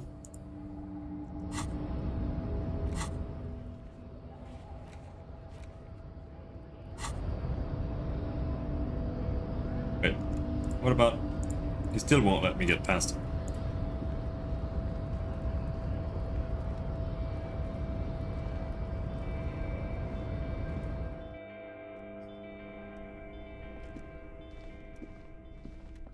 I just steal everything. A standard office file cabinet. The drawers seem to be locked. Someone left the coffee machine on. The dark liquid in the pot looks almost sentient. Postcard Le Jardin 21.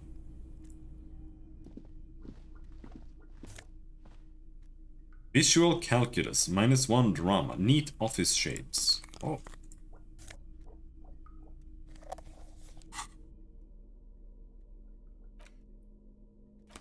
These look good. Visual calculus is cool too. What does visual calculus do? Reconstruct crime scenes, make laws of physics work for the law. And drama is this one. It's kind of lame. I don't like drama. Detect lies though. That's pretty good. It's not bad either, for sure. On second glance, someone has forgotten to properly close one of the drawers. It's unfortunate for the Union to just leave their paperwork lying around like this. Let's see what's inside, he thinks. Open the drawer. The drawer opens smoothly. Inside is a well-organized selection of brown folders. Browse through the folders. Hundreds of documents containing logistical data. Two kinds of transactions stand out. Materials coming into Revachol from the outside world, from Muindi, Grad, and even Ilmara. And the same materials being handed over to companies inside Revachol, Kuron, Coal City, La Delta, and Jamrock are listed among the many districts where the imports are being sold.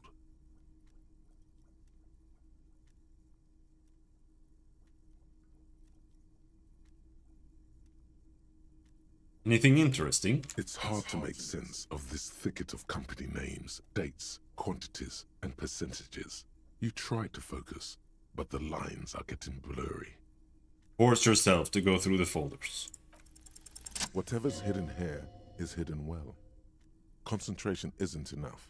Only a trained accountant with a background in logistics would be able to really make sense of it.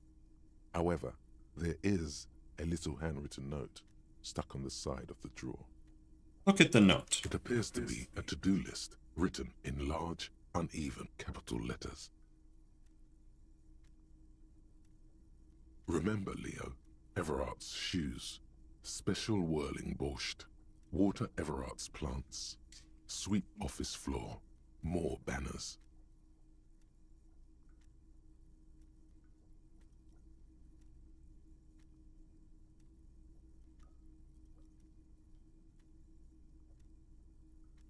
All items on the list have been crossed out, and the note itself is crumpled. Look, Kim, a to-do note with a list of errands for Everard. Everard Clare, probably. The head of the Debarders Union. One of his aides must have left it. Nothing incriminating here. What is so special about this borscht? Code for drugs? Booze? Blood? Take another look at the note. Remember, Leo, Everard's shoes, special whirling borscht, water Everard's plants, sweep office floor, more banners. All items on the list have been crossed out, and the note itself is crumpled. The drawer slides shut smoothly.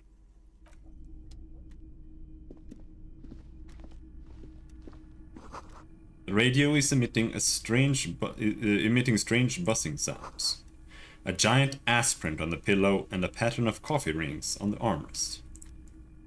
An imposing combination of a punch clock and a payphone is looking down at you from the wall. A note on the side says, "Tokens unavailable due to strike. Use change." I don't think we need to call anyone. We have a level. But how do you unlock this? Yeah, this is a slot.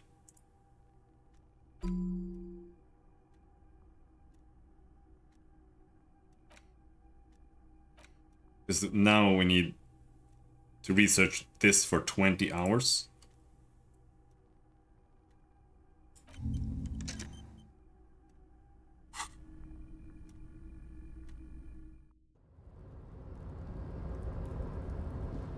This is mine.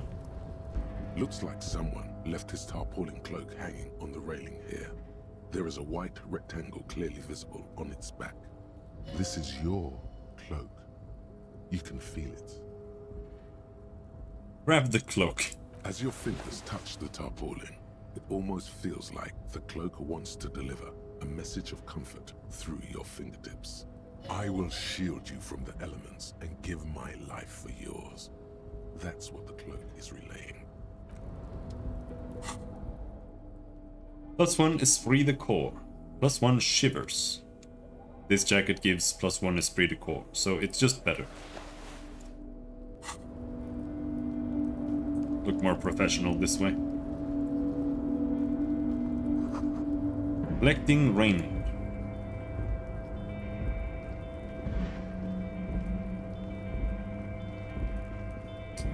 Yeah, I think so too. That is another way to get in, if you don't want to become a racist. Numerous empty bottles of Commodore Red and potent Pilsner. At least 3 packs worth of cigarette butts. All those empty wine bottles and cigarette butts on the ground. Someone partied really, really hard here. Wait, how hard? Well, they went through 6 bottles of potent Pilsner, 3 bottles of Commodore Red, and almost 4 packs of cigarettes. It must have been pretty hard. Did I do this? Well, yes, I think we can say with relative confidence that it was you.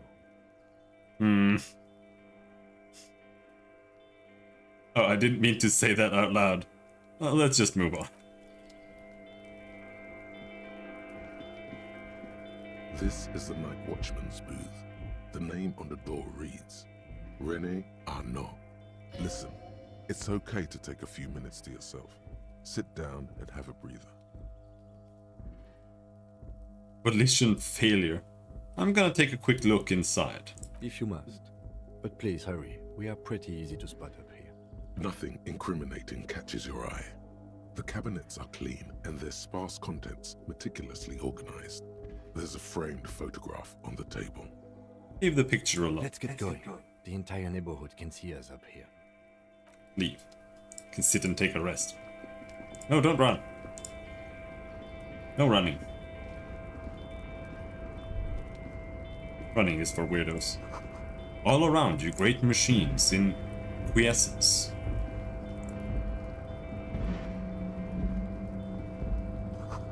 White pine trees are printed onto the screen covering. Looks like a forest under snow.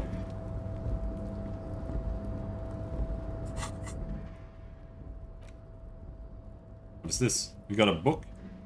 The leading intellectual organ of Martinez communism offers a radical Mazovian perspective on a range of contemporary issues.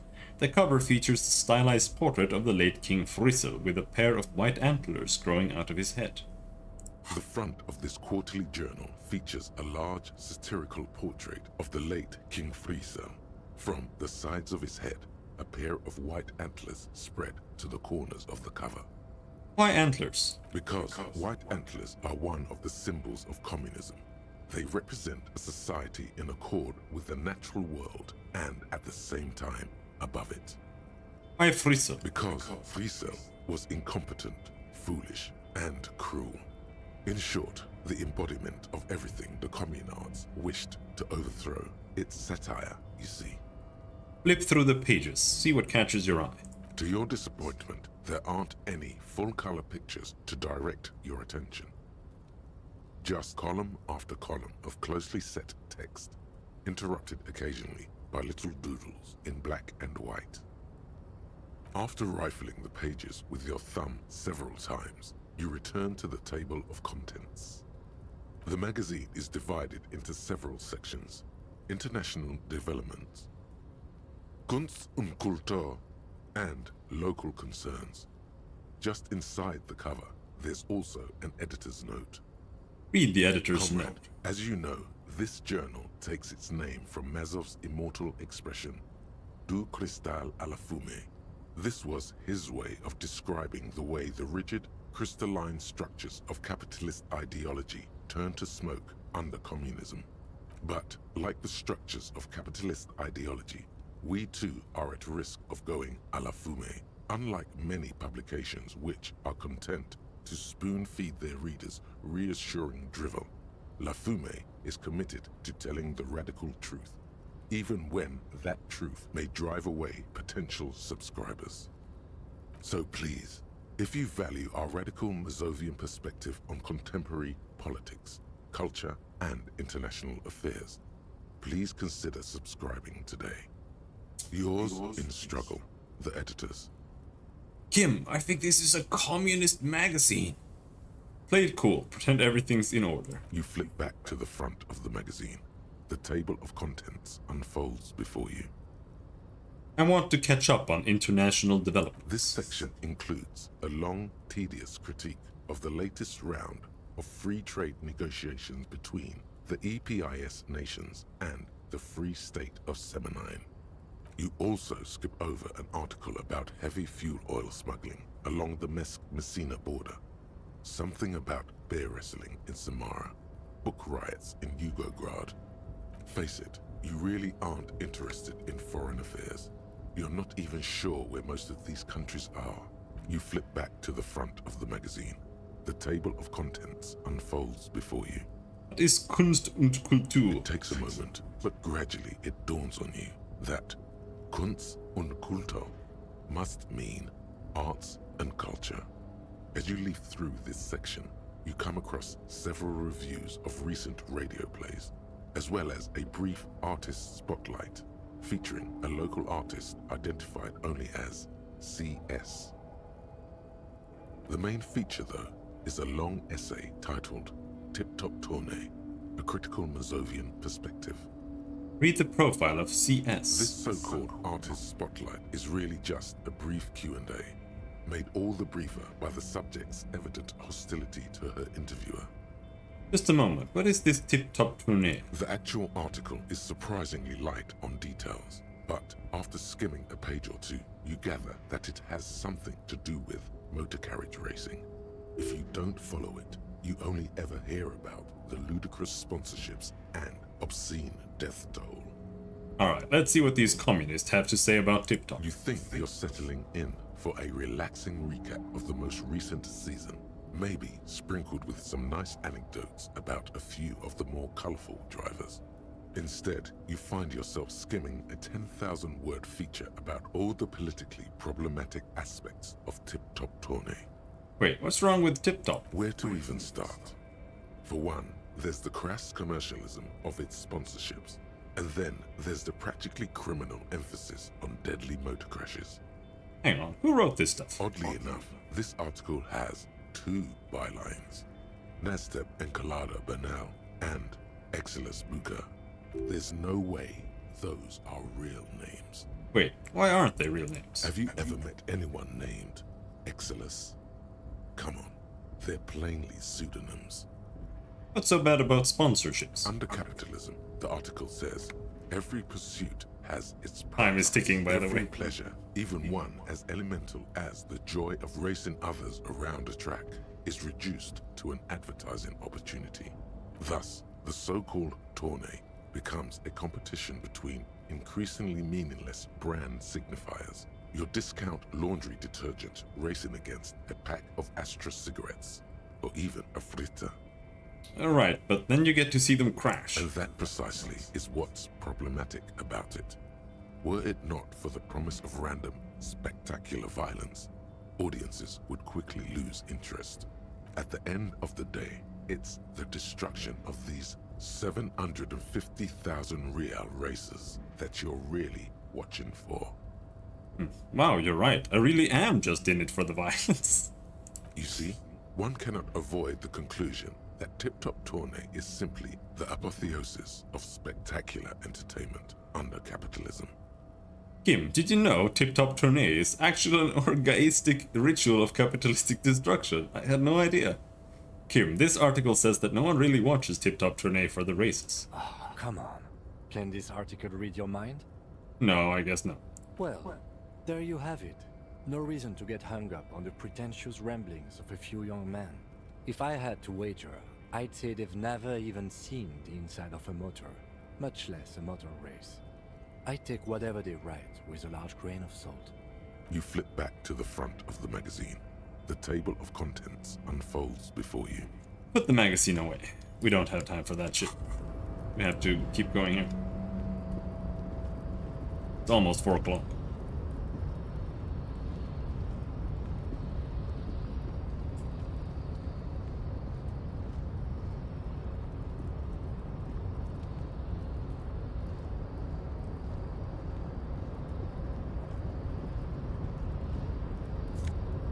Money. Oh, I remember this. Let's give this a try. A rusting control panel with several knobs. 2 buttons marked Marche and Arrête are faded with use. It seems to control the large crane above. A container is attached to its hook block. Marche. On. Arrête. Off. Press march. With a loud grind, the crane shifts overhead, moving a massive metal container through the air.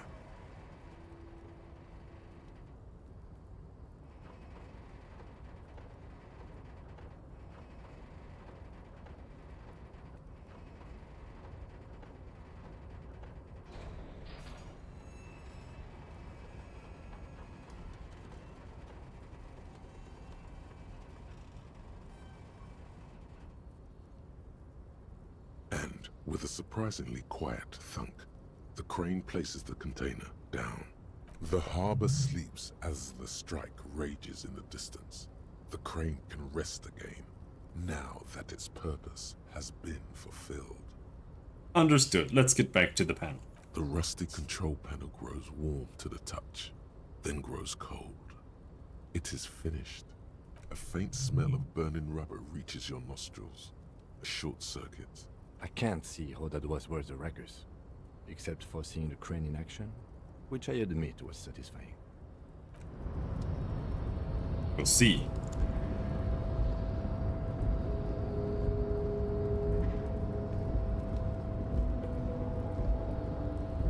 Before you stands a cargo container, just one of many in the yard.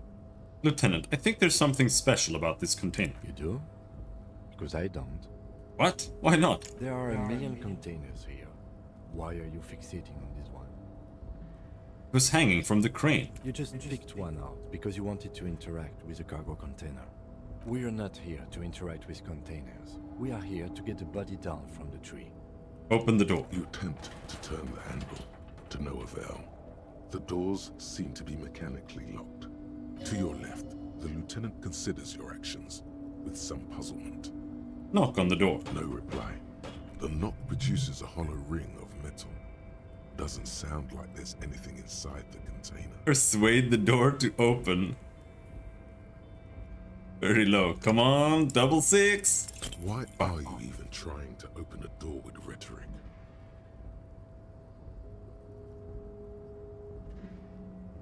Because getting physical wasn't an option. Because what wasn't an option? Why not? Never. Are you satisfied, detective? Nothing more to do here for now. Who's that? Got past the racist guy though. No, don't run.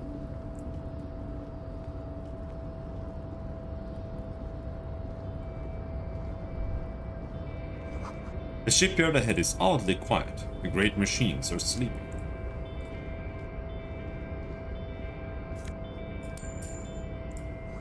The speaker tower is silent. There is no work to organize the yard below.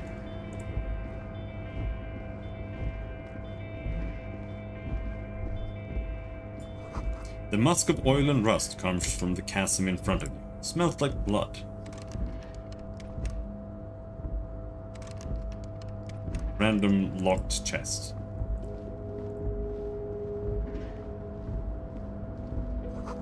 Industrial-sized thermos. Smells like burnt coffee. Honey. Soon, oh soon, something. The banner sags under the weight of rain and snow. White waves on red. Plants are happy, boots are shiny. Container, I'll turn you nice and red. Container, container, put the logos on. The lyrics to this container song are being made up as he goes along. The accent is so thick, it's impossible not to notice he's Ubi, from the vanishing peninsula of Ubisunt on Muindi. Container, container, used to be Wild Pines. Container, container, now belongs to Everard. The tiny man is so engaged in his work he doesn't notice you. Hi. Everard, Everard, Everard, he looks after everyone. Huh? Well, hey there. How can I help you, mister? The look in his deep blue eyes is as sincere as you've ever seen. Kind of makes you feel like an arsehole for no apparent reason. I see you are not a union man, mister. Did you get lost? You're not one of them scabs, are you? A shadow passes over his kind face. What is it with you people and scabs? I mean, I don't personally mind. Folks is just folks, you know, and folks gotta eat. He doesn't seem to be waiting for you to answer. Just some of the other guys don't look too kindly on the scabbing kind, if you know what I mean, mister. What are you doing with the containers? Oh, I'm just making some covers for them containers here. Yes, I am, yes, I am. So it's easier for the crane operators to spot them. What is going on here? Look at the mountains of containers rising behind him. The containers in the yard are green in Wild Pine's livery, and the mountains rising behind Leo is all red in Union colors. It's like some red infection was spreading outwards from the container yard's core. There appear to be cisterns underneath the Union container covers.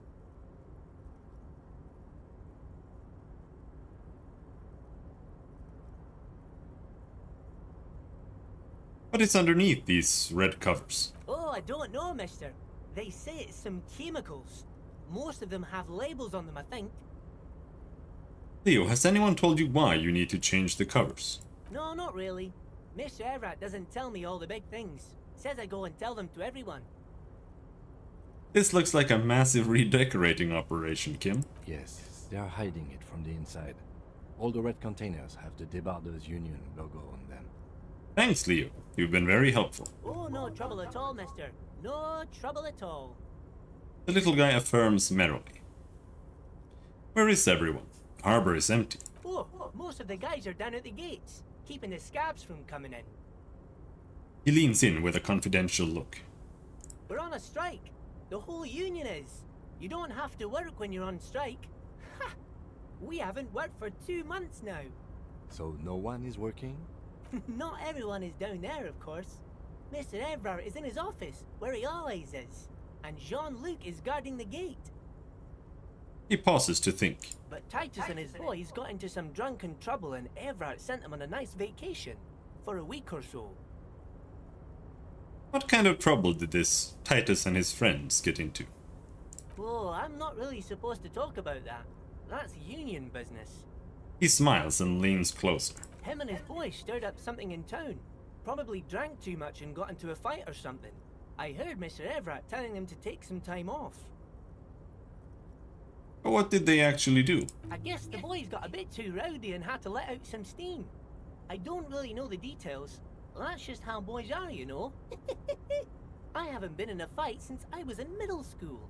Easy, Leo. Let's keep this on the hearties. He looks to you for assistance. Too rowdy, Leo. What kind of a fight did they get into? Did they kill a mercenary? Too late. Leo's mouth is still moving, and the words are spewing forth.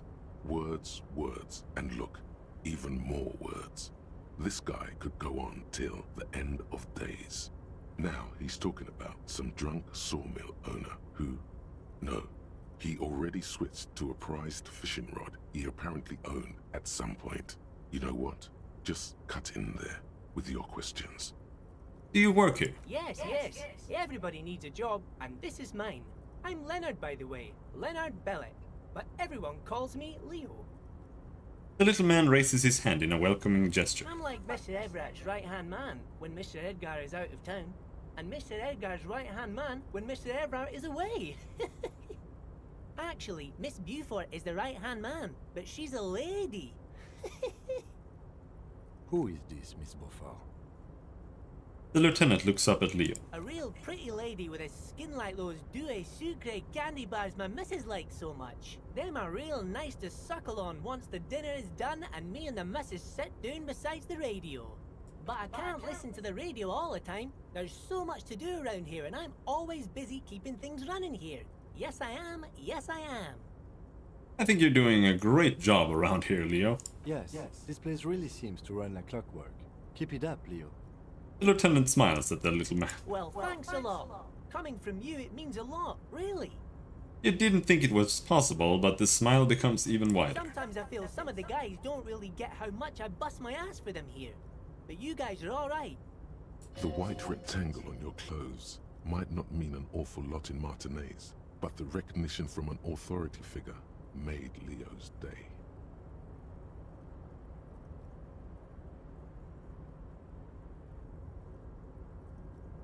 What's in that container over there? Are you Leo who wrote the note to make more banners? You're Ubi, right? What's in that container over there? Point to the container suspended from the Oh, crime. that one. That should be empty as far as I know. Lots of containers here have nothing in them. They're just waiting to be loaded up. Told you. I'm looking for the leader of the Dock Workers Union. Oh, you want Mr. Everett then? He's an awfully nice fellow, he is. Him and his brother are both nice fellows. They've lived their entire lives in this here neighborhood. He coughs, then continues immediately. Guys like Mr. Everett and Mr. Edgar, his brother, are real good guys. Made Martinez what it is today. Mr. Everett and Mr. Edgar and I went to the same school we did when we were boys. Easy now, Leo. I just want to know where I can find this man. Oh, Mr. Everett is where he always is. In his office, of course. Are you the Leo who wrote the note to make more banners? Oh, yes, yes. I leave all kinds of notes for myself. That old head of mine ain't so good at keeping things in no more. I almost forgot about the borscht. What was that about the borscht? Oh, yes. I've been taking special whirling borscht to the men every day since the strike started. The little guy chuckles merrily. It's very, very good. Makes a man feel so warm and happy. I feel like I could take on Mr. Renadan's boar dogs every time the lunch is done. Power borscht, huh? Never heard of a borscht that turns little guys into dogfighters. Alcohol, however. What do you mean by taking this soup to the men? Is it for striking? Yes, yes. I'm taking it to them. The borscht keeps them happy and in fighting spirits. Makes you all warm inside. They brew it in the whirling in rags. Hold up. Who makes it? Who makes it at the whirling? Oh, the whirling's cook. He makes it. Them is always talking with Mr. Manana in that weird language and laughing together. He doesn't speak what we speak. He's from Grad. Looks like the borscht is spiked. I'm gonna look into that. Oh, sure, mister. Sure. You do that. Yes, sir. He didn't actually understand what you meant, and now he's just nodding along. Okay, I'm off. Bye-bye now. He returns to his work. Lonesome, long way home. What was this? Here we go. Home awaits. Walk yeah. past Station 41 and through the market, past the Boogie Street spearhead to the other side of the lake, the frozen eye at the center of the district. Then past the video rental store on the corner. There, at the end of a street lined with pine trees, a small house no larger than a matchbox. 11 Voyager Road. You no longer live there. Those times are gone. And so are those people. Why did you come here? Why are you still here? And where's the dealer? You have to get back to work. That's all you have now.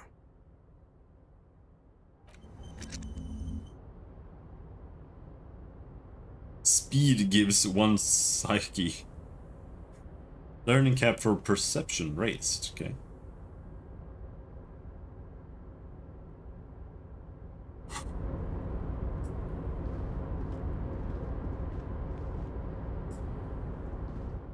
In we go. The coffee in the giant thermoses is still lukewarm. Oh, there, oh, big fella. Before you is a walrus of a man seated behind a large desk. He looks up from his work, not the least bit surprised to see you. With great effort, he straightens himself up in his chair, yet says nothing. He simply stares at you. Are you in charge of the dock workers? Welcome, Mr. Dubois, Mr. Kitsuragi. It's good of you two to stop by. Please, have a seat. My name is Dubois. I'm Everard Clare, head of the Debarders Union here in Martinez. The man relaxes into his chair and continues. I'd offer you my hand, but unfortunately my health prevents me from getting up. You understand? He looks extremely comfortable. The tiny folding chair, on the other hand, looks like a torture device. You go ahead, detective. Lieutenant nods at you, then the chair. Whatever he has in store for you, it can't be good, he thinks. I'll do my best. Forget about that. What's with this Dubois stuff? You're getting some seriously bad vibes from that name. I'd rather stand. Please, Mr. Dubois, let us converse in a civilized manner, as equals. Take a seat. I insist. He's trying to throw you off your game with this Dubois nonsense. Don't give him the pleasure. I don't sit. It's kind of my thing. Very well, Mr. Dubois. I respect a man with strong convictions. As he nods, his multiple chins move like ocean waves. I, too, have convictions. One of which is that I will not engage with any man who won't face me at eye level. Should you find yourself more amenable in the future, I'd gladly resume our conversation. But until then, I'm afraid I must ask you to leave. He turns back to his typewriter. You're no Titan affiliation, buddy. He's got you in a fork. Sit down or leave. Fine, I'll take a seat. Mr. Dubois. I can see that you're a reasonable man. I'm buck broken. Reasonable men can be of great use to one another. Remain serious. So tell me, how can the head of the Debarders Union help a representative of the Revachol Citizens Militia today? The chair you're sitting on has got to be the most uncomfortable chair in the world. It's violating your backside. Oh, by the way, I heard you got a rather rude reception from a certain Lawrence Gart. Some people have no manners, it pains me to say. This should take care of that nonsense. He points to a giant novelty check on his desk. It's absolutely comically huge. It should be sufficient to cover your expenses for a few days and patch over your differences with a cafeteria manager. Go ahead, take it. He points at it again. Wow, that's 25 real. That's good money. You need it. Wait, you know Gart? Yes, I know Lawrence. He's a real character. No union man in him. A real piece of work, that boy is. With a grin, he points to the checker game. It's like you're on a game show. At least don't thank him for it. You can take that comically large check and shove it up your ass. Keep it, I'm good. Okay. I respect a man with principles. No handouts, then. He crosses his arms on his ample midsection and sinks further into his chair. Now, I'd like to set your mind at ease about one other matter. Your lost gun. Let me assure you, Union people are on it as we speak. I've got my best hounds looking for that lost gun. His slug-like lips move, but all you hear is an echo. Lost gun, lost gun, lost gun. The world is swallowed by a black hole of fear. Only two words escape its gravitational pull. Lost and gun. Oh God, why didn't you think of this before? Cops have guns. Where's yours? At your pockets, or this doesn't worry me at all. Who cares if I've lost my gun and the love of my life? Nah, this doesn't worry me at all. Fuck love. This is your gun. Ouch! Fuck, that hurt. You don't need a gun. We can still have fun without the gun. The fun doesn't need to stop. Have some right now. Are you all right, Harry? You seem anxious. My name is Harry? Everything's going to be all right. It's not like you left it loaded. You didn't lose a loaded gun. Local children aren't out there playing with it right now, pointing it into their own mouths. It's in a safe place. I just know it. I have a feeling everything's going to be all right. It was loaded. There were 2 bullets in it. You always keep at least 2 barrels loaded. Kim, composure, don't panic. Kim, turn to Kim. Officer, we will deal with this later. We don't need Mr. Clare's help with this. I wouldn't be so sure about that. He says, as though to himself. Don't panic. 666, 666. God, fuck. You're sweating. Your knee is jerking. You're about to cry, aren't you? You're about to cry because you lost your gun and those children are gonna shoot themselves with it. No, I'm not about to cry. Try to stay cool. Mr. Dubois, you don't look so good. What is this, Mr. Dubois? He keeps repeating. What is he trying to pull here? You need to cool the fuck down. Chill. And yeah, if your morale goes to 0 or your health goes to 0, you die. Mr. Dubois, Mr. Dubois! Harry! The large man snaps his fingers, but to no effect. You're in some stupor. There are no Harrys. Let your mind go to your safe place. Mr. Dubois, are you okay? Can I get you a glass of water or something? Are you having some kind of medical emergency? Maybe you could use your hands somehow, in a kind of throw-in motion, like you're throwing that Mr. Dubois act right back at him. He's Mr. Dubois.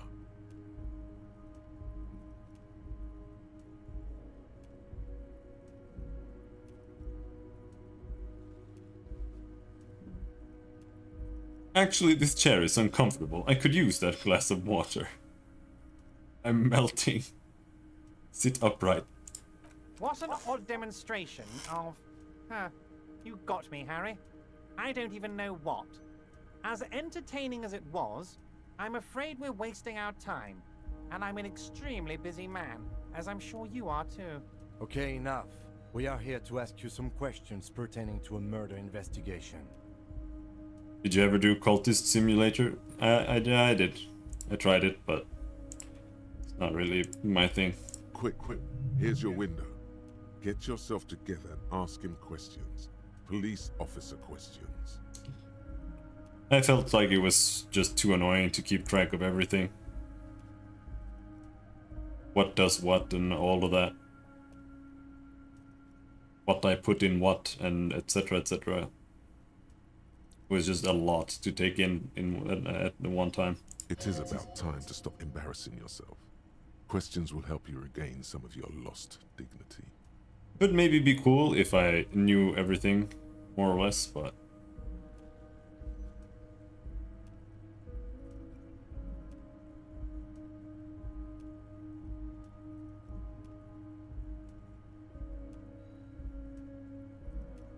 I want to talk about the hanging. Oh, of course. That's your main thing here. That's why you're in Martinez. I know everything that goes on around here, and I would love to discuss it with you. I mean, it's no secret that the lynching is connected to the strike. So much to talk about. Honestly, it's been weighing on me so heavily. I understand you need to interview me. Say nothing. But there's a thing that's been keeping me up at night. I want to talk about the hanging. I mean, if we could just calmly talk, exchange information, we could blow this thing wide open. Yes, that sounds good. Let's do that. But I can't think straight with this thing weighing on me. You're police officers, aren't you? I have a crazy idea. You guys are basically door-opening machines, incredibly talented at opening doors. You've heard wrong, Everard. We're not. Oh, you're being too modest, my friend. But don't worry. This annoying thing I have is completely legal. I just need you to open a door. The stars aligned into a cosmic frown here. He has your fate decided. Bide your time, however, and let the stars continue their course, and that frown shall turn into a smile. Only if you play along. Why don't you just open it yourself? Harry, I'm a very busy man, and more importantly, I don't have that extraordinary physique you do. You look like you could run around all day. You want to send someone a message that the police are working for you. I repeat, I'm a very, very busy man, Mr. Kitsuragi, and therefore I must occasionally enlist outside help.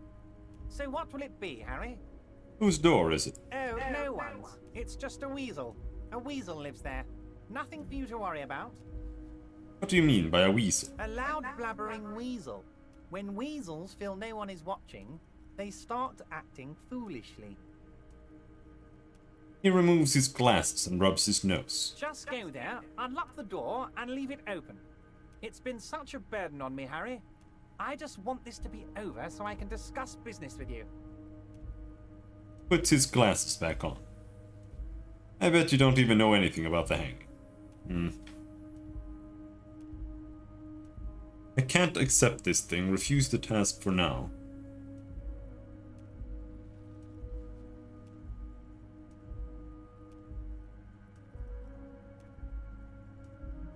Fantastic, my friend.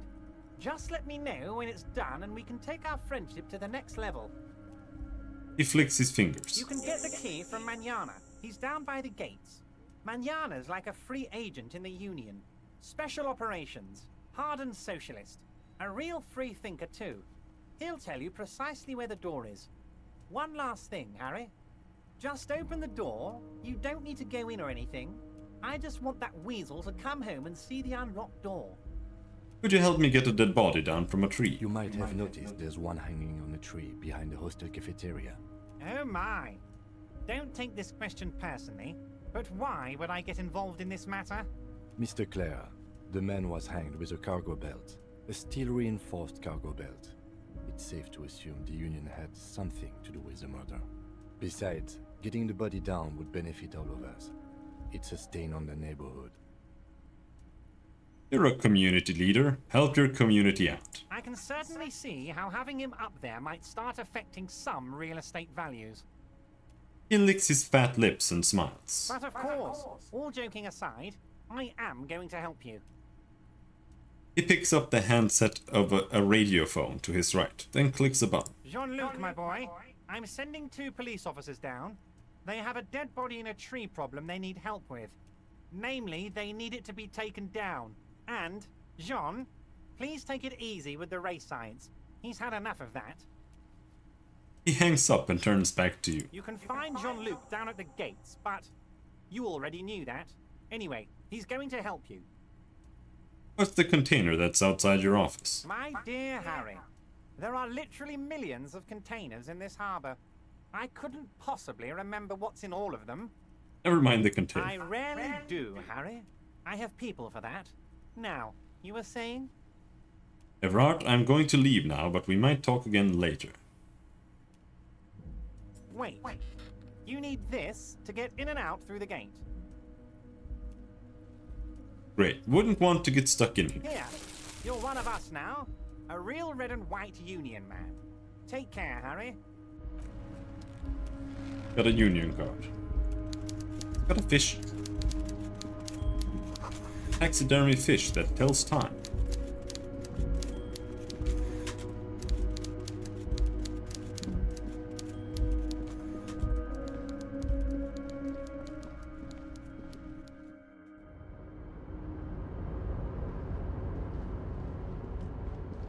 We missed some money there. Oh, don't run.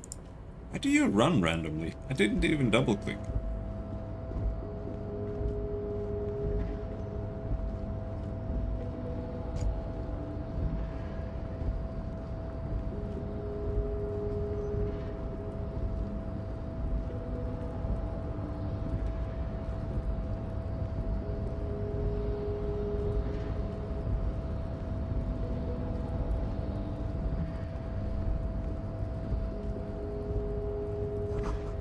Valsund means whale fjord in Arden. Oh.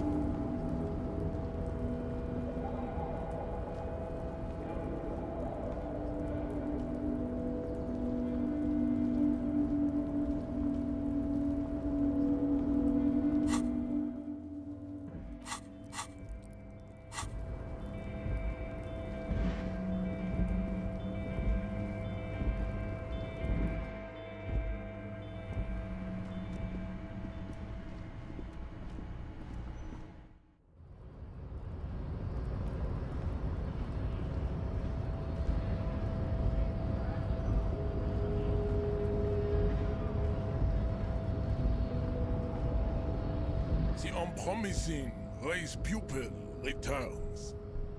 Everard told you to help us get the body down from the tree. So it was. My unpromising race pupil entered the harbor and used my superior to give me orders. I salute your cunning and will remove the body from the tree with my bare hands. You're so noble, Measurehead.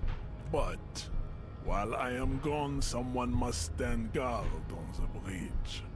That someone needs to be you. He turns Both to of you. He turns to the lieutenant. That would mean you're openly showing the people that you're taking the Union's side.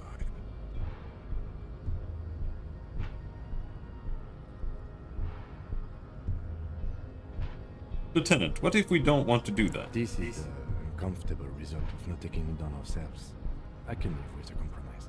Listen to your little friend. He is wise in his childlike way. His mysterious race may yet prove fierce competition to my heroic haplogroup.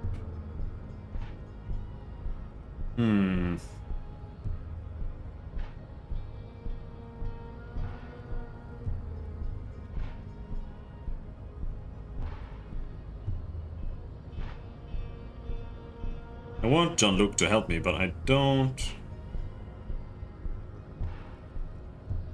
really want to side with the Union. Fine. Goodbye. Return to your degeneracy. Let's try going to the...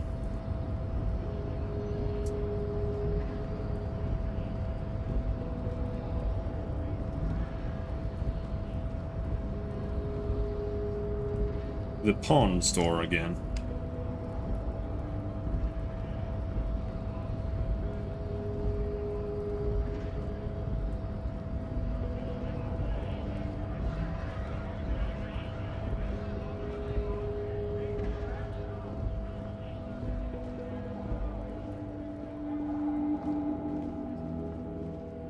Hello, Biblio. How's it going?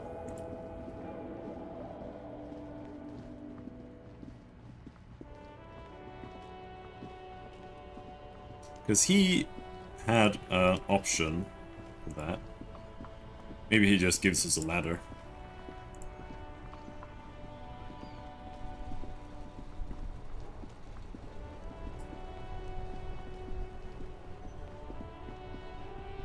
Maybe this is the only way to take it down, but you can at least shoot it down, I think.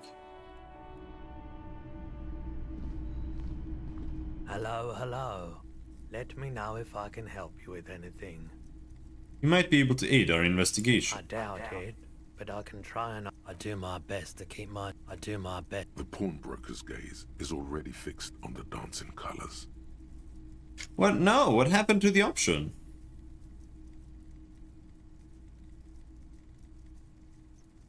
Doing foundation work with the rebar, etc. Feel a bit crispy now? I understand that. Do you happen to have any guns, like the ones carried by cops? Someone else came here earlier today asking the same question. I promptly sold her the gun you pawned a couple days back. The lieutenant shifts from one foot to another, alert.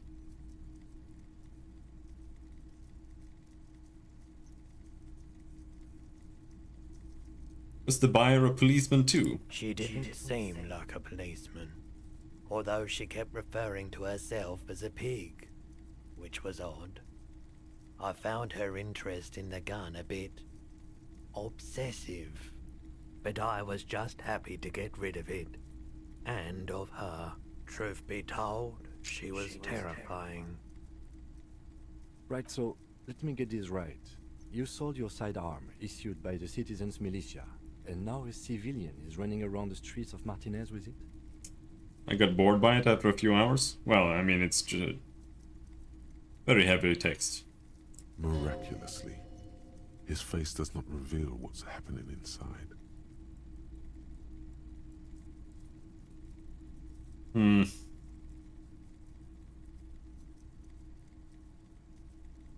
I don't like it either. What if she intends to commit a crime and blame it on the citizens' militia? You're right that she could cast aspersions on the force. We have to find out. Any idea where I can find this buyer? My apologies, officer, but I have no idea where she was coming from or where she went. A needle in a haystack. There is nothing you can do about it now. You'll just have to hope you luck upon her somehow. At least now I know how I lost my sidearm. Let's talk about something else. Of course.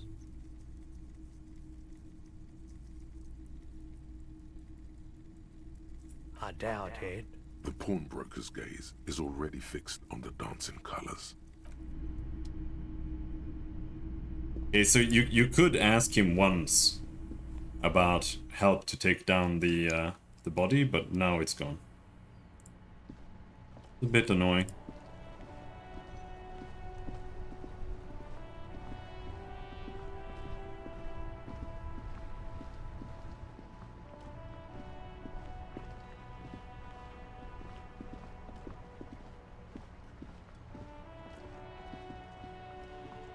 So I don't really know how we can take it down otherwise without using the Union.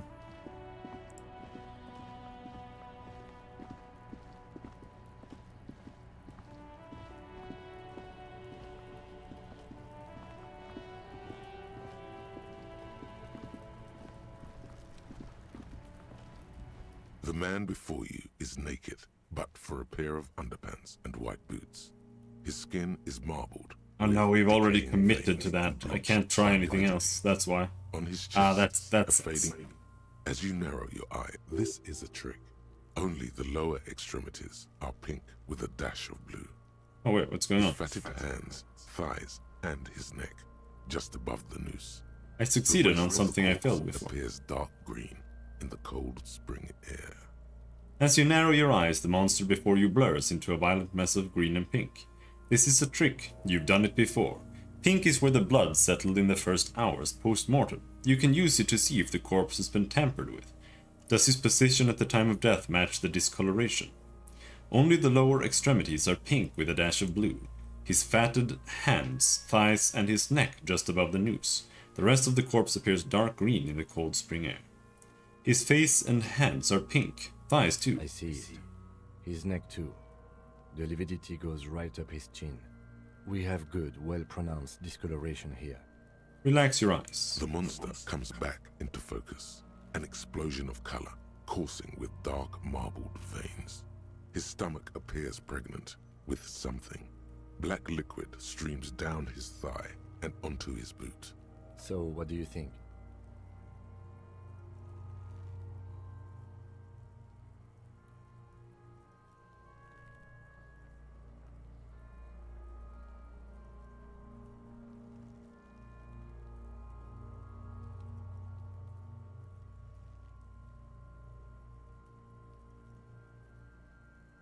I don't know.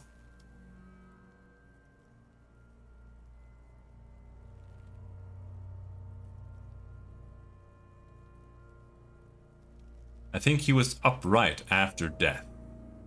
His hands, feet, and neck are discolored. Agreed. Especially on the neck. The belt acted like a tourniquet, keeping the blood in his head. The hypostasis supports a hanging. Could it still be he was moved after death? There's always a chance. We should check for ligament marks on his neck to see if they're in tune with the belt. We'll have to get him down first. He's beaten up. See the bruises? I do. Most of them are post-mortem. Maybe even all of them. The delinquents have made our jobs harder with their little sport. Oh yeah, they're throwing rocks. Stop talking in riddles, coin slot. It means you fucked him up good, Kuno. Fucked him up brutal-like. Cover your nose. Something is coming out of him. A pool of blood and feces has eaten into the frozen mud below the man's feet. Purge liquid is dripping into it, drop by drop. The victim appears to have contained no more than half a kilogram of digestion at the time of death. The fuck he's saying? Talking about shit. Goddamn right I'm a F-word. Turn around and yeah. We got lucky. Did we? I don't feel lucky. Back off and catch your breath. But there is no breath to catch. Only the cadaver. Okay, so we can't attempt to take him down anymore. That really sucks ass, I'll be honest. So we just have to go back to Jean-Luc and just let him do it.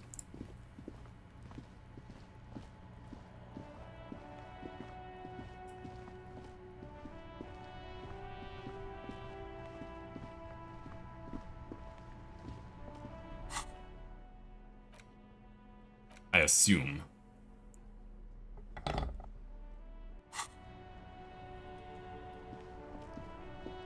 Unless we can do it if I equip the bolt cutters.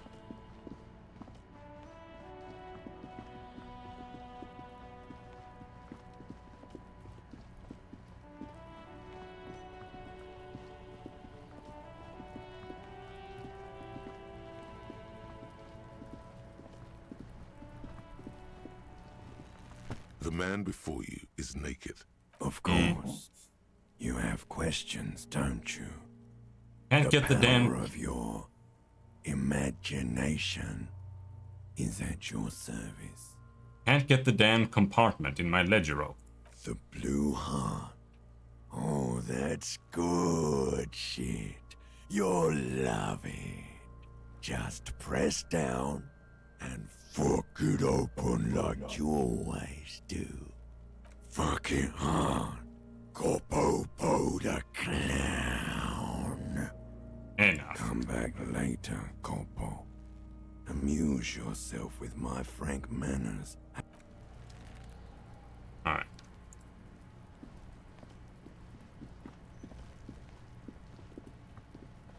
Alright, back to Measurehead.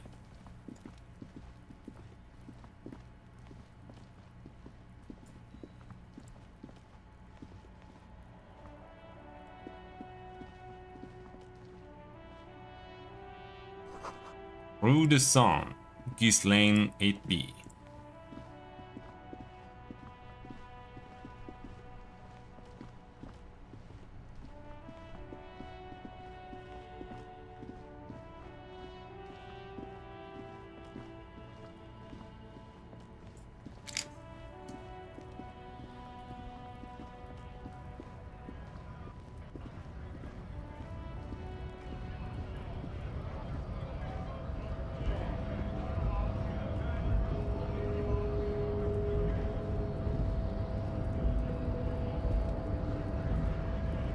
This guy doesn't really help, right? Right to work! What is a strike? When a bunch of ungrateful, lazy cockroaches can't get their act together, decide to block honest work for other people. He shifts uncomfortably in his workers' overalls. What do the strikers want? Beats me. They mumble nonsense about boardrooms and workers' rights, while we have the right to work! There's something odd in the way he carries himself. His set of clothing looks vaguely mismatched. The different pieces of the attire seem ill-fitting. Ill-fitting? What does that mean? His shirt is far too small and an unpleasantly tight fit, while the overalls, held up by a belt, seem to fit a man with much more corpulence. You wearing new clothes? He ignores your question, choosing instead to turn to the emaciated workers, raising both fists in the air. The clothes are obviously not his. Silence is the answer.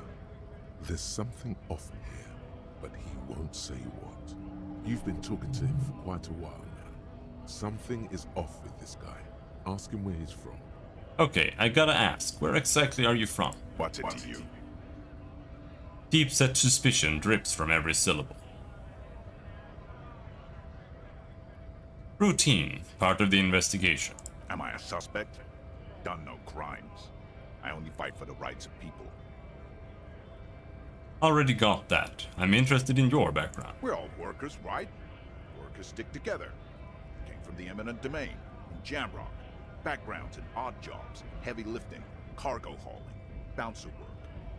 I know the drill.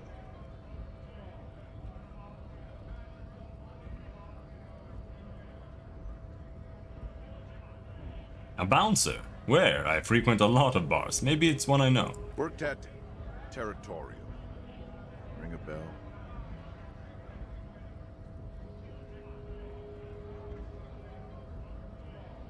Never heard of it. Are you lying? We're done here.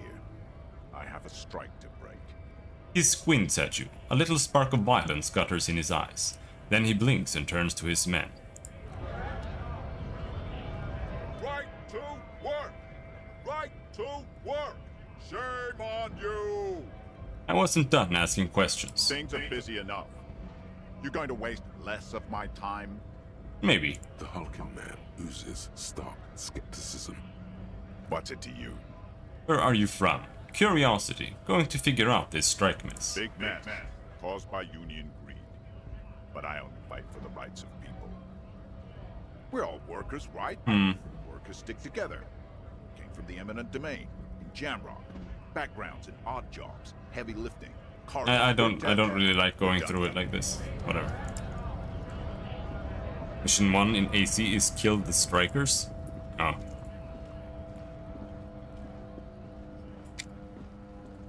Yeah, they gotta go. No, we need to go up to Jean-Luc.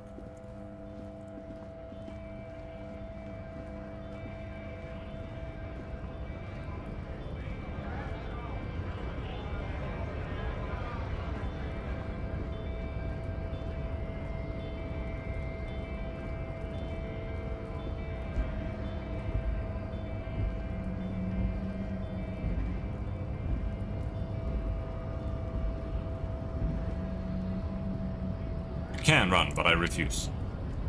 For now. The unpromising race pupil returns. Okay, I'll wait here. Just take the body down. Hey, see that they stay here the whole time.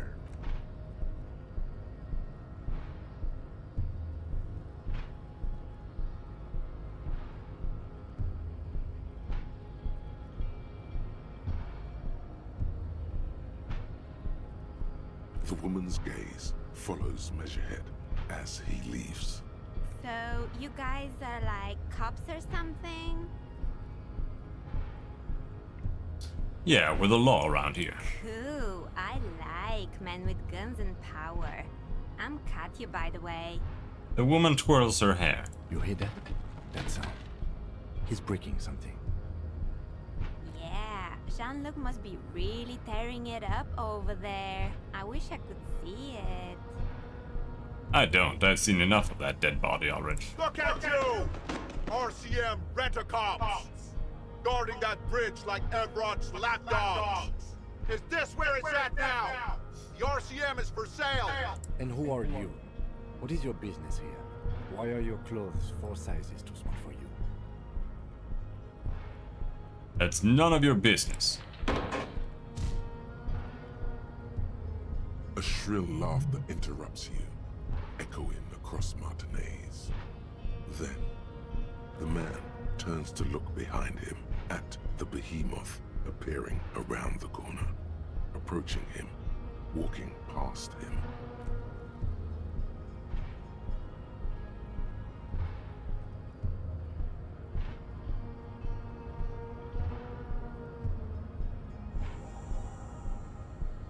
The corpse has been removed from the tree. Stand down and congratulate yourself. You have sided with Ray's victory today.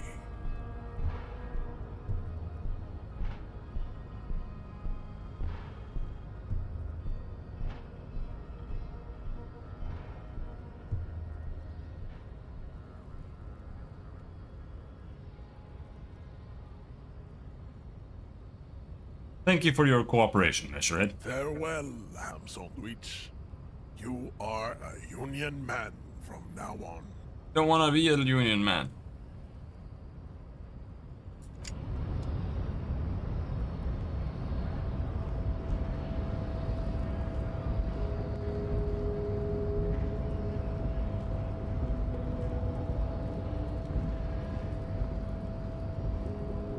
I wonder what all these ways you can solve the tree is. 'Cause it feels like such a simple thing, like literally just go find a ladder. How can there not be a single ladder in the entire city? Like there's literally a ladder next door, but it's just a door basically.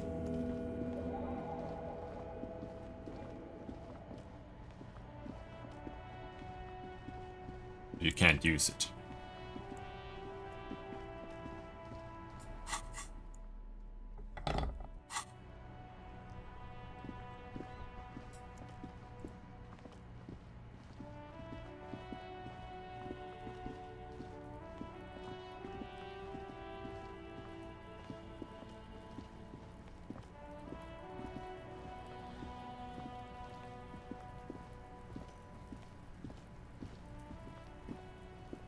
The corpse lies on the ground among the remains of an absolutely demolished pinewood branch.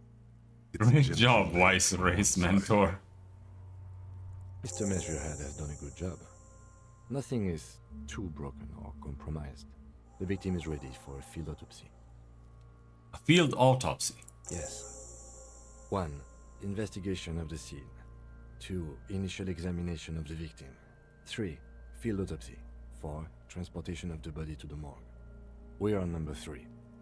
The fuck are they on about? Cop's gonna cut his shit up. Got it. The lieutenant adjusts his glasses and takes a deep breath. Tell me something, dead man. Shoot, Looney Rooney. Come back later, Corporal. First, what exactly is a field autopsy? Frank manners and Come on, officer. You know what a field autopsy is. You've done 100 of them. You have another pair of gloves. Unfortunately, no. I need a pair then. Can we return to this shortly? We have glove hunting to do. Let's not go glove hunting, please. Let's use division of labor. I perform the anatomical side, while you take notes. We just fill this in, right? Show him the red field autopsy form in your ledger. That's right. Open your ledger at the field autopsy The form. dead man stares in silence as you crack open the ledger. The bright red paper is covered in boxes and lists, describing the condition of his skin and organs in 3 parts. Above those, an 11-field info form needs filling out first. It begins with Begin. Assistant. That's you.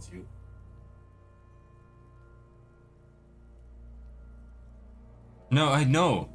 I know my name. It's Harry Dubois. Oh, this is shit. the corpse lies there, indifferent to your retrograde amnesia. The next box says Coroner's case number KK57-0803.0815. Write it down. Next. Name. NA. Next. Date of birth. NA. Age. Roughly 50. dry 40. The damage is so extensive, it's better to err on the young side.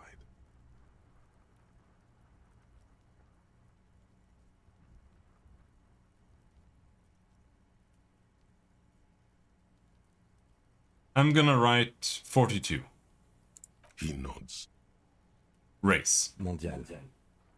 Write it down. The pudgy mess of curdled meat looks neither mondial nor anything other. Sex. Fucky, fucky! The little monster exclaims energetically. Male. Pigs can have sex? Right fucky fucky. Right male. Nor does he look male, with his pregnant belly and indistinguishable face. Date of death. We're still going with March 4th. 51. What else? 9. Body identified by is non-applicable. 10. Case number is the same as the coroner's case. KK 57 0503 0815 listens motionless, with the cargo belt still around his neck. Only one box remains. Evidence of treatment. None. At least not after the initial examination.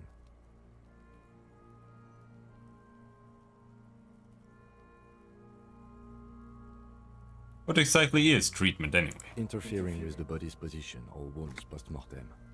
How did you not know that? Aren't you a cop? You're leaving a weak impression here. Say something sure-handed. I'm not so sure. A silent nod. The lieutenant places his gloved hand on the corpse's chest, as if in preparation. Your central nervous system recognizes this gesture. It's the stations of the breath. Ecclesiastic, religious in nature, a holdout from pre-DeLorean burial rites. It takes him 2 seconds to perform. Then, somewhere in Jamrock North, a small wood shed behind Rosencrantz Row, Lieutenant Nick Feuerbach puts his hand to the chest of a small corpse, no larger than a monkey. It's raining outside, light drizzle. There is darkness in the shed. Elsewhere yet, an obese female sits in a wicker chair, her silhouette bull-like against the window. Outside, Grand Coudon. The day is turning dim for Sergeant Mac Dawson. Hand extended, he approaches, to make sure she is dead more than anything else. And so, all across Jamrock, Coal City, GRIH, 42 deceased persons found today. 42 stations of breath. We should start the post-mortem. Turn the page. The corpse cannot feel Kim's hand on his chest. It no longer meaningfully interacts with its surroundings. A thicket of boxes and lists on red copier paper tries to answer why. External examination. Summary. Clothes. The deceased wears armored boots and white briefs. The make of the briefs is Babrodin, I think. Let's see. He turns the body onto its side to check the underwear label. See, it's happening. Babrodin, yes. Inexpensive. Size M. Color white.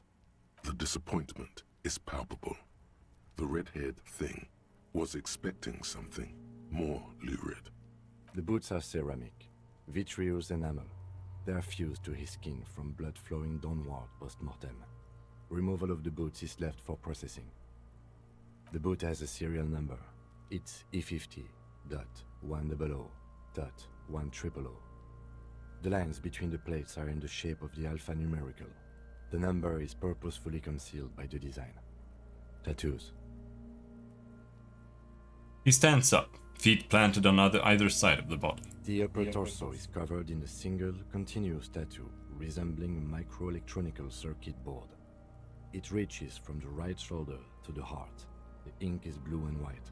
The assistant has a color photograph of the markings to be added to the case files as document A1.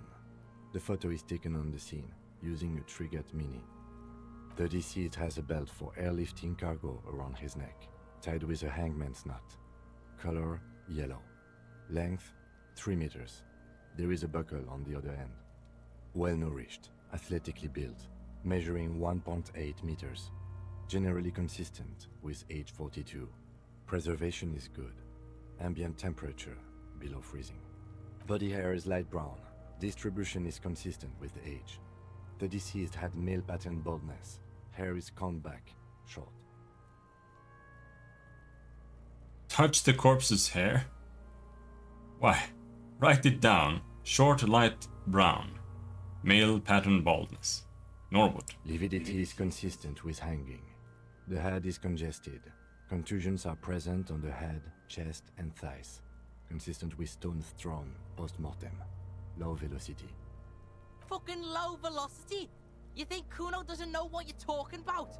Velocity was fucking max. Talking shit about Kuno's velocity. In addition, there are bite marks on the face, scalp, and chest. Consistent with predation. Write down. You get your mark. The lieutenant produces a small folding knife with the other hand, pulling on the belt. He starts cutting into the polyester. The stench is horrid. After a while, it's obvious the material cannot be cut. The steel wiring. There's too much of it. We need to remove the belt so we can get to the ligature mark. You got just the right tool for that. The chain cutters. Good thing we got these chain cutters. Pull out the rubber-gripped cutters. Always good to think ahead. Now... He points to the rope squeezing the dead man's neck. We need to cut the belt to see the ligature mark below. Carefully, with as much precision as you can. See? My pig is gonna fuck his head off. No, he ain't. Your pig's a boring fuck. Look for a good spot to cut. The belt is equally tight around the whole circumference of his neck, swelling over the edges like white bread rising from the east. I'm gonna fail this big time.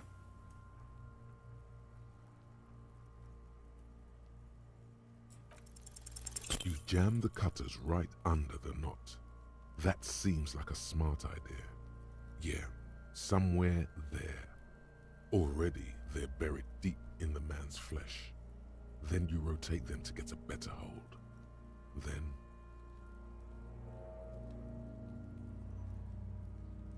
Rotate some more. A really, really bad smell is coming from there now. And some kind of cracking sound. Enough, cut some. Yeah, fuck him. Fuck that buggery. Corpse fucking time. Told you my pig was hardcore. I should have a go first. I think I have a strategy. He steps in and takes the chain cutters from you. Let him work. He sinks the cutters into the knot, preparing to perform the cuts, with his elbow to his knee for precision. Snap. The knot is slashed.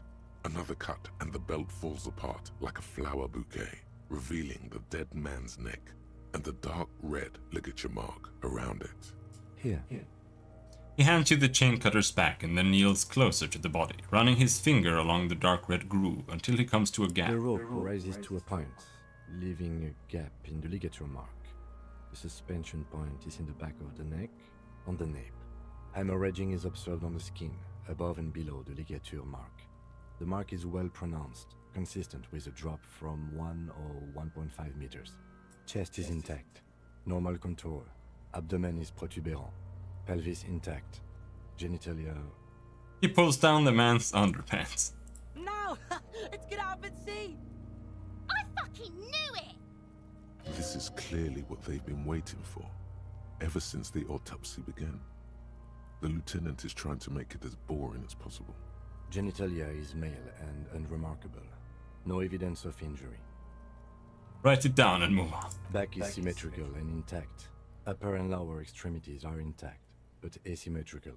There are combat injuries on the right hand, thigh, and hip. In addition, I see smaller, residual scars, too numerous to count, covering about 30% of his skin. From wounds sustained over 2, maybe more decades, dispersal and accumulation indicates long and active combat duty. This scarring is extensive, way more than a law official's. We have a real museum here, of battles, wars. Last item, hands. He takes the man's right hand in his, inspects it, then moves on to the other hand. Let the lieutenant work alone. Hands are clean. No sign of a recent struggle. Were we expecting any? I was. Maybe I'm just not seeing them. Honestly, this stench is making it hard for me to think at the moment. Ooh. That's all for the external. Well done. What next? Internal examination. Summary. Central nervous system. I have nothing. Do you have anything on this man's central nervous system? Of course, there is a moral to be drawn from it. A moral to this story. No. Musculoskeletal. Purge fluid is coming from the mouth. Not injury related. Eyes and tongue protuberant. Hyoid bone. Let's see. With his eyes almost closed, the lieutenant puts his hand on the dead man's throat and begins to massage it, gently. A rotting smell erupts from the mouth. Purge fluid runs down his lips, black and viscous.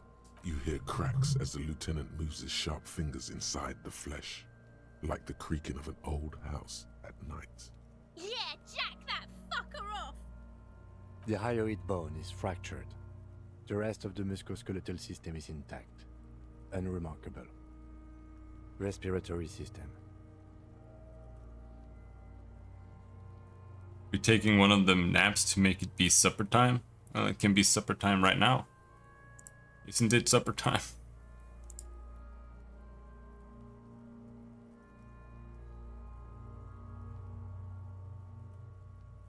Back hunched, as if in prayer, he begins to pry open the dead man's jaws. He stops to exert more force. Both hands are used. Oral cavity shows no lesions. The victim has received dental implants, possibly after a combat wound. Mouth swollen. Hemorrhaging present in mucosa of the lips and mouth. Look inside the dead man's mouth. No scream. No sigh of relief rises from the darkness inside. It's humid there. Sickly sweet air, unlike anything living. You feel like you're about to throw up again, straight in that mouth of his. Write it down. Hepatobiliary, NA.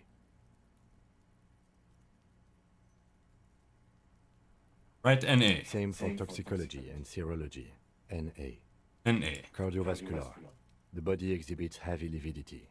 Blood has gathered in the hands, feet, and neck. Hypostasis is visually consistent with the hanging. Gastrointestinal. He breathes a sign of approaching relief. This is the last field on the list. He looks around to the ground. The pool of feces there. Digested semi-solid food in stomach. Voila. He touches the corpse's bloated lower abdomen, briefly. Write it down amid the voila. What's next on the list? Description of injuries, summary. Let's see. We have bite marks, contusions on the head and chest, and a ligature mark encircling the neck. You'll need 3 fields. Leave a 4th one too.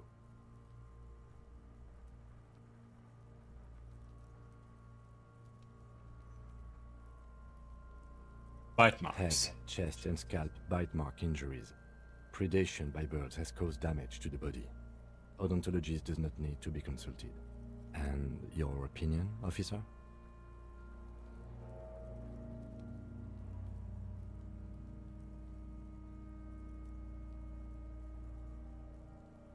Beneath the description, there are 2 boxes waiting to be ticked.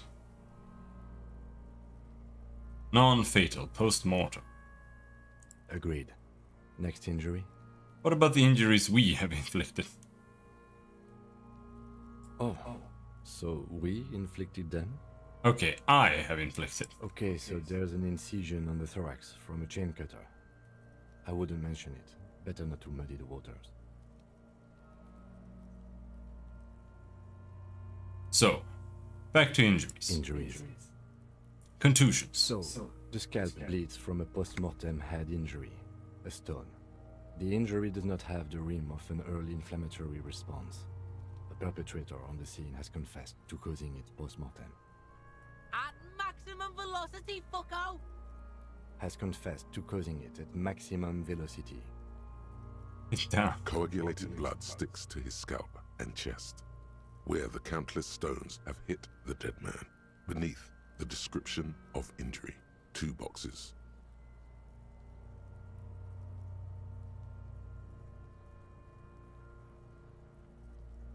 Non-fatal, post-mortem. Right.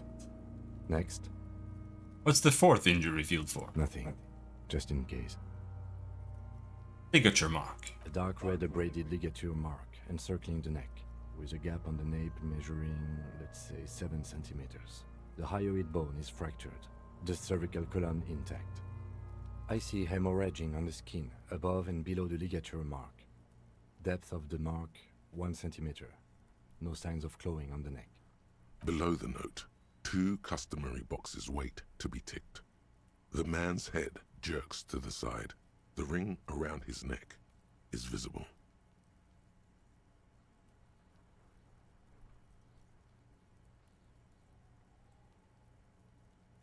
Opinion, fatal injury. That's it. We have established cause of death. It's not much, and it leaves much to be questioned. But it's a start. Let's wrap this up. I pronounce this field autopsy over. What now? I need a copy of that autopsy form. Then I will drive him to Faubourg. Rip out a copy of the autopsy pages. For processing.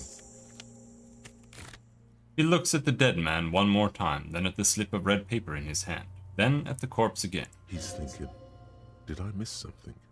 You tilt your head, also looking at the corpse. I'm sure we didn't get everything. There's always something. Perception legendary. Search the body one more time thoroughly. Double 6. You run your hands over the victim's cold body, his limbs, his torso with its swollen organs. Maybe you should be more thorough. Look under his fingernails like Kim already did. His fingernails have turned dark. They're chipped and quite long. There is dirt under them. That's all. Do you think we missed something? You can't shake the feeling that there are more secrets concealed in the flesh before you. No, let's just leave it to the processing guys. I worked as one of those processing guys for a year. They are butchers and clowns. I once saw 20 CODs go misidentified in 1 week. Chances are slim to none that they'll find anything useful in processing. In short, you and I are the last line of detection. If you're not sure we got everything, we need to look again. And for that, we need to refrigerate the corpse. Okay, where do we find a fridge for the body? It would have to be industrial in size. Let's start by asking Gart at the Whirling in Rags and the Fritz store down at the gates. If they don't know, but only if all else fails. His gaze settles on Kuno. Fuck are you looking at, Beano man? You want a piece of the Kuno? Wanna get fucked? Only if all else fails. I need to take another look at the body first. Hurry. This is one task we cannot sideline. With every hour, whatever we are looking for will become harder to find. It's perception, right?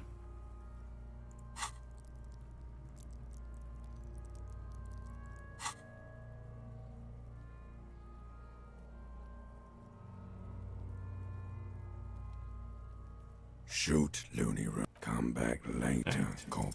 You really ought to wait until the cadaver is refrigerated. Digging around in this mess now is proving hopelessly difficult. Yeah.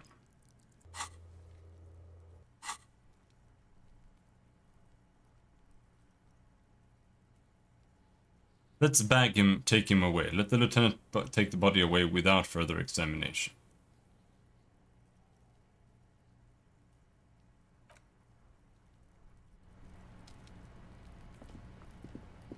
Let's get out of here, Kuno.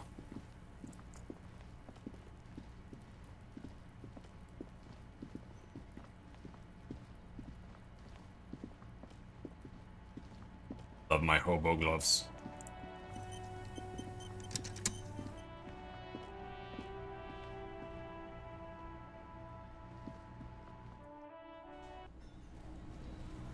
Now there's shitloads of people here. We're in there. No guard. Can I help you? Here's your trash container key. Thanks. I hope you found what you were looking for. I found the victim's clothes. How strange. I certainly didn't put them there. Who else has keys to the trash container? The trash collection service? CS Municipal. I don't see why they would put anything in the trash, though. Ah, the elusive CS Municipal. I doubt we'll be able to track down who was sent here last and when. This will have to be one of those little threads that solves itself down the road. Thank you anyway.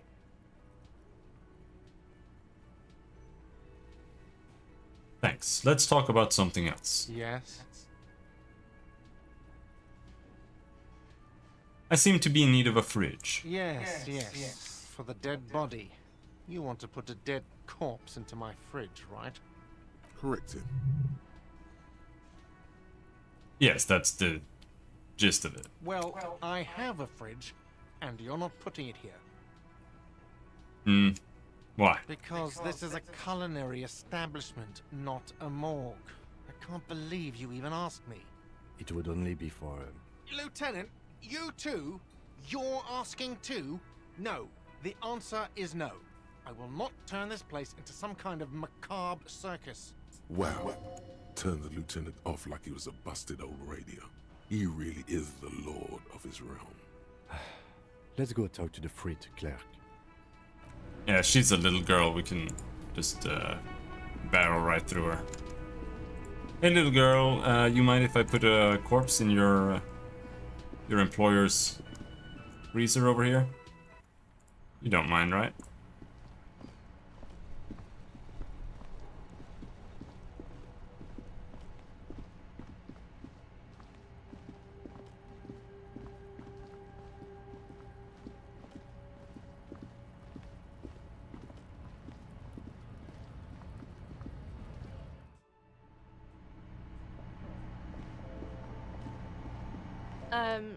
Is this about the questions again?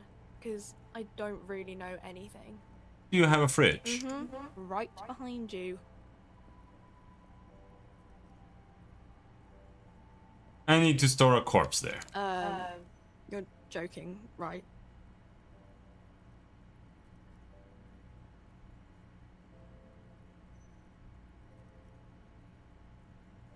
No, I'm not joking. I need to store the corpse of that hanged man in your fridge. Okay. It wouldn't even fit, you know. Now that I'm looking at it, maybe a glass-doored fridge in a public grocery store isn't the best option for storing a corpse. I guess you're right. Plus the fridge is too small anyway. Okay. Bye.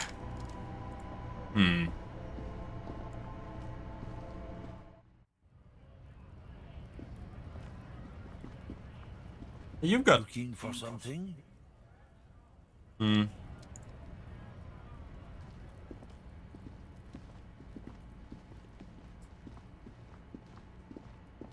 we really think Kuno is gonna help? I don't think so.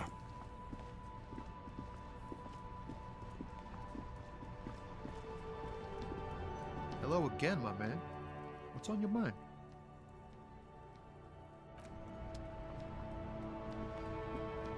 I don't care what we see in his eyes. Some bugs going on here.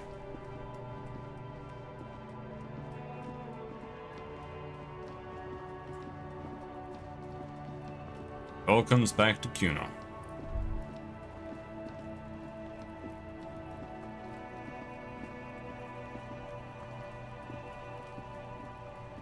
You missed a good show before.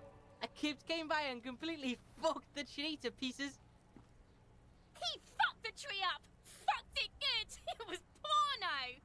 By the way, Kipt is a racial slur. Stop using the K word. It belongs in the past. Total retards use language like that. Congratulations, Kuno. You just made yourself a retard. Oh yeah, kids? Nod in approval. But don't you mean desert kid? No, he's an island kid, dude. This is also superficial, kids. The race mystery runs deeper than you could ever imagine. Wish I could have been here to see it. Now, I have some questions. Shoot that shit at Kuno, pig-o-naught. The body, what do you know about it? Shitload pig. What's your question? Don't tell the pig shit, Kuno! Kim, help me out here. What do we want to know? If I were to want to waste my time, which I do not, I would ask them who he is, how he got there, and the usual.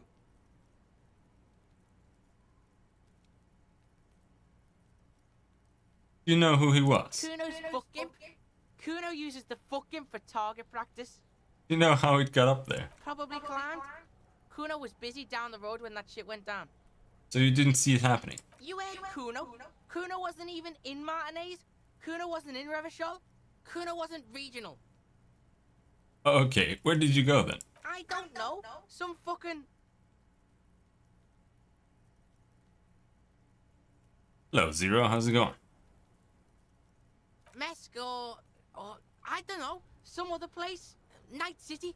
Kuno was in fucking Night City. Okay, about the dead body. Yeah. Kuno didn't smoke him, if that's what you mean. Have you seen anyone suspicious around? Just a couple of pigs sniffing around in the dirt. That seems pretty fucking... What was your suspicious first to playthrough Kuno. like? I don't know. I don't know what to say.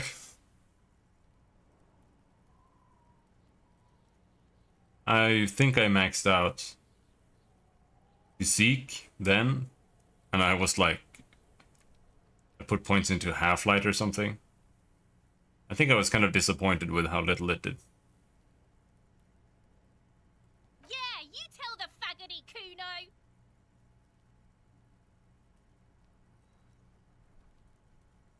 There are contusions all over his body. Did you do that? What the fuck are you talking about? What is this contusion shit? He grabs his head like it's suddenly hurting. He says you're stupid, Kuno! They want to make you stupid again! Let's back up. This isn't going anywhere. The buck-toothed gremlin lets go of his head. Looks like the attack has passed. I don't know. It's been a while. Where's the rest of his armor? Kuno doesn't give a shit about the armor. How come? Kuno's fuck gimp's got one big thing wrong with him. He's a fucking mutant. A mutant? Look at him. Fucking growth hormone shit. He's a giant. The armor's too big for any man. Kuno doesn't give a shit about that freak armor. Kuno threw that shit away. What do you mean you threw it away? Kuno tried to get the helmet on. It was too big. He performs a kickoff on the imaginary helmet. Kuno kicked that shit in the sea, rugby style. That shit means nothing to Kuno. You threw it in the sea. Yeah? That shit means nothing to Kuno. Kuno doesn't give a shit about material shit. Kuno's a fucking monk. You wanna fuck on someone about that armor? Go fuck the mustached union fuck. The jolly troubadour shit at the gate. What do you mean, troubadour? Yeah, cock and boot. You know that jolly union cow fucker? Came around talking about cows or some shit? Came around pretending like he cares about cows? Yes, you met him at the gates. The one with the boots and the jolly smile. Yeah, he's the one you want to talk to. He's fucking crazy about that armor shit. Coming here pretending like he likes cows. Trying to catch a peep at Kuno's armor. Yes, this troubadour has it. You can feel it. More on this later. Right now, let's talk about something else. You're testing Kuno's patience here. Get lost! Kuno, I need a fridge to stash the body. For the fuck him. Good thing you asked the Kunmeister. Kuno knows a fridge. Perfect for freezing. Really? I don't believe it. Kuno knows all kinds of shit. Kuno gets around. Where can I find this perfect fridge then? Bacon Man's in a rush. But what's in it for the Kuno? What's the return on Kuno's investment? Convince the Kuno to spill the beans. 42%, come on. Kuno's a poor kid from a poor neighborhood. Say your job is on the line. He'll sympathize. Am I sure about this? Sounds sort of weak. No, it's not weakness. It's sincere. Do not confuse sincerity with weakness. Say it. Trust me. Kid, this is serious. My job's on the line. If I don't get this sorted, I might actually get fired. The fuck are you doing right now? The fuck is this shit? Don't pay attention to him. Just keep telling your sad Oh no. I've lost almost everything, Kuno. My memory, my money, even my name. I can't lose my job too. Please, please help me. It's not that dramatic. We can just send the body to processing. Kuno's never seen anything so lame. Listen, pig. If you were Kuno, the fuck would you care?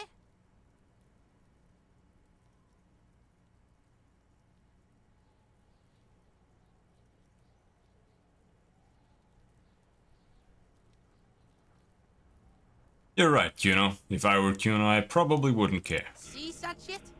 Kuno doesn't fucking care about this sad shit. Your sad shit. Now, how about you at least try to entertain the Kuno?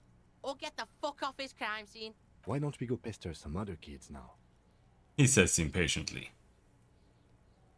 Kuno, I found your shack. Point to the shack. You found Kuno's secret door to Kuno's secret shack. It was closed for 5,000 years.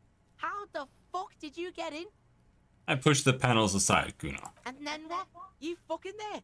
You fucking Kuno's kingdom. He's trying to fuck at you again, Kuno! Found a plate covered with powder residue. Know anything about it? That's where Kuno gets his daily hit of electric. Kuno Shazam. Kuno rides the fucking lightning in there, pig. Bet you'd like to ride the lightning too, wouldn't you? You feel tired and old, but you could have that sparkle in your eyes. What was with the pig head? Oh, that? Kuno decapitates pigs. That's just a Kuno demo tape.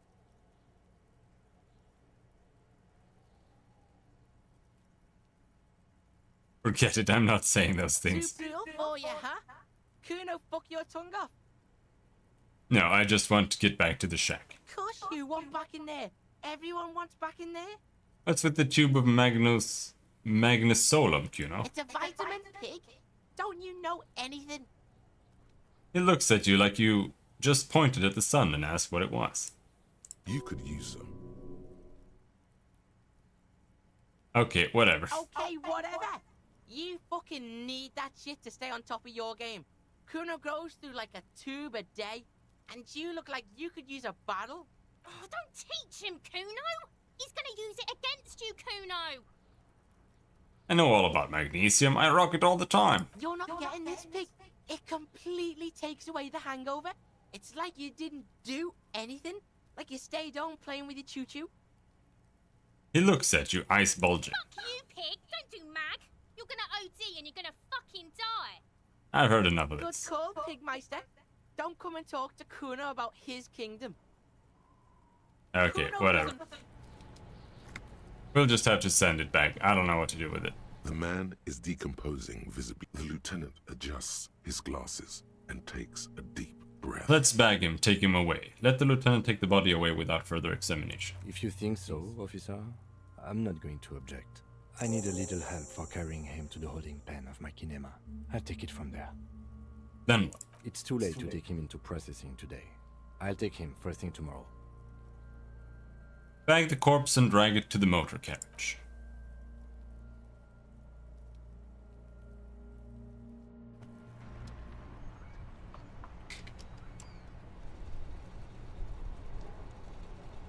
Inside, you see a set of steering levers, a radio microphone, a pull-out toolbox, and the soft glow of the fuel preheater gauge. Kim, how do I turn on the headlights? Alright. Ready? I turn, you press start. It's next to the preheater. He's downplaying his excitement. The lieutenant is more than happy to show off his precious carriage. Press engine start. The dashboard lights up with orange glow. The rounds per minute gauge jumps, and the engine of the Caprice Canela comes to life with a whiny growl, like a leopard waking from its sleep, yawning and roaring at the same time. Press the button labeled headlights. The lights unfold with a little click, casting electrical light onto the ground before the vehicle. There you go. I'll turn them off from the remote once you're done. We just need to stand in front of the machine now.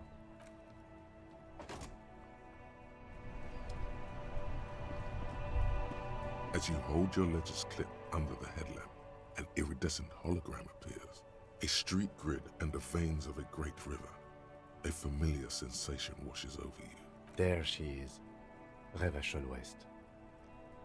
There's a note of pride in the lieutenant's voice. Around the borders of the watermark are dozens, no, hundreds of micro-perforations. Look at the shimmering street grid. The rectangular watermark is overlaid with the logo of the RCM, and yet the major arteries of Revachol are all recognizable. They shimmer in the Kanema's headlights. Where are we on this? Point to the halogen map. Wait, look around you. A rat brazenly darts past you and disappears amongst the stopped lorries. In the distance, a child somewhere shrieks. A woman reprimands her in a voice no quieter than the child's cry. Ah, Martinez. Smells the air and says, "Where are we on this? Point to the halogen map." Let me see. He takes the ledger for a moment and inspects it. Right here. His fingers near the top of the map on a segment of coast jutting out into the great ocean. I'm sure I've seen worse. Oh yes. Coal City. Le Royaume. The burnt-out quarter.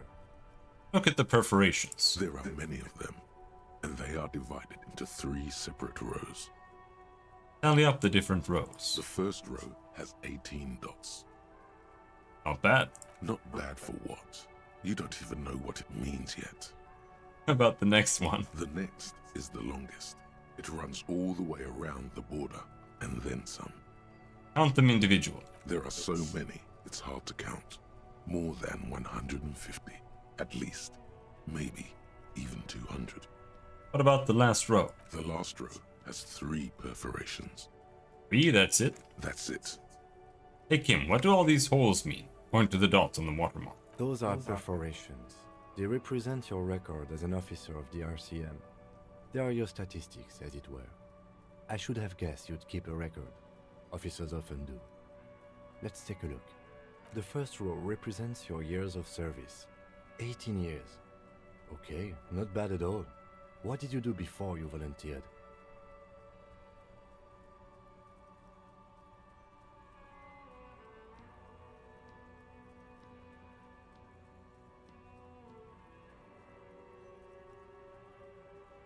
Wait, 18 years I've done this? That's what it says. I might have guessed even longer based on your age. What did you do all those blissful years of your youth? Do you really think I have any idea? Fair point. Let's move on, shall we? This next row, the one that wraps all the way around, is your number of closed cases. Closed is good. It means finished. You've got, let's see, wow, more than 200. That a lot? It's quite a lot, even for someone who's been on the force for nearly 2 decades. Usually, clearing more than 10 cases a year puts you in the 90th percentile of all RCM officers. I used to be good, that's some solace, I guess. What's the last number? Right. Those are your confirmed kills. You've got precisely 3 perforations there. That's not too many. For an RCM officer, especially Precinct 41, which is in the Jamrock quarter, it's rather tame. I mean that in a good way. There are certain officers who treat their kills like some kind of ghoulish game. If they do happen to solve a case, it's usually by accident. It's obvious the lieutenant doesn't think very highly of these officers. But it seems as though you are, or at least were, one of the good ones. So we have that to be thankful for. Thanks for this. The lieutenant nods. Okay, let's go. Put the ledger away. Right. I'll go turn off the lights. He presses a remote control on the key. You can now see your statistics on your journal page, to the right of the task description. What? Sorry, cop. Ultra-liberal 2? What the fuck? Fascist only 1? This is some bullshit. How am I an ultra-liberal? I didn't do shit. Good cop, bad cop 7? Sorry cop 2?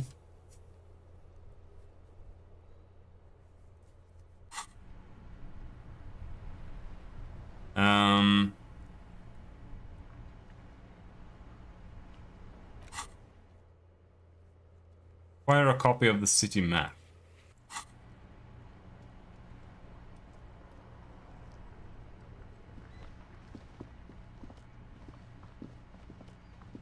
Let's go and ask around here.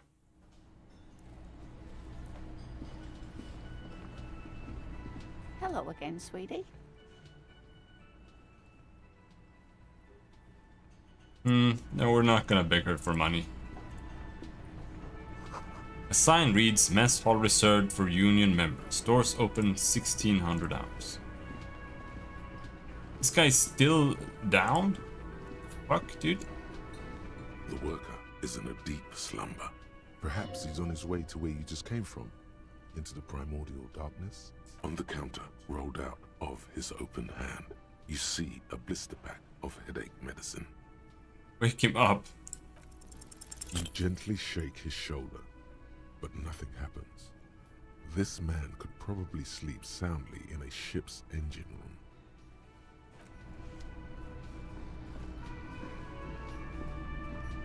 It's all about money, you know. Oh, okay, dude.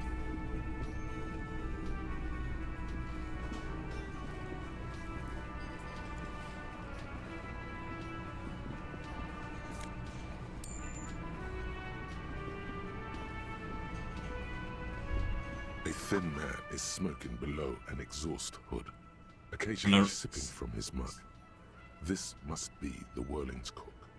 It's an aroma of alcohol and tomatoes. As you step in, he nods toward the table and says something in a completely foreign language. The only words you can make out are Garancy and Kubek.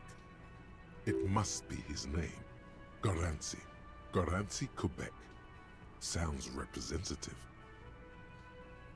Hello, sir. Got time for a few questions? The man puts his cup down and replies something, his left hand drawing arcs in the air. Theo said you're friends with Manana, is that true? The mention of Manana gets his attention.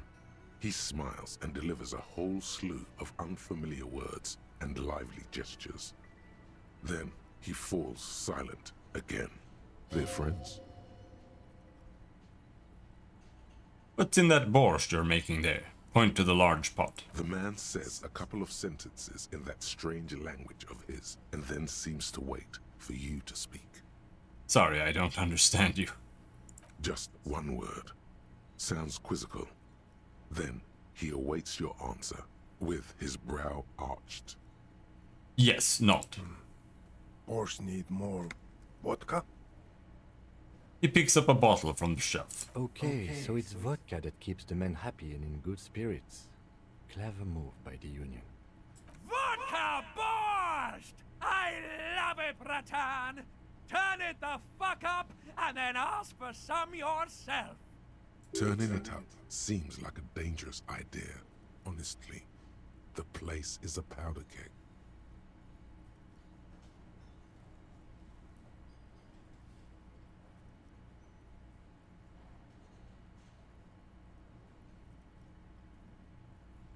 Hmm.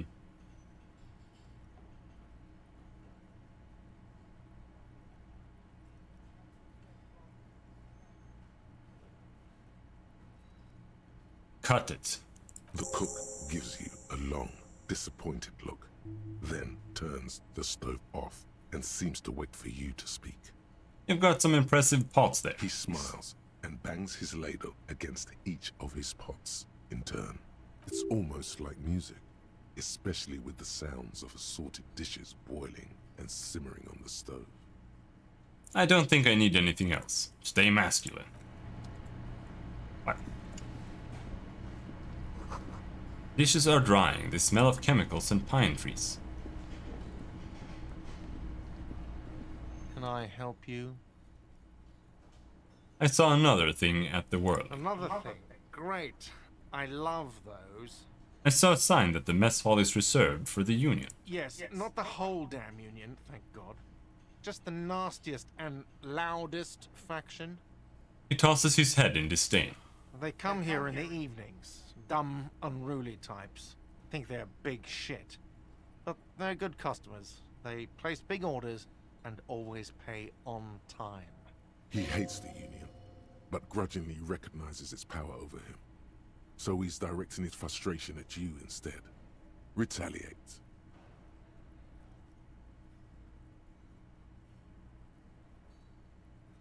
It's a shame you've got to suck up to the Union to stay afloat. I don't. I'm simply providing a service, or really facilitating the offering of services to paying customers, and it doesn't matter. I don't have to explain myself to you. We should find out who this Lord faction is, occupying the booth. Loudness means talkative, and we need info. The lieutenant gives you a meaningful nod. How do we find them? We don't. We have to wait. They'll show up sooner or later. Men get hungry, even men on strike. You glance at the clock on the wall behind the manager. Huh. It's after 1600. The sign said reserved starting 1600. Why isn't anyone in the mess hall? Good question. He turns to the cafeteria manager. They're probably getting drunk or protesting something somewhere, or laying low after the, lynching. Why is that? They probably fucking killed that guy or something, and that's why. I have a feeling we'll make their acquaintance sooner or later. There's something else I wanted to ask about. Yes? Goodbye.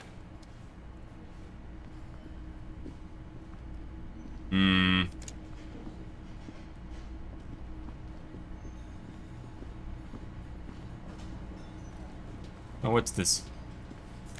Honey. You see a heavy steel door with a prominent dimpled lock. It's painted blue. You immediately feel drawn to the color. Blue is for mystery. I wonder where this door leads. You do? It's a door in the back of the kitchen. Why do you care where it leads?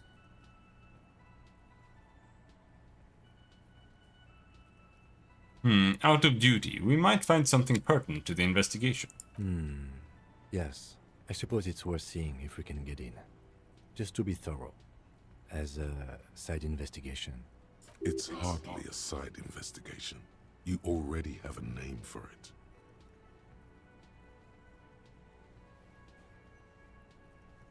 The door and the main yes, a mini side investigation. Gart is the person to ask about this. The cafeteria manager.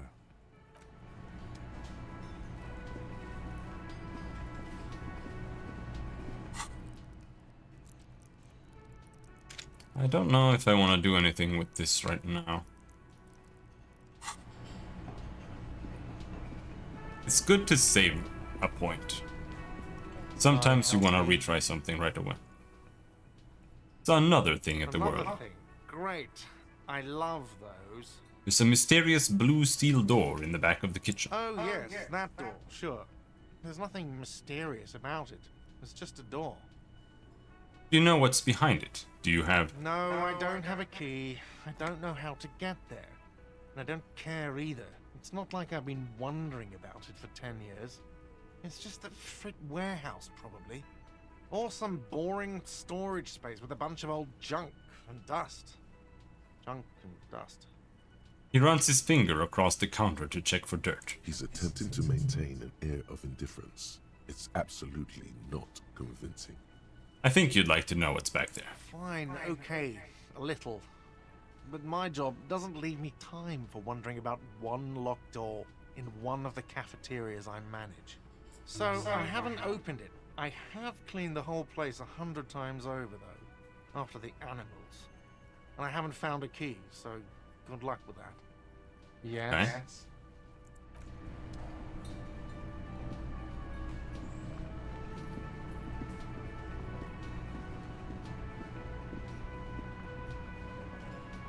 The man ponders his cooking utensils and gives you a little nod, acknowledging your presence.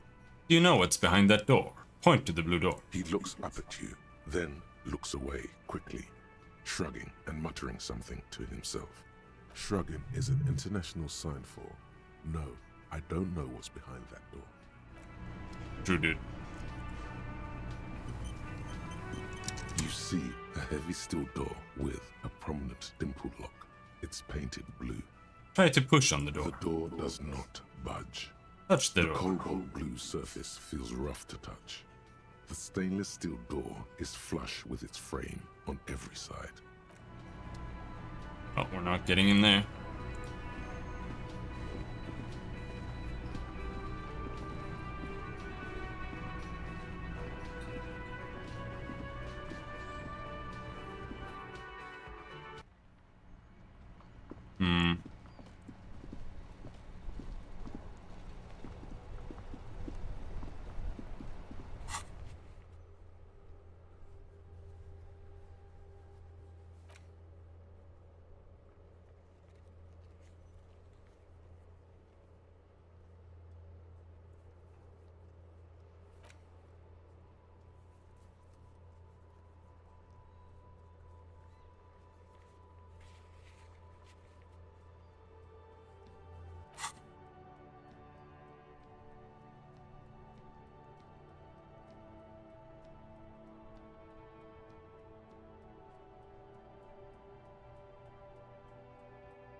Pass the video run.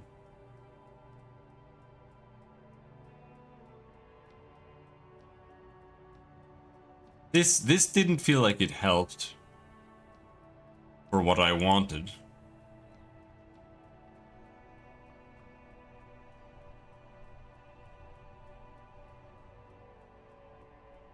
Jump across the raised channel bridge southwest of here, fall over, get up.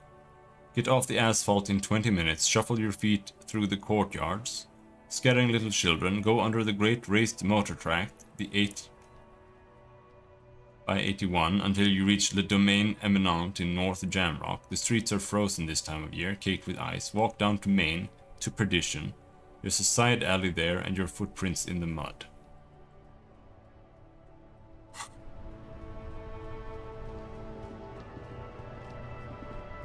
Because we need to find somewhere to freaking sleep, dude.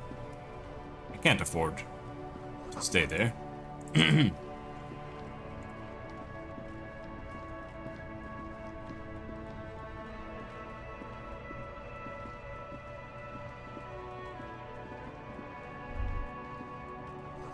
A sewer grate, a gateway to the river of filth. Okay. Hello there, fella.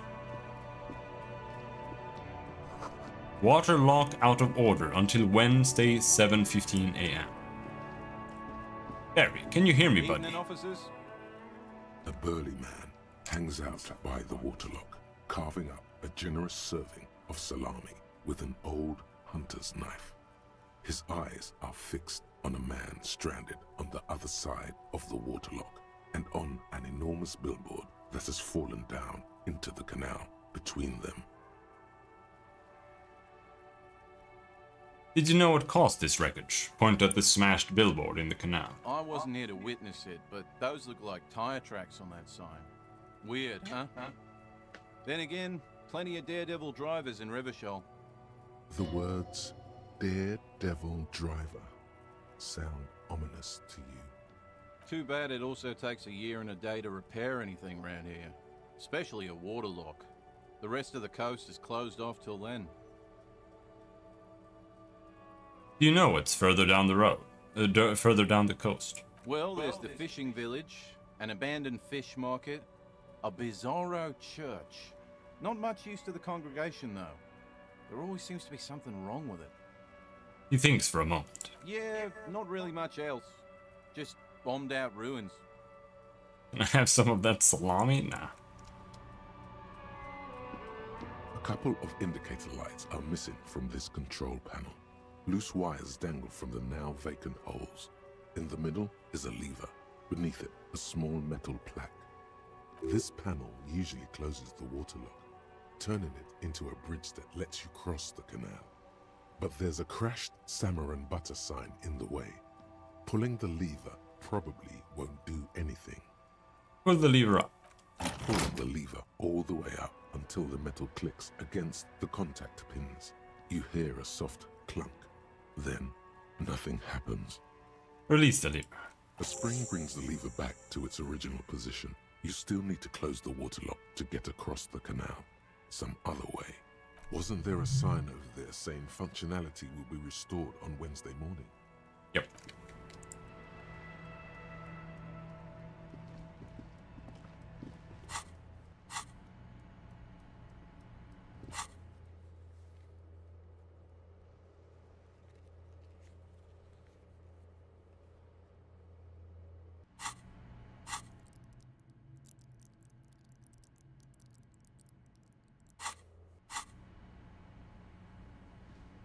Yes? Why did the 41st send me? You pick over what's left of your frontal cortex, but no compelling explanation. That didn't work. Damaged ledger.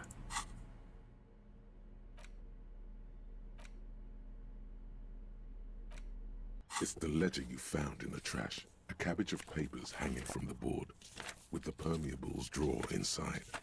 It's barely held together by a clip, then made complete by the faint smell of... Can I read the case files now? Yes, at last. You find a way to piece them together, using the alphanumeric code on the margin. HDB 41, date of initialization and time of arrival on the scene, followed by the title. For example, HDB 41120111700, the Next World Mural. Wait, what is HDB 41? 41 is your precinct. Well, what's HDB? It's safe to say those are the initials of the officer responsible for the case. Your initials. Wow, I don't know what to say to that. I got nothing here either. We know the Logic name. really isn't the best faculty to have this conversation. This is kind of weird. They But it's haven't... the one you got. So sorry.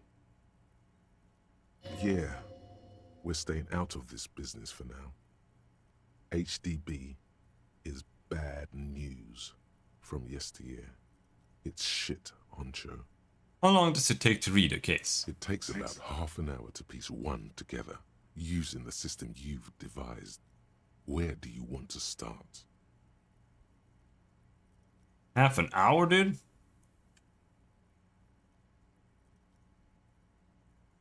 Not much has changed in the meanwhile.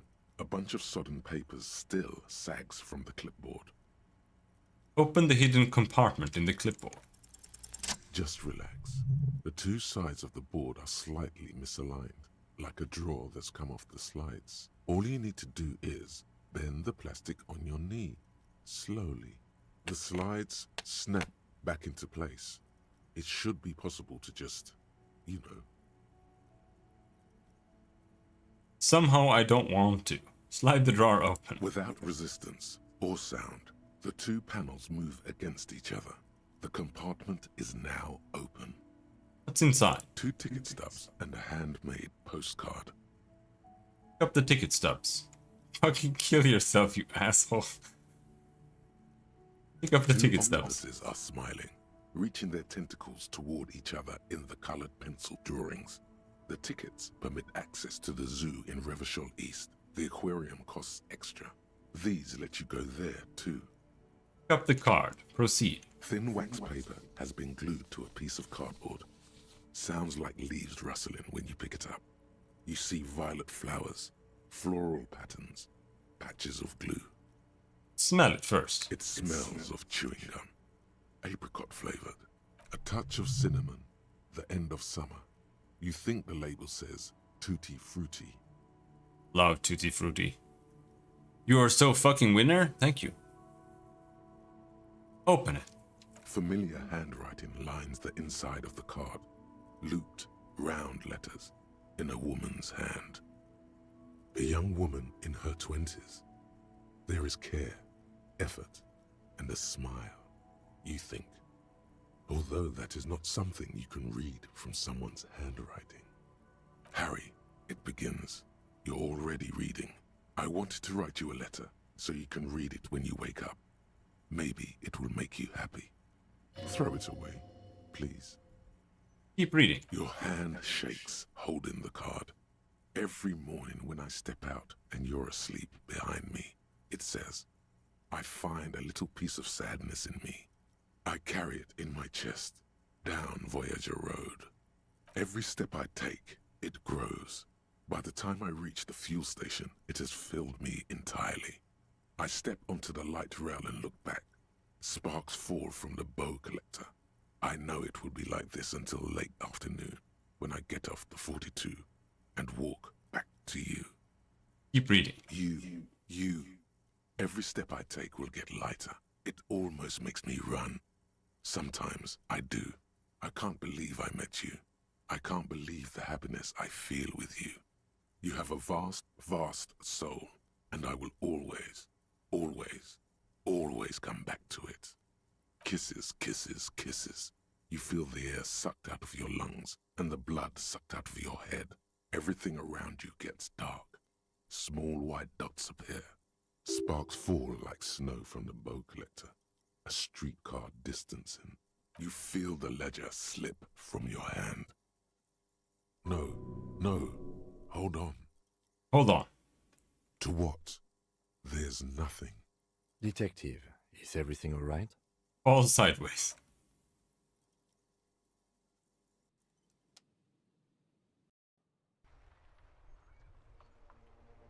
Am I dead?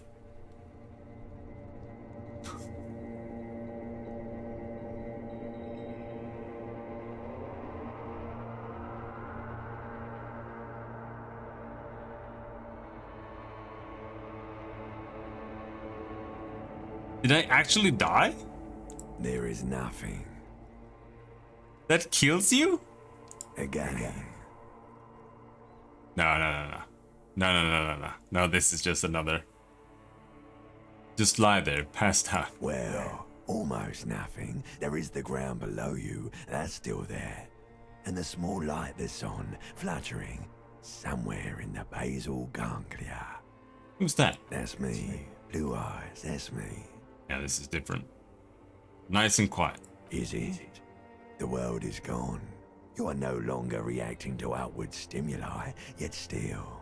A bitter caustic sense of loss remains. Even in the darkness, great sorrows slip in the water. Slimy. Yeah, that's the stuff. Here in the paleo-mammalian cortex, we call it the shadow.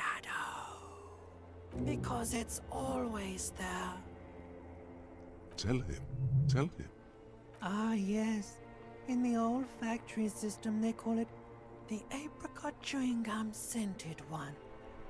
It's unhealthy of them to linger on it so. But as they say, what do you do? Smelled so nice. It didn't smell nice. It It smelled like betrayal. Was that the X something? The... Bloated corpse of the past resurfacing. Yes, that. Don't prod at it. It will start moving again. Where's Voyager Road? There is no Voyager Road. There are no roads, no houses, no lights in the windows. It's all on pause. There was something about a bow collector too. Yeah, man. What was that about? Enough. Just lie there, motionless. You think they would let you? Until you disintegrate into biomolecules? No. Someone is breathing on your face now, inspecting your pupils, stupid idiot. What is that? It's cold. Yes, they're pouring something on you. It's in you. And It's delicious. Glowing lights on a dashboard emerge out of nothingness. Where am I? In the upholstered cabin of Lieutenant Kitsuragi's motor carriage, seated in the driver's basket. The air is thick with leatherworks and heavy fuel oil. Cold water runs down your chin. Drink. Water. The lieutenant is extending a small canister to your mouth. Drink. The water is cold, silvery, the stuff of life itself, as it pours down your parched throat. The pounding in your head recedes. The darkness parts. Drink. You haven't drunk water in 2 days. Did you know the human body is not made to survive on alcohol alone? You need a secondary form of hydration. With greedy gulps, you down half a liter of cold water. Some of it spills on the driver's seat. The lieutenant pays no heed to it. What happened?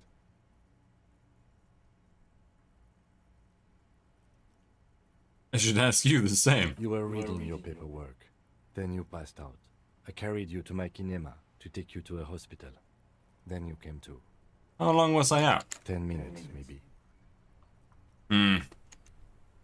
I was dehydrated. It won't happen again. Right. He hands you the waterlogged remains of your ledger. You dropped these. Are you okay to proceed? Let's solve this case. Good. The Ledger of Failure and Hatred is a special item that can be used both as an interactable and a tool equipped in your held slot for skill bonuses. Okay.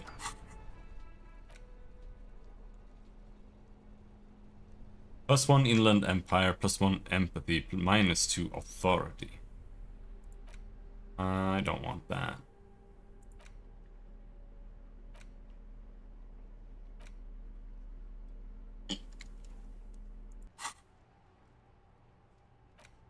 The Bow Collector.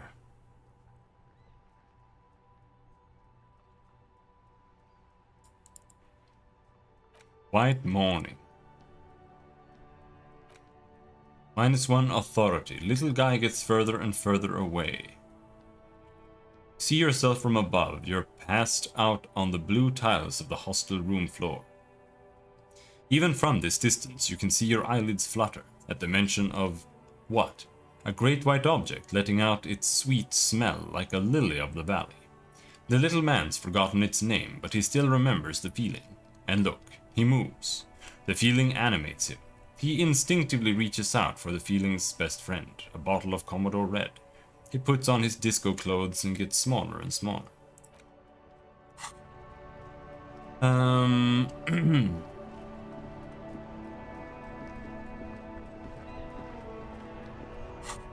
What am I carrying around right now?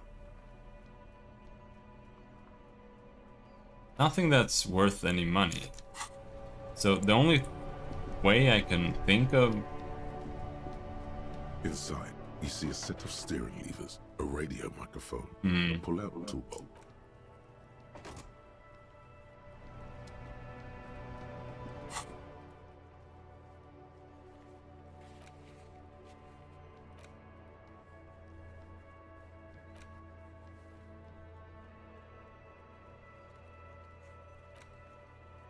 Who made the call reporting the crime? Pay for damages.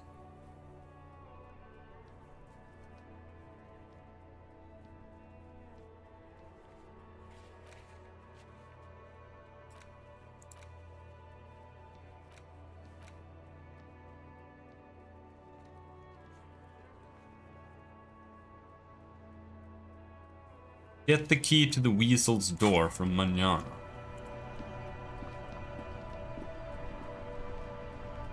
But I don't want to do that.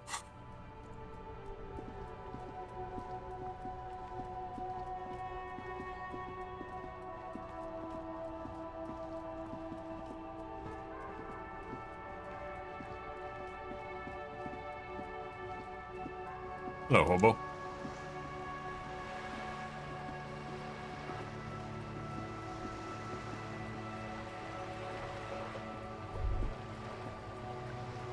Better mouth your watch round me, boy.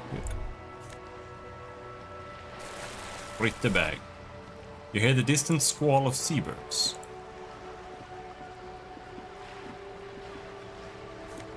Money. We need 100 money to pay off our damages.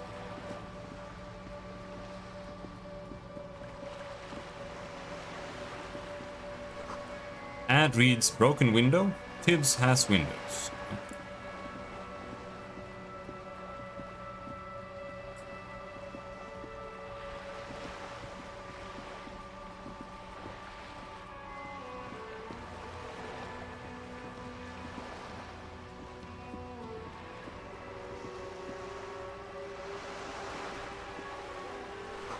A lonely cormorant surveys the sea, indifferent to your approach. Cormorant. Bird.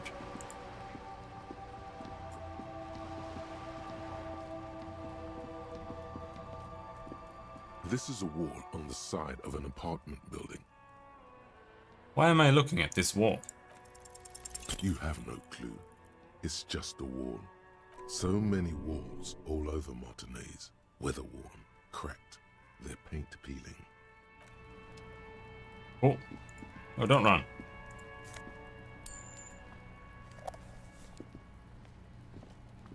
Are you trying to sneak up on me? Come to slit my throat in my sleep? Logic error. She is not sleeping right now. Pig's come to take me out. Trying to snuff me out. Are you sleeping right now? Don't get fucking clever with me, pig. You think you're so clever.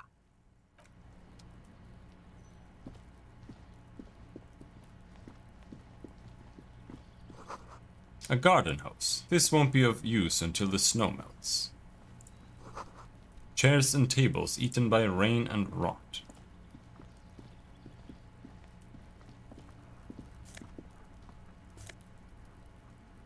Bum hat. Cool.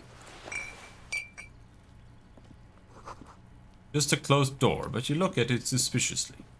This must be it. The basement door is weather-worn. The copper nails holding the upholstery in place have turned green from sea air, and there's a knocker shaped like a lion's head. That's probably the door Evat mentioned. We still need to get the key from this Manana first, though. I don't want to do it.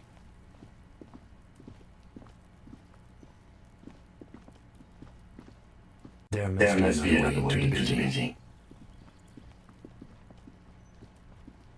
What the fuck was that?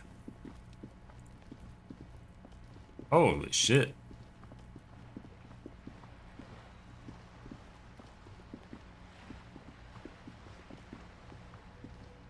Hey, up here, Piggo. Excuse me? You have to equip this. I think. I can... The streets will flow red once more. A great torrent rushing down Rue de Esperance. You wait and see. The girl stares at the sailboat by the pier. The streets will not flow red with anything. Who are you? I'm Cindy the fucking Skull. What else do you want to know? Date of birth, blood type, the last time I was tested for Hep C.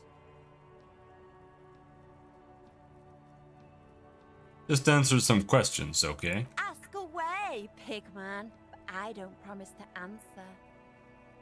Despite the sass, she puts the brush aside. A brush? An artist? The red splatter is urban expressionism. Do you know anything about the recent murder? I ain't no snitch, pigstein. Go forth and forage in someone else's shit. No shortage of squealers in these parts. Actually, there is a shortage of people who talk to us in a normal, calm, informative manner. We weren't put on this earth to make your life pleasant, fucko. What are you doing to the wall? Can't you tell? I'm painting a beautiful mural, an aereo graffitio visible from low orbit. I haven't really started it yet. I'm waiting for the right words. So you don't know what to write? Have you ever tried your hand at graffitio? When faced with a blank wall, most people write unimaginative stuff, like pigs go home and Mona was here. We rarely see pigs round here, though. Just union cards. And my name's not Mona, so... She wants it to be something true and total. Why are you so committed to defacing the building? This place is severely lacking in havoc. Not even the occasional trash can fire to break up the tedium. I thought I'd mix it up, you know. Summon the forces of crime and social chaos with a wall-sized invitation. I have an opinion on this. Wanna hear it? Yeah? I'm gonna have to stop you. This is hooliganism. Let's be realistic. What are you going to do? Climb up there? Yeah? You heard your partner, Piggy. I'm unstoppable. You keep looking off to the side. What are you looking at? The lieutenant furrows his brow at another one of your eccentricisms. She nods disdainfully towards the woman performing maintenance on the boat dock next to the pier. Hatred, disgust. It's difficult to tell which of the two is more present in her girlish features. The woman on the boat does not notice her staring. That is on her. Someone's got to keep an eye on her. Who is she? Probably the Wild Pines rep. We should talk to her. She's a professional negotiator, though. I have the feeling she will be very cooperative while telling us nothing. You should take the lead. Ask her unexpected questions, you know? Do your thing. Don't be afraid to get a bit wacky. Throwing her off is our best bet. Good idea, piggies. Run along now. Fuck her shit up good. Impound that boat while you're at it. I'd like to watch her swim back to us on. Watch your back, ungulate. You've got eyes on you. Alright, Cindy. Chill out.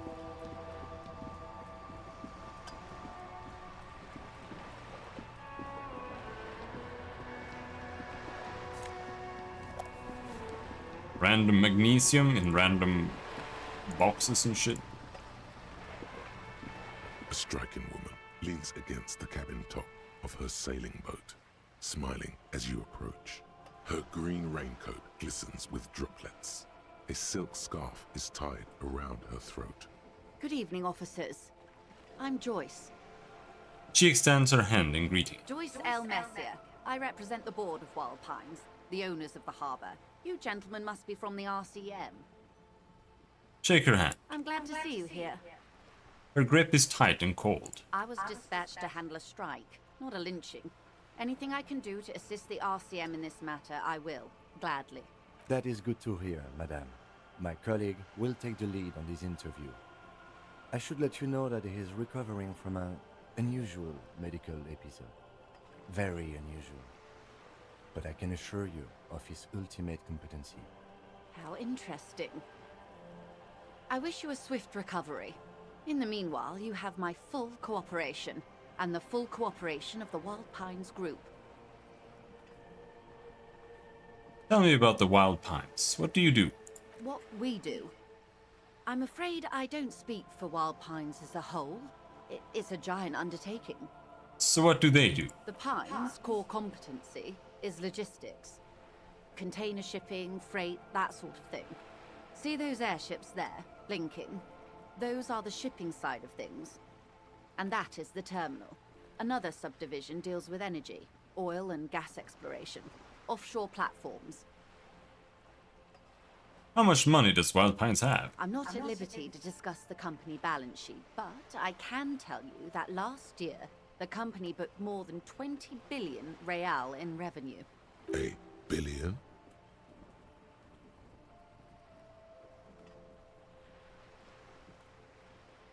Wow. 20 billion is a large number, but the conglomerate employs 72,000 people. They all need to be paid. Then there are capital improvements, interest payments. A wave hits the sloop. She grasps the mainstay for A balance. conglomerate the size of the Wild Pines is like a shark. If it stops moving, it will die. Then what becomes of those 72,000 families? It's a tremendous responsibility.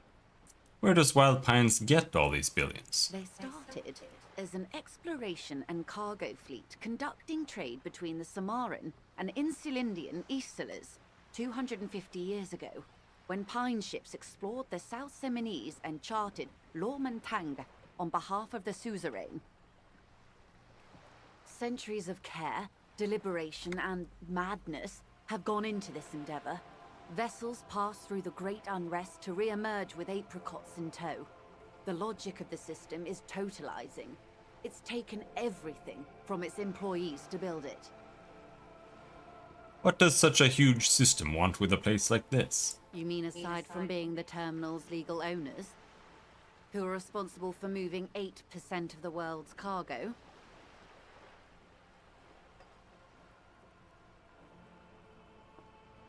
%8% of all cargo in the world. That's quite the endeavor. There are no minor cogs in the system. Each terminal must be accounted for, lest the entire system break. Every hiccup in such a system means thousands lose their jobs, the world over. I'm here to assure that doesn't happen. With your help, hopefully, says her warm tone. You're on a boat. Why, yes I am. She looks at the deck under her feet. Green and white sails flutter overhead. Does she have a name? The boat? No. It is called Cordelati 19 because that's the type of sloop it is. The word, it, feels strange. Such a beautiful boat deserves a proper name. How do you like it? My sloop? I like it a lot. It's the eel's hips, baby. I'm enjoying this part of the interview. It has so little to do with the murder we're investigating. I really do, the lieutenant thinks. Is she thrown off yet? He's looking at the woman, assessing her. I think I have a handle on the boat thing. Good. What can you tell me about this lynching? Quite a few things, I'm afraid. She falls silent for a moment, contemplating The something. information I'm to share with you includes sensitive trade secrets. For the sake of my employer, I have to ask for your names and badge numbers. Of course, ma'am. We should have introduced ourselves. I am Lieutenant Kitsuragi from Precinct 57, and this is my colleague from Precinct 41, Detective Dubois. I'm afraid Harry doesn't have his badge at the moment. I hope mine will suffice. Yeah, so now, like, here we know... here they've, like, properly written that we know our name, but for the other events, they hadn't. Oh, and what happened to yours, Detective? She returns the lieutenant's badge and turns to you. Awkwardness washes over the conversation. The woman doesn't like this turn of events. Remember when my partner told you I'd recently suffered from an unusual medical episode? My lost badge is related to it. I see. So, are you saying you lost your badge during the course of this episode? Yes. I can't hear you, darling. Speak up, please. Oh, come on. It's possible after a night of heavy drinking I lost all memory of my life and the world. Oh, dear. Some kind of encephalopathic amnesia. I don't even know how to respond.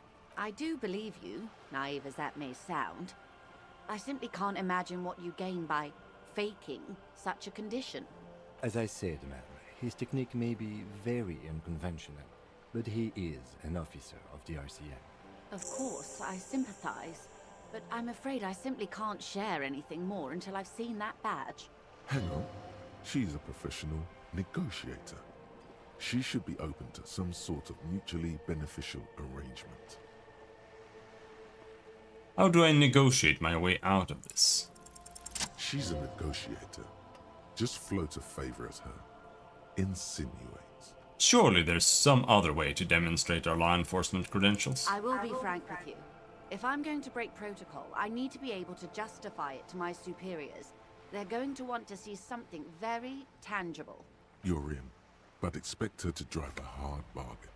Like what? Reports from inside Terminal B suggest it's a hub for the local drug trade.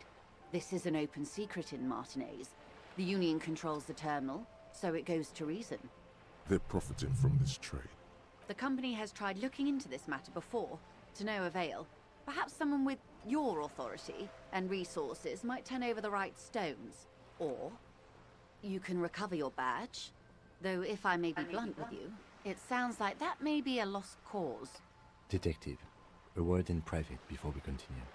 Excuses for a moment, madam. This is not going quite as I hoped it would, Detective. How did you hope it would go? Honestly, I was expecting you to use your unorthodox technique to keep her off balance, and not volunteer us to be her henchman. Oh, so we're henchmen now. This woman is running circles around us. She might have known about your misplaced badge all along, or she's simply an adept improviser. Either way, we've played straight into her hands. He doesn't let it show, but there is a limit to how much the consequences of your unprofessional behavior can cost the investigation.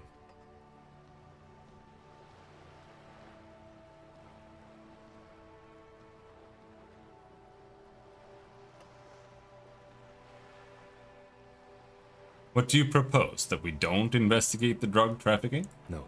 If there is reasonable suspicion, we must investigate. Otherwise, she could claim we are siding with the Union, or that we are on their take. We'd never hear the end of it. What I propose is, we ask her, then we investigate, briefly. But do not share the outcome of this investigation with her. We tell her it's done, and demand for her information on the lynching. Let's get back to her then. You're back. Good. What can I help you with? Okay, tell me about this alleged drug trafficking. It's quite straightforward. Someone is using Terminal B to smuggle raw ingredients from the Samar and Isola into Revachol with the Union's blessing. Wild Pines has suspected it for years. Ingredients for what, ma'am? Meth and dextroamphetamine, GBL, and various synthetic psychedelics. Honestly, it might be quicker to say what you can't make from the stuff. Let me get this straight. The materials come from Samara to Revachol through the terminal. Yes. After they clear the terminal, we lose track. The actual production is taking place at various sites in and around Jamrock Quarter, north of here. Wild Pine seems to be well apprised of the local drug trade, ma'am.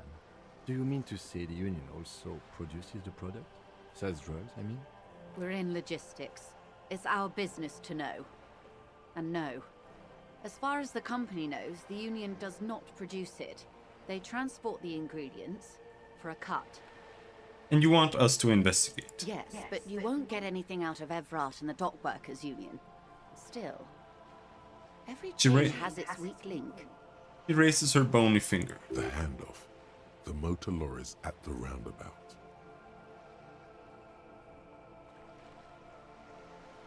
The lorries. Precisely. Someone needs to move the ingredients from the harbour into the city. Once they reach Jamrock, they're distributed to a network of local manufacturers well beyond our grasp. But in transit, they're vulnerable. Perhaps you've noticed that a number of lorries are tangled in a traffic jam at the roundabout just now. Interview the drivers who are still hanging about. One of them might be waiting for a crucial shipment. She gives you a knowing look. Her irises are light green, like the river Esperance in bright daylight, upstream where it's clearer.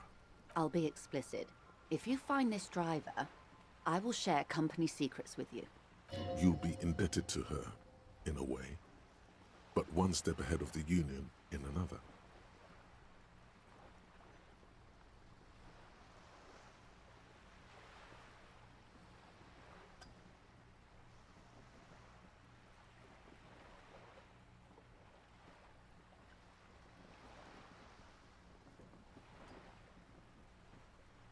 What proof do you have that the union is involved? How do you think they're financing this strike? There are thousands of unpaid dock workers going strong for the 4th month straight. There was a shakedown of local businesses preceding the strike. Many were squeezed to bankruptcy to fund it. With all due respect to these desert cacti, the contents of a few cash registers cannot provide for 2,000 men. The local businesses can scarcely provide for themselves. Do you think the strike is being funded with source ingredients for drugs? Precisely. Smuggled out of that very gate at night, most likely, then loaded onto lorries and driven to Jamrock. You simply need to find one driver who will open up to you. It's no coincidence the lorries are stranded there like that, is it? No. We asked East Motor Track to raise the drawbridge. The road company is a partner of one of our subsidiaries. However, She pauses, looking to the sea. this is a limited time opportunity. Once the complaint has been processed by the Trade Committee, they'll have no choice but to lower the drawbridge, and the operation will continue. She looks north. Thousands of liters of raw ingredients will pour onto the streets of Revachol. Not the east across the river, but the west. The vulnerable, the weary. Well, at least this solves one mystery. What is that, Lieutenant? Why I had to call East Motor Track and beg them to open the drawbridge for me. I'd wondered since I first drove in, on my motor carriage. I am sorry for the inconvenience, Lieutenant Kisaragi, but we need them trapped here. This is a unique opportunity. I'm sure you understand. Okay, I've made up my mind about the smuggling investigation. Let's discuss something else for now. Simply nods. Thank you, that's all Of for course, now. Detective. Take care. Alright, we have to run. Getting late.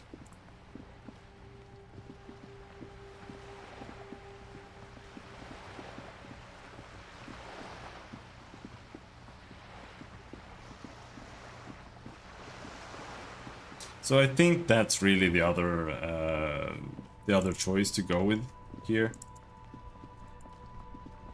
other than going to the Union. A racist. Looking for something? I found this mug in the trash. Yours? Oh man, that's great. Look at that guy go. Haven't seen anything that funny in a while. Is it yours? God, man. Thanks for that, but no, it's not mine. He doesn't live in Martinez. What are you hauling? Oh, not much anymore. I'm here to pick up some cargo, but the dock workers are on strike, so it's a sit and wait on your ass situation. What kind of cargo are you supposed to pick Apples. up? Apples? Yeah, apples. He's given you the runaround. Let's be honest, you were bested. Oh, not much anymore. I'm apples. Yeah. He's given you the runaround. Let's be honest, you were bested.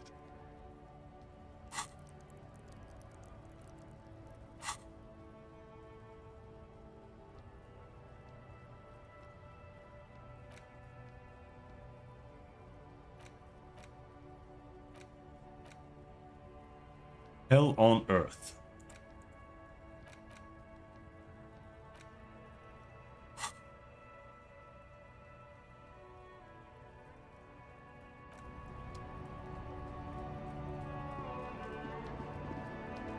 Talk to this guy.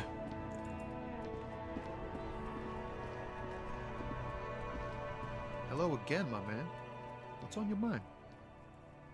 What are you hauling anyway? Time to arrest him. No, what are you Can't even actually get a few hauling? jokes past. They usually get shipped to Grad and the Occident. Though we've been making headway in the Ilmoran market lately. I had another The question. man taps his fist.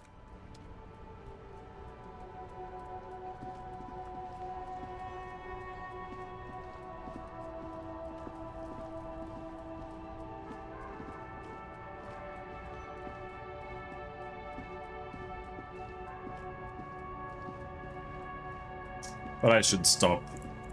It's already way too late.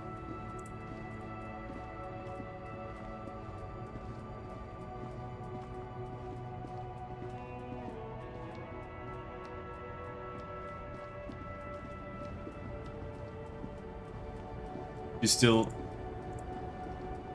The woman still has her eyes fixed on the photograph in her hands. In the background, the radio plays. Grandma? Nothing. Her smile just keeps widening. Her hair is grey like lead.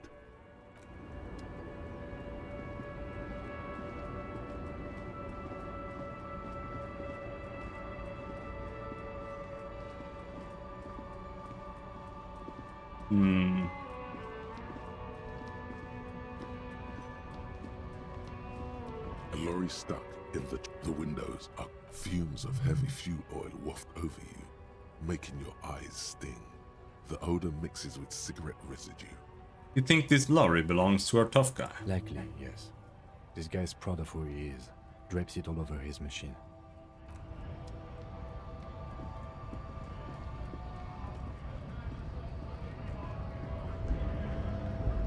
Right to work! Right to work! I wasn't done asking questions. Things are busy enough. Maybe. The hulking man oozes stark skepticism. Yeah.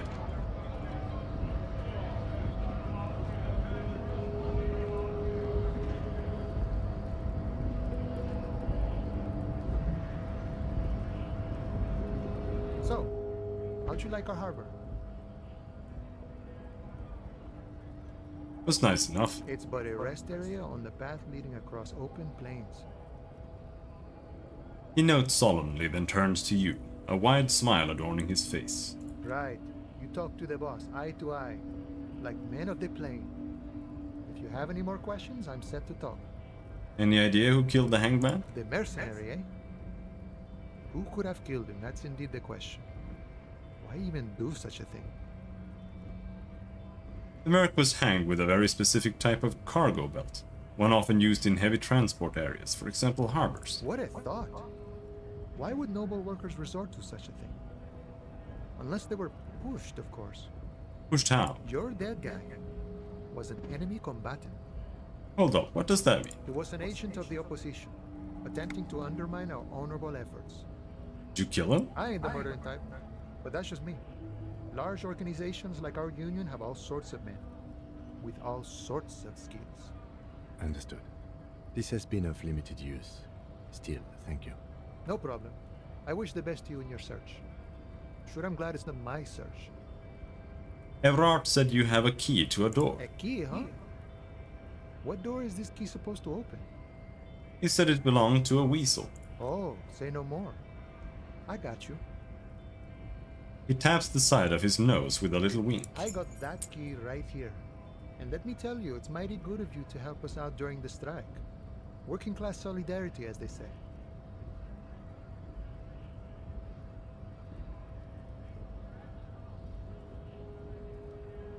I'm not really doing this for political reasons. Oh, so the none of the above type, are you? I get it, I get it. I like to keep my distance too. But it doesn't matter. It's a good thing you're doing. Thanks. What you're looking for is a basement door behind the greenhouse. That's behind the wailing in rags. That's all I know. Our organization is what you call compartmentalized. Means we keep out of each other's business. Okay, but where did you get the key from? The janitor gave it to me. Nice fella. We talked about life and things that really, truly matter. None of this mess we're in. This jiving and juggling. What's it for? To feed our children, I guess. Anything else I should know about this task, this weasel person, when he'll be home? I'm more of a philosophical dock worker. I like to talk about the big picture stuff.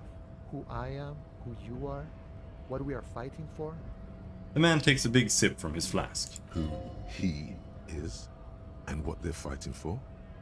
This is interesting. Why are you striking? We're negotiating our share. Your share? Aye. How large of a share would you like? All of it. However, right now we want all the harbor workers to be on the company's board, so they could take part in the decision-making process. The boss man, Everard, what can you tell me about him? I think it's best you make up your own mind now that you've met him. In my eyes, he is a capable organizer and a decent businessman. What does bossing the union entail? What does bossing the Union entail I anyway? guess you kind of get to be the village chief. He oversees the harbor, makes deals with the owners or other relevant parties. Watches out for his own. By that, you mean corruption? By heavens, why would he not be corrupt? We live in a harsh and disordered world, see? And in this world, the old man is corrupt for our benefit, and we know it. Appreciate it even. He is, personally, not too lavish. That does seem lavish to He me. is reasonably lavish, sure. That's his prerogative. It's not like you want a saintly demeanor on a corrupt motherfucker. That would be a manipulative illusion. Besides, there are no non-corrupt systems in the world anyway. And moralism is the most corrupt of them all. Not you would like to say. But then there's that weasel door. Got the picture. Let me ask you Sure something thing. else. Right. Let's see. What was it that we wanted here? Looking for something? What are you Oh, hauling? not much anymore. What kind of cargo? Apples. Apples? Yeah, apple. He's given you the runaround. Rhetoric. Let's be honest. You were bested.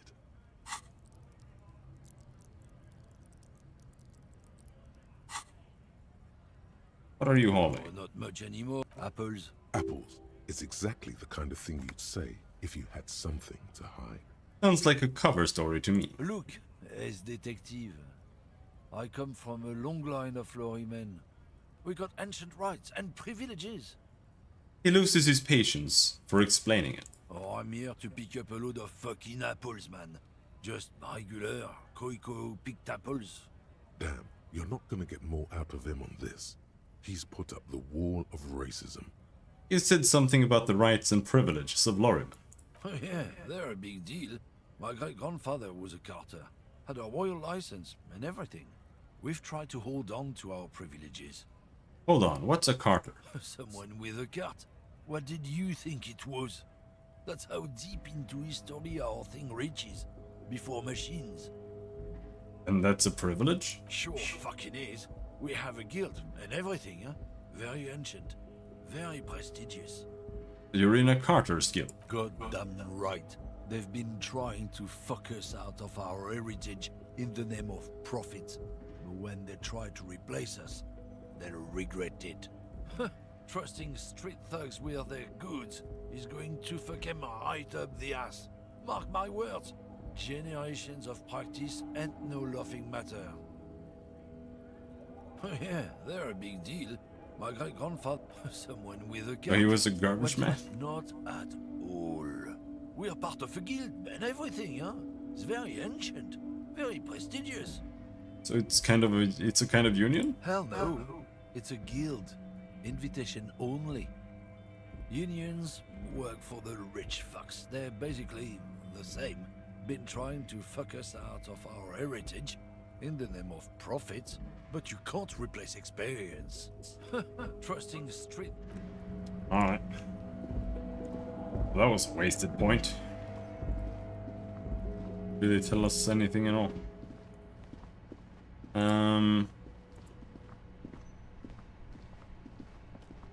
Well, we'll just have to run around and check out the building. The thing is, I don't really want to open that door, but often when games give me this option, what I want to do is, you know, do the double cross option, but 99% of the time, they won't let you do that. Because I could literally just unlock this, go in, check it out, and then go out and lock the door again, technically. But it won't let me do that. This must be it. The basement door is weather-worn. The copper nails holding the upholstery in place have turned green from sea air, and there's a knocker shaped like a lion's head. Press your ear against the door. The leather upholstery is worn and rough against your jaw. You don't hear any movement. In fact, it's oddly silent in the yard around you. No birds chirp. Carefully knock. You knock silently. The upholstery muffles the sound. No response comes from the apartment. I guess no one is in. Lieutenant, what is your opinion of this task we're undertaking? Let's be honest. This isn't what I joined the RCM for, but Every day tells you something new about yourself. Apparently, working with the local union boss to get info on an investigation is not something I'm squeamish about. So you don't mind if I unlock the door? I mind that the local thug is using the RCM for his busy work. But if this gets us to the bottom of this hanging, then I'm willing to look over it. On the other hand, we could just leave and tell Evrart we opened the door. No one seems to be tailing us to see if we actually did it. Lie to Evrart? That's also an option? Yes. Presenting a fabrication is known to get results here and there. You took this task. You make the call. The door is right here. You can just open it and be done with this. Besides, if you never open it, you're never gonna find out what's behind the door. Use Manana's key to unlock the door. Try to be as silent as you can. It takes a bit of rattling of the handle to loosen the bolt. Finally, the door unlocks with a small clack. Thoughts race through your head. The sound of the key turning still echoes in the yard. Hopefully no one heard.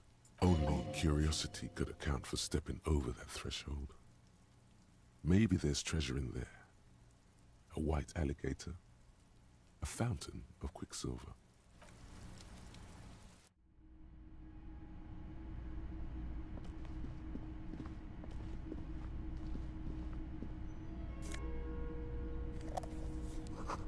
A small suitcase full of clothes. Guests are staying over?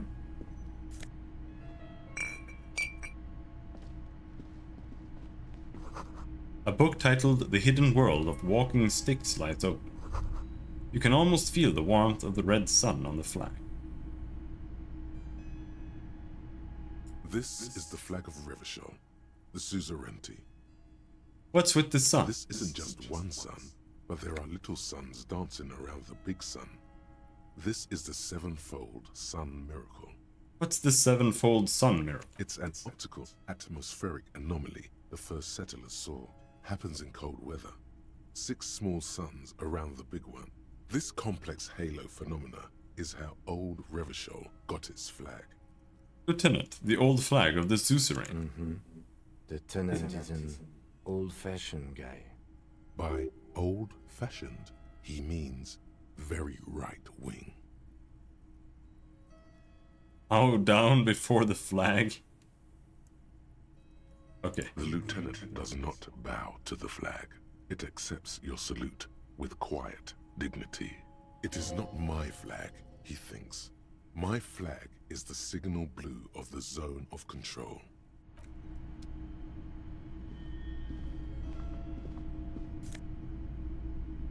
Logic shirt. Whoever lives here admires fair-haired fantasy heroes with big muscles. Okay. A row of mugs sits on the shelf. Each one depicts a human figure. A dark-skinned woman grinning amidst mysterious symbols. A broad-shouldered man shoveling potatoes, and others. Taps on the mugs. A little ring. Though cheerful, the images on the ceramic make you vaguely uncomfortable. There's something disdainful in the way the curves and lines of the bodies were drawn. The images betray a lack of interest in human beings. They are merely unflattering caricatures. What do I mean uncomfortable? The owner of these mugs doesn't like people of other ethnicities very much. So what? They can think what they want. This is a free world. Of course. So very free. And so fun. The lieutenant picks up one of the mugs, then puts it back down with a look of disdain. I'm beginning to feel better about breaking into this man's apartment. Whip out your yellow man mug and compare. Yes, your broken mug friend would feel very much at home here. The same humor, the same mocking lines. There's the missing tin soldier. Whoever lives here might have used the Whirling's container to dump his trash. And now they've drawn the ire of the Union. The plot thickens, as they say.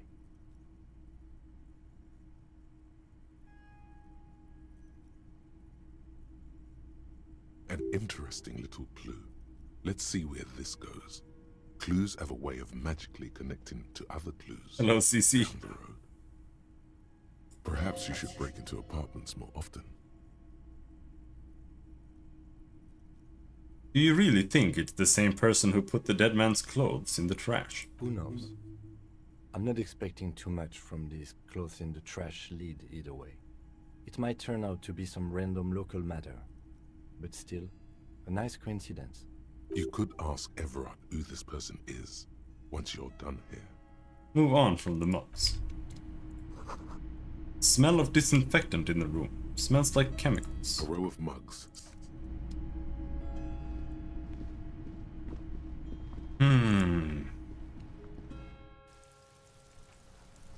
Now, see, here's where I want to lock the door, but it won't let me lock the door.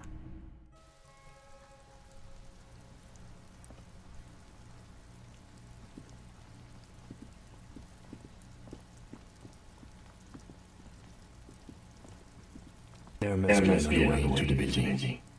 Oh yeah, I forgot about that. You see a young man on a balcony nursing a cigarette. His eyes have been following you for a while. Not looking for any trouble, officer.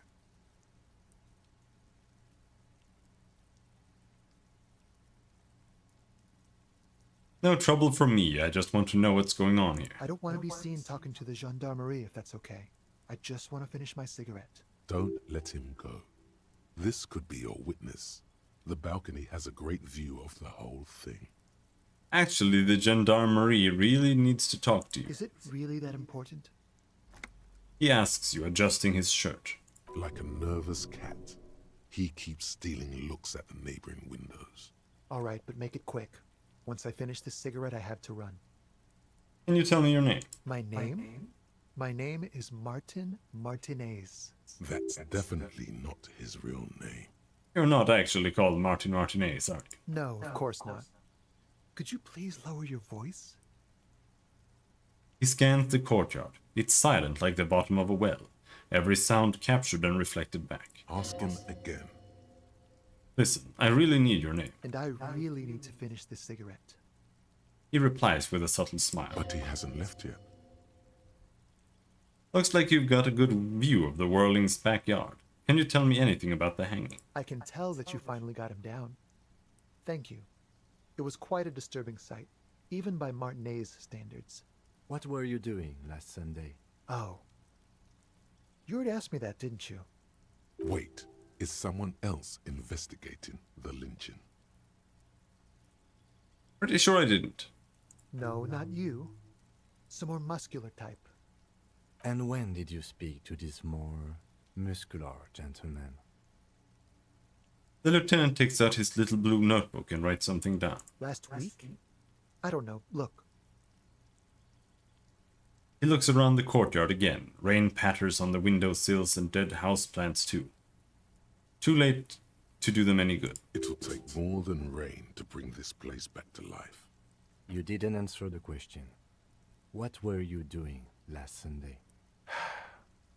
I had a friend over. What kind of friend? It was my Sunday friend. A Sunday friend. How intriguing. Makes sense. Friends are nice on Sunday. You don't have to work. You can just spend time with pals, watching rugby and drinking beer. That's not what it means. What's your friend's real name? Did he see something? He doesn't reply. Gesturing no with his cigarette. Under the dull and darkening sky, the neighboring windows stand silent. All right, we'll talk later. No. We won't. He takes one last drag of his cigarette before stubbing it out on the balcony. Now, if you'll excuse me, I really need to get going. Convince him to stay. This isn't the place or time for questions. Who knows who might be watching from the distance, hidden behind the curtains. Hey, listen. Lower your voice. I'm just trying to make things okay again. Can we meet again somewhere else? For a moment, the man on the balcony seems almost vulnerable. Something moves in the depths of his feline eyes. Compassion and a hint of understanding. I am sorry, but I really don't have the information you're looking for. With a flick of his wrist, he sends the cigarette butt sailing over the rail. But hold on. What's that? For a split second, his hand lingers, as though gesturing towards a stone placed right next to the front door. It's a sign. Good luck with the investigation. He walks away.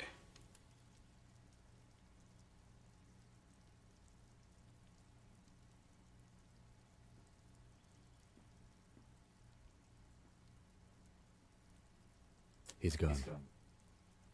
We should run after him, see where he went. No point in running. Tenements like these often have multiple exits. If he doesn't want to talk to us, then he'll know how to hide himself. You're right, he probably didn't have anything important to say anyway. He could be a witness. Him or his Sunday friend. Either way, we need to look into that muscular type who's asking about our case. He did leave us a sign. Did you see that? He wanted to draw our attention to that stone right over there. The lieutenant nods towards a small rock on a soggy patch of grass. If we find a way inside the building, we can ask around for his apartment. Great, let's do that. A stone like any other, lying in a whirl of sleet and mud. Maybe there's something under it. Turn it over. There's a key beneath it, rusty from the dirt. This must be for the front door. Pity doesn't have the apartment number on it. This building has many apartments, and the man can be in any of them. How are we going to find the right one? We'll just have to go in and see.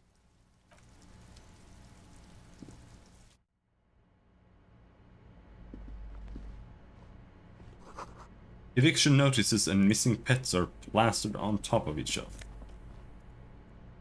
No. Flip up glasses.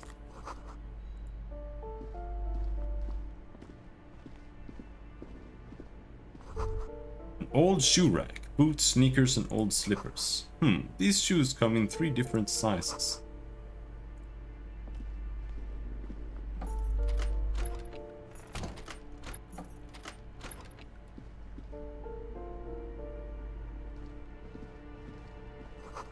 Moss crawls on those bathroom tiles. Actual moss. Alcohol.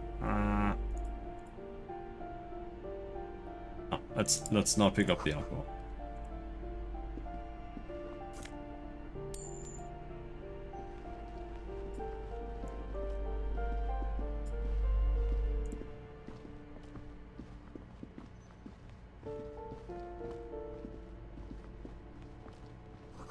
Someone has drawn a 5-pointed star on the wall. Whose? This door has been closed with a padlock. A chalk-drawn number on the board says number 11. Examine the padlock. It's a solid lump of metal, but the shackle is deeply corroded. A solid pair of chain cutters would make short work of it. Better whip out those cutters. You won't get very far otherwise.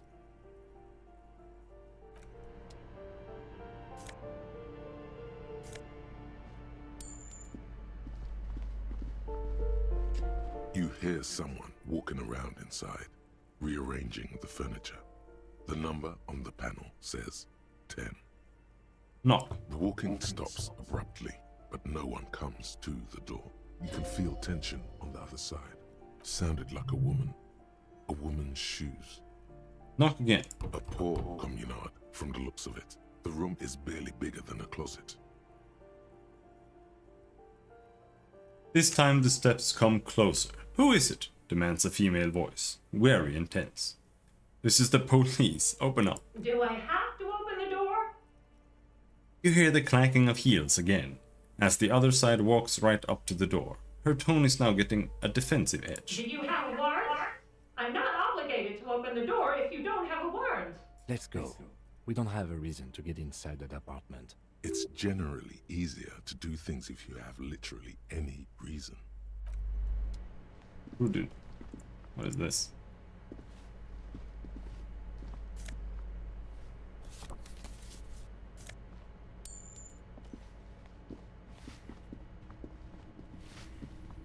Give me a moment. An elderly woman is leaning on her broom, her knuckles white as bone. She seems to be having difficulty breathing. The cold never does any good for my bronchitis.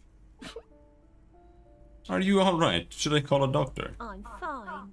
Fine. Don't you worry about me. She starts coughing, red spots appearing on her cheeks. You're still worried. It It's very worrying. Now, what do you want from me, policeman? She's the cleaning lady. She knows the floor plan and the residents. Who are you? I'm no one. Just an old woman who cleans these hallways. You live here? If you can call it living. I have a little room upstairs right next to the coal room. She spits on the floor before wiping it off with a broom. It's barely bigger than a closet. But I don't complain, no.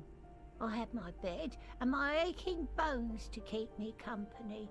And that's all I need from this world. She hasn't spoken to anyone for a while. Even her sentences feel rusty. I'm looking for a young male in his mid-20s. Dark hair, skinny build. A smoker on the balcony. Yes, yes. I know who you mean. The scrawny boy who's always smoking like the devil, right? She looks at the other end of the hallway. Somewhere in the building, a child starts crying. You hear a radio tuned to a talk show and someone taking a shower. What's he in trouble for? No trouble. I just wanted to talk to him. Do you know where he lives? Talk? The cleaning lady starts laughing, but it turns into a violent coughing spasm. She squeezes her broom, trying to catch her breath. What was so funny about that? He lives upstairs in room 28. Go to the balcony. It's one of those doors there. He's usually home in the evening. Thank you. We should go check out his apartment on the balcony. See if he's home. I have a few questions about those apartments. Ask away, policeman. Who lives in apartment 10? No one lives there.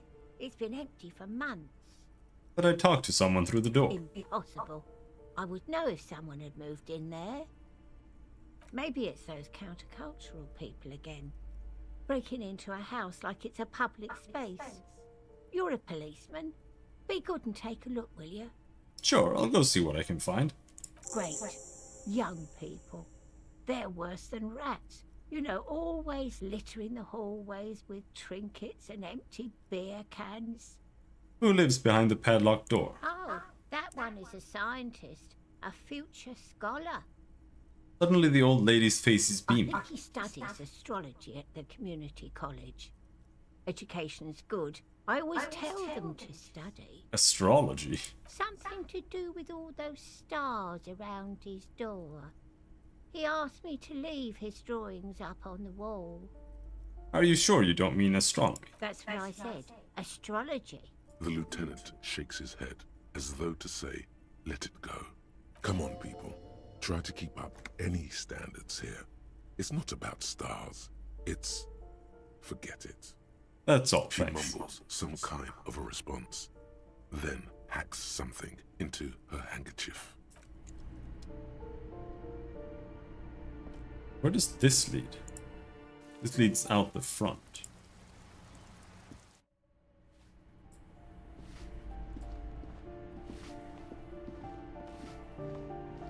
Let's go talk to the guy first. But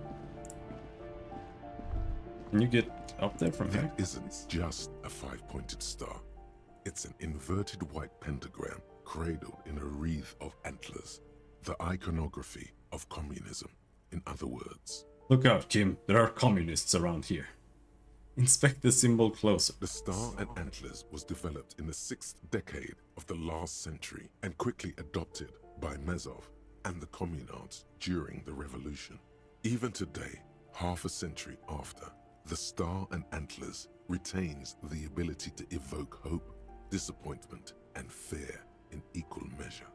Why is the star upside down? To symbolize the toppling of the old order. Also, some social democrats were already using it. Why white? Because white is the color of peace. What does it evoke in me? Finish that. Nothing at all yet. Right now, it's just meaningless shapes on a wall. Ooh. Balcony. There. A maroon glow of light pollution rises from the east. You hear distant traffic. Night is falling on the city. Breaker box is full of cigarette butts and electric wires. The curtains shift just a little. Someone is watching from within.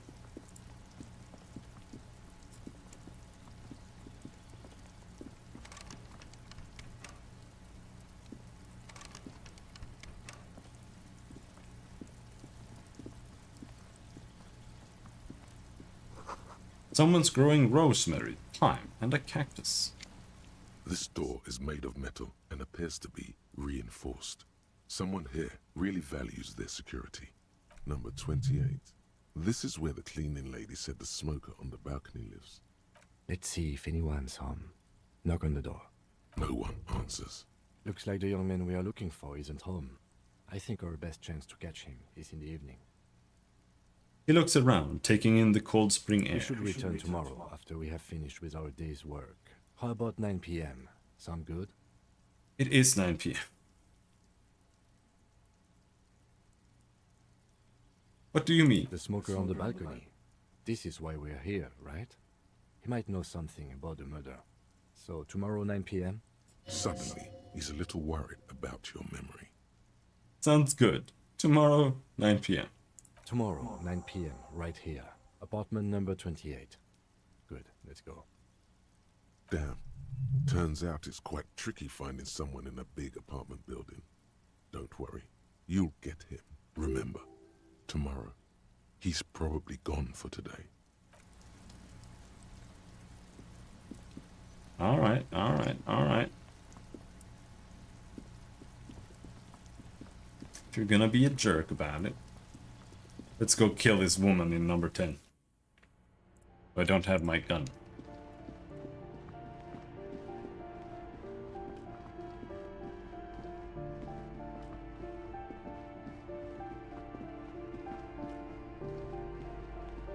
You hear someone walking around inside, rearranging the furniture. The number on the panel says 10. This apartment is supposed to be empty. Did you break in here? Excuse me? Of course not.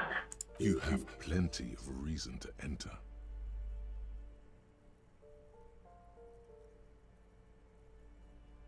Then open the door so I can verify your identity. Oh, come on. There's a pause before you hear the door being unlocked. Well, that was easy. That was smart. The lieutenant says, nodding towards the unlocked door. Oh. Satisfied? My name is Marielle Charpentier, and I'm an agent with Martinez Realty Associates. I am not breaking in, as I have every right to be here. The keys, see? She jingles a set of keys in her hand. Her voice is really cheerful, despite her obviously hating you. Do you want to see my ID as well? You can't legally ask for it, but why not? Want to see my residence permit too? Inspect the passport. It feels flimsy in hand, with the words Revachol Zone of Control written under a nondescript municipal logo. There's a picture of her with shorter hair inside, along with all her personal details. Everything seems to be in order. Thank you. Do you have any questions? I need to be back in Midtown in an hour. What are you doing here? I need to get it ready for the next lease, but as you can see, the previous tenant completely trashed the place. Reprehensible. Who lived here? It was some kind of a moribund old man who used to be a business owner. You'd think they'd make rent. A sudden serious look crosses her face. This story didn't have a happy ending. Oh, Usumati, how's it going? But that was months ago. Anyway, was there anything you wanted, or is that it? I'm in a hurry. Isn't it a bit late to be working? It is. She breathes in and out to the count of 3, but it looks like some special stress release technique before she continues. Everyone says the real estate agents don't do anything. But here I am in the middle of the night cleaning up someone's crash pad. So the sooner we get this over with, the better. She means you. Time for the next question. I glimpsed a foreclosed apartment down the hall. Oh, that's another huge mess. The former tenant owes us 3 months of rent. 3. We closed the apartment and planned on auctioning off the valuables, but And again, I have no idea how stupid mistakes like this can even happen. But Ron, when he came to close the door, didn't close the neighboring door. And there's a hole in the wall. A hole in the wall. Can you believe it? And then the tenant ran off with his stuff. He's gone. The money's gone. Just like that. She snaps her fingers. The sum must have been puny. So wait, what happened with the wall? Don't ask me what happened with the wall. I have no idea how we're going to find the time or resources to fix it. Both apartments are now unrentable. Both. She's still shaking her head. Manicured hands now crossed over the chest. Of course. She replies with a smile, but her eyes remain glazed over. She's been waiting for you to leave. A blister pack of medicine peeks out of the box. You should take it. It's like fine mattress. Don't be ridiculous, you can hear it swarming with bugs. Black shoes, indirect modes of taxation.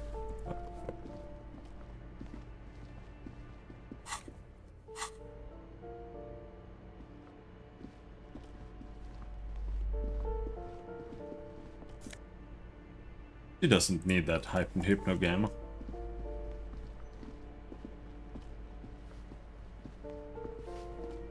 Alright, let's go and shoot Cindy in the head.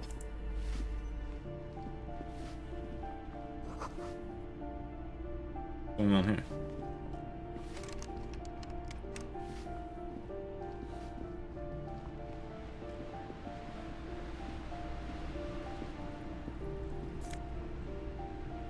"16 days of coldest April. Someone has torn down the wall." Oh.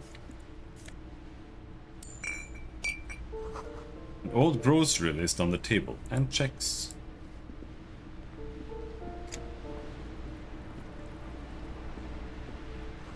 Waves crashing in the darkness.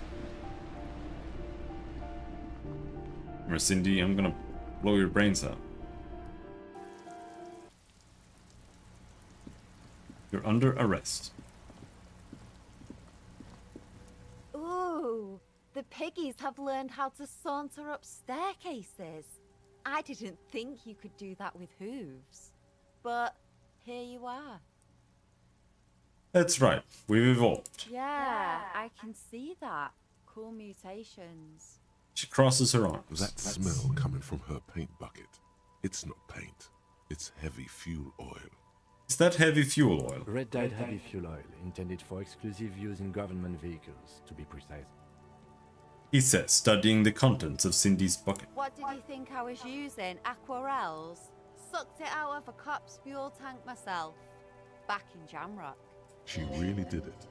She's proud of it too. You'd better hand it over. Oh, what? You'll push me off this ledge and pry the bucket from my dead hands? Yes. That's it. We can't. Alright.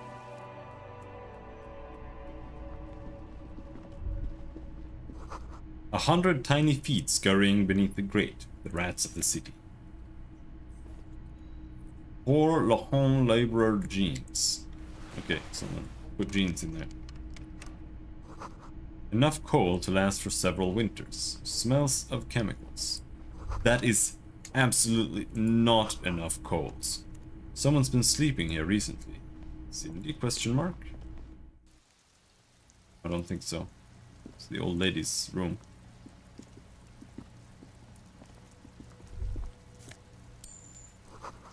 Above, tarps flap in the wind, forgotten hammers and nails rust. The door is locked, you can't get in. The chair's new, someone lives back here.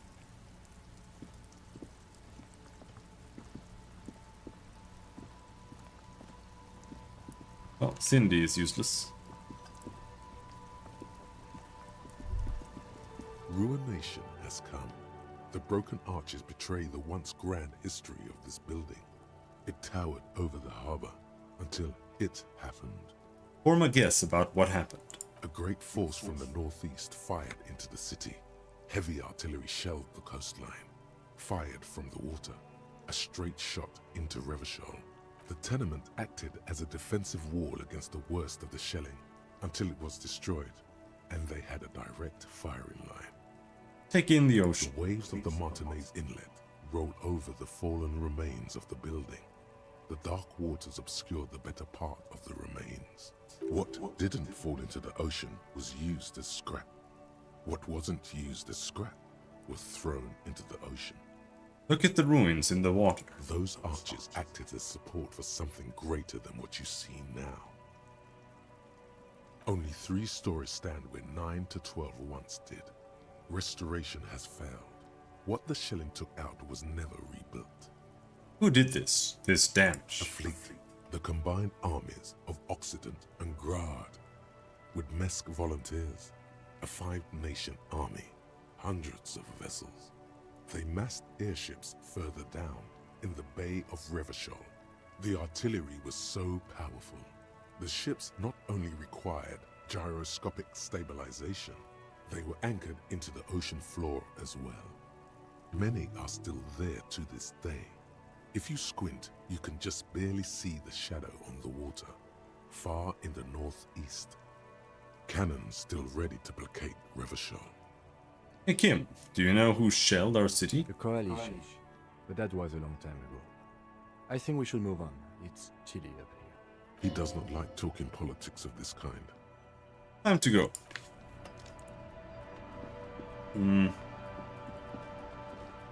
Well, not much else going on.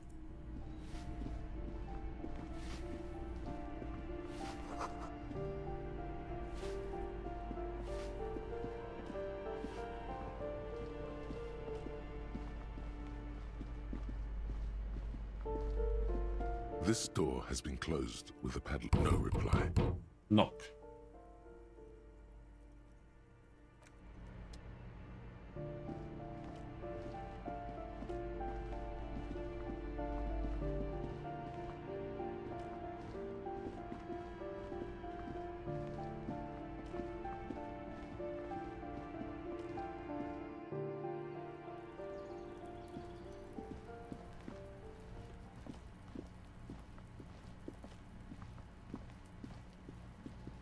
Trying to sneak up on me again? Trying to snuff me out? Get away, pig!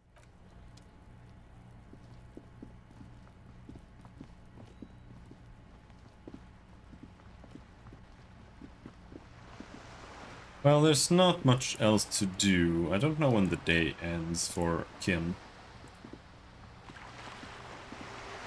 It's at 10.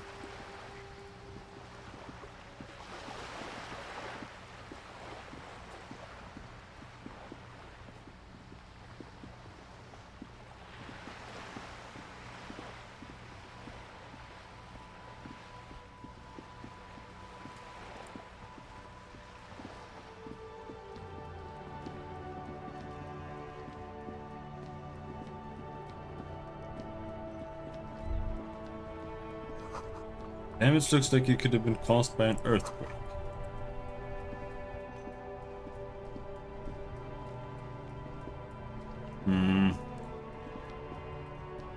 Inside, you see a set of steering levers, a radio microphone. Pick up the radio. Precinct 57, how may I assist you? Have you heard back from the ICP about the serial number? No, and I doubt they'll get back to me before Connect me to the tomorrow morning. 41st Just a again. moment, officer. 10-4, come in, officer. Over. I'm in dire need of financial assistance. 10-4, I hear you. I don't have the authority to grant your request, but... Is it him? What does he want? He says he needs money. Don't give that asshole anything. He's just gonna drink it all. Alright, that's a negative on the additional funds, sir. Over.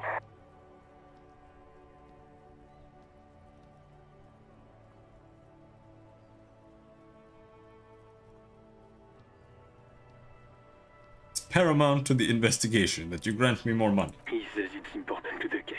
He isn't getting a red cent. You can tell him that. Request denied, sir. Over. Please, I'm begging you here. I don't even have a place to sleep tonight. He says he's in trouble. Doesn't have a place to sleep. Well, I guess he'd better crack the case before sundown then. Vigmar said... Enough, officer. This begging is below your dignity. Okay, I heard you. No fun. No fun. Anything else, sir? Over. No, I don't want to report the badge missing. Roger that. 10-10, over and out. 18 kilometers to the south, in the 41st Precinct's relay booth, a small crowd has gathered around Communication Officer Jules Oldboy Pidier. Around a dozen cops.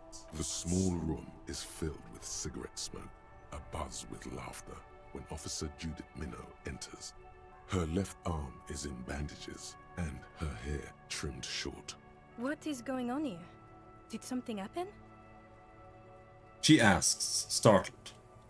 Jean Vicumer turns to her and says, What happened is my partner made contact. It's not good. He seemed confused, delirious even. Vicumer stops to think. Mac, the torso Torson, is finger-fucking his fist, laughing hoarsely and apparently telling some dirty story to his partner, Chester McLean, near the entrance. Yeah, Mullen was fucked, alright. Sounded fucking drunk to me. Yeah, Mac's right. This was some gnarly shit there. I mean, before he started begging for money, it was... Enough! None of this is funny. It's fucking sad. That's what it is. He's a cop. He's one of us, goddamn this. We must help him. Minot looks down at her neatly polished black shoes. There is a quiet firmness to her voice when she speaks. Yeah? How do you fucking plan to do that, huh? Get him off the drink? Go jogging with him in the morning and get him on carrot juice? He's a lost man. I just know we can't give up on him when he's at his weakest. He wouldn't. The crowd in the room has started fidgeting uncomfortably. Someone's trying to slip out unnoticed. Mac, man the door. You know what he told me? I don't want to get better. I want to get worse. Those were his words. He sighs heavily and turns to address the room. This shit does not leave this room. Not a word of this to the captain. Or anyone else. We'll give him a couple of days to pull his shit together. I guess I can hold off the report for a few days. Old boy lights another cigarette. Good. Okay, everybody. Nothing but a prank call here.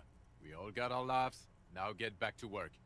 Far north, on the other side of the motorway, the officer quietly hunches with his hand in the motor carriage.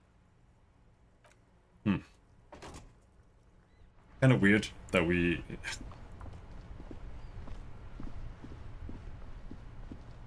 I told all of that, but hey. Holy shit. People having karaoke night? And I can't talk to anybody? Can I help you?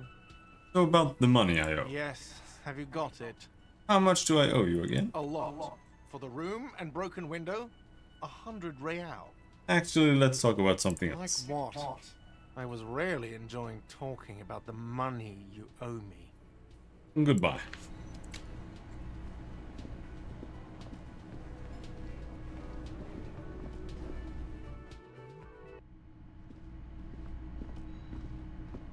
The door is closed. Knock. There is no answer. You hear the shower being turned on. Somewhere inside, a tremendous loneliness comes over you. Everybody in the world is doing something without you. I'm so alone. Why are you doing this? Don't do this to me. Swallow the emotion. The door is closed. Knock again. Still no answer. Knock again, much harder. Still nothing. The lieutenant gives you a quick glance. He doesn't like where this is going. We should think about calling it a day, maybe. The nights are still miserably cold this time of year. I haven't paid the cafeteria manager for damages yet. We should take care of that then. I don't have the money. Let's talk to him anyway. An officer of the RCM shouldn't be sleeping in the street. We'll figure something out. Though he finds this situation frustrating, he is doing his best to not make you feel any worse than you already do.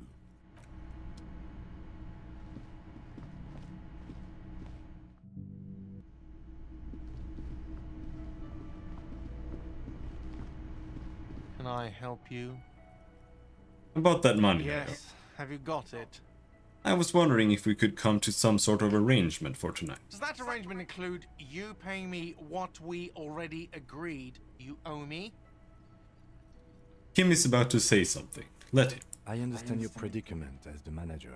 However, he adjusts his glasses. I feel I must remind you that we are here to conduct an important investigation that also affects your business. Forgive me for saying this, but your colleague seems more committed to drinking, and... He stops mid-sentence. He shrinks back a bit under the lieutenant's severe gaze. I mean no offense. It's really nothing personal. I just have to protect the interests of this establishment. Hold on, I still have my key, you know. Good luck trying to use it. He taps his foot against the metal box installed in the back of the counter. All the locks have an electronic component. They have to be unlocked down here with a master key before your guest key will open the lock. This conversation isn't going anywhere, is it? Not until you bring me the money. Okay. I might have something in my motor carriage we can use when you're done here. I really didn't want to resort to this. The man is thinking. Oh, Lieutenant, we're done here. Okay.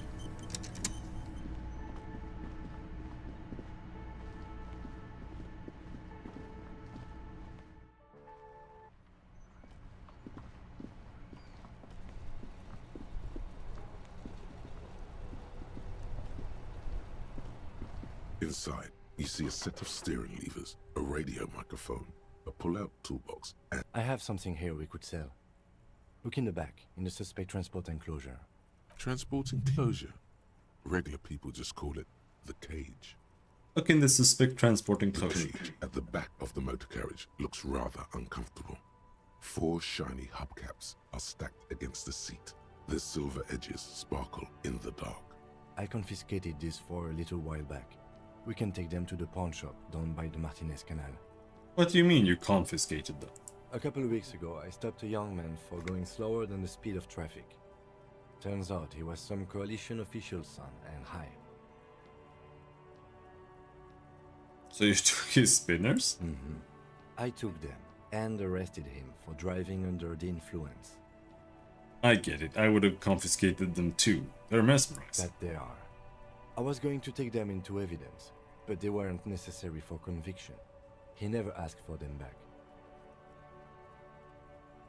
Did you want to put these spinners on your machine? Pointed Kinema. No, that would be silly. I don't know why I kept them. It doesn't matter. I couldn't put them on this MC anyway. A cup with spinners. That would be outrageous. Just not. The spinners shine so bright they reflect on the lieutenant's glasses. He doesn't say anything either. Thanks. I appreciate your help. Take the spinners. The lieutenant nods as you take the spinners.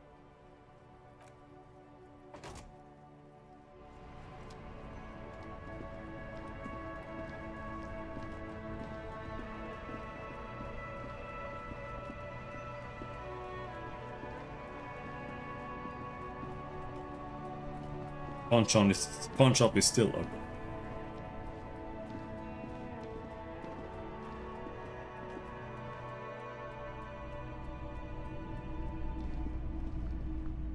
Hello. Let me know if I can help you with anything. There's something I'd like to sell. Yes, we'd like to sell these hubcaps. The lieutenant steps in and hands him the spinners. Roy takes the hubcaps from the lieutenant and inspects them. The spinners appear iridescent in the dancing light of his pawn shop. Yes, these are very, very good. Did you defraud some foreign prince for them? Jump a mesk banger? No matter. I'll give you 200 real. No one was defrauded or jumped, I assure you. The lieutenant explains as the pawnbroker opens the register and counts the cash. Of course. I meant no offense. 200 real for you, officer. Delightful doing business with you. Do come again. Thank you. He takes the cash, then turns to you. Here's the 100 real you need for your bill. Do not waste it. The rest goes in his pocket. The rest is for him. To compensate for the pain of being separated from his radiant spinners, the windfall is a small consolation. Anything else you're thinking of selling?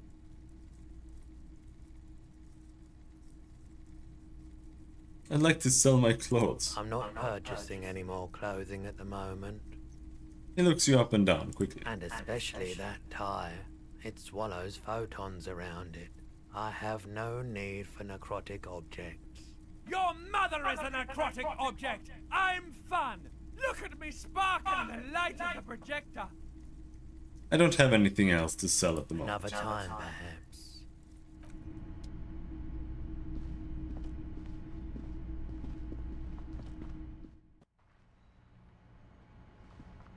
Alright, let's go pay off our damages and go to bed. It's fucking 2 a.m.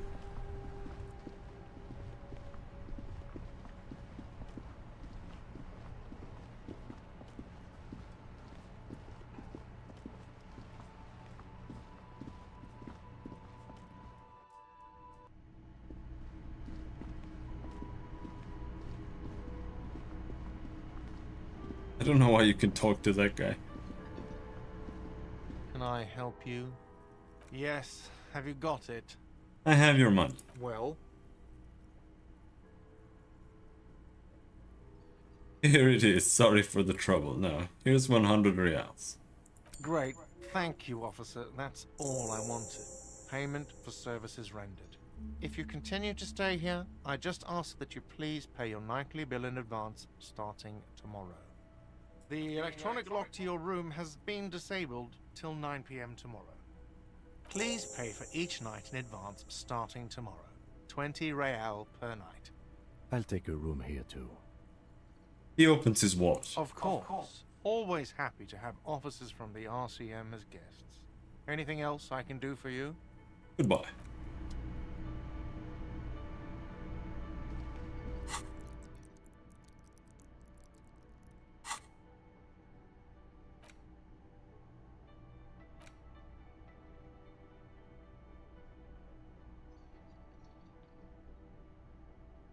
Sparks fall like snow from the bow collector of streetcar number 42, slowly down the slope from Voyager Road, and then east on the B206 across the river to where there are no closed factories or ruins. To study at the academy, electrical cables run overhead. The bow collector draws across them like a musical instrument. A flash. She's standing at the rear window, holding onto the rail, in a spring coat, waving at you. Hell on earth.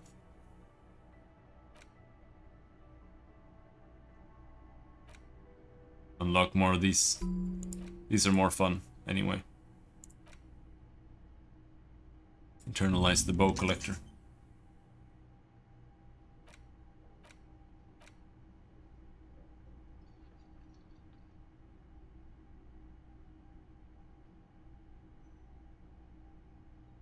Cost a skill point to forget. Might as well just keep unlocking more then, in that case.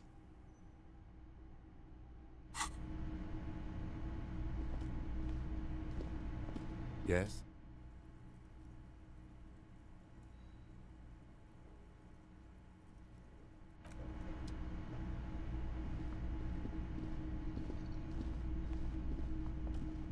When does he leave? The door is closed. This door. You should pick that fat, juicy cigarette butt from the tray, light it up, and smoke the living shit out of it. Nah.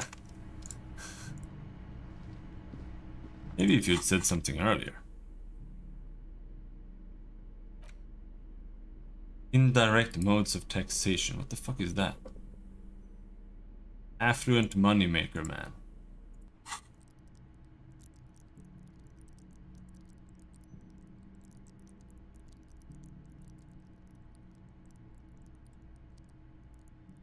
What does that mean?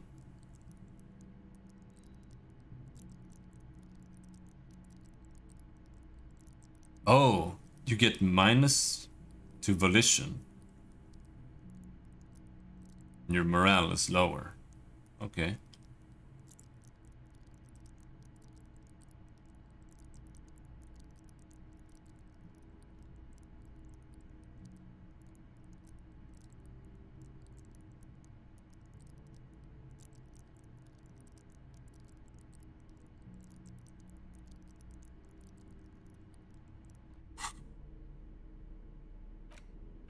Whatever this is, I have no idea what that is.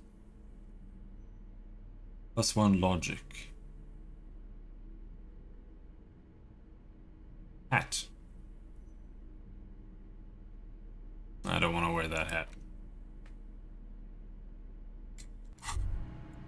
The luxury of fine things. Just look at those black monk straps.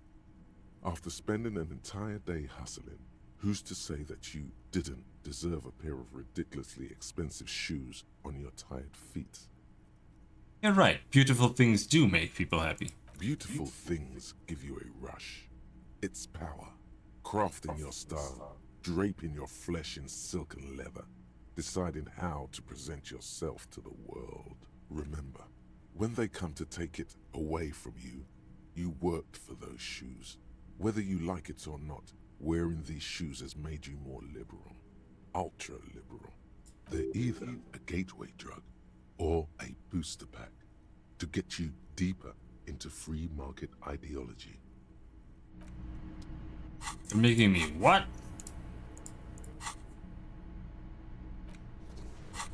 Hell no. How do I keep getting ultra liberal points? This is so annoying. What the fuck is that? What am I even doing? At least we're getting racking up some more fascist points.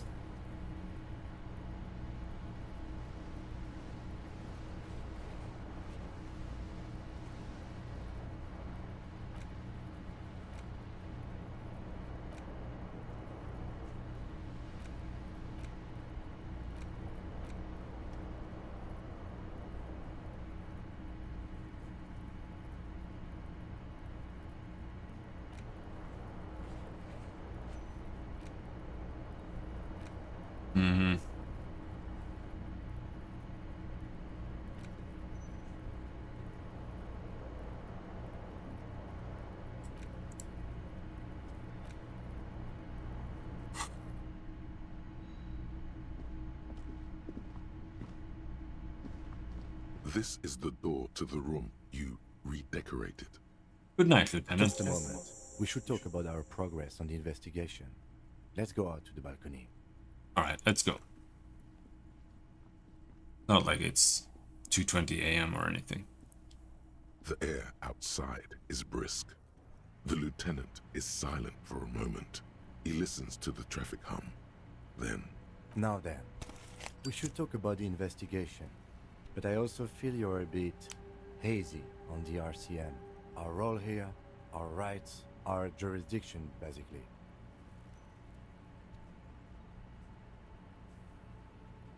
How do you think today went? Well, we inspected the victim's body, so that's good. It was not easily approachable in that state, but we did it. I would say our initial inspection was very thorough, and we have solid leads to follow up. In addition, we got that body down from the tree, and we performed a field autopsy on the victim. We found some things we can really work with. I still feel like we missed something, but it's up to the boys in processing now. We did perform a thorough search of the crime scene. That's great. Now, as for interviews, my list of people to talk to here in Martinez,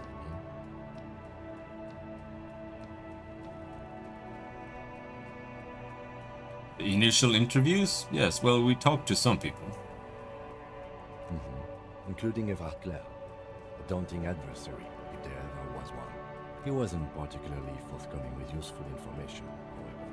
He's not saying much on the matter because he thinks you could have gotten more out of Everard.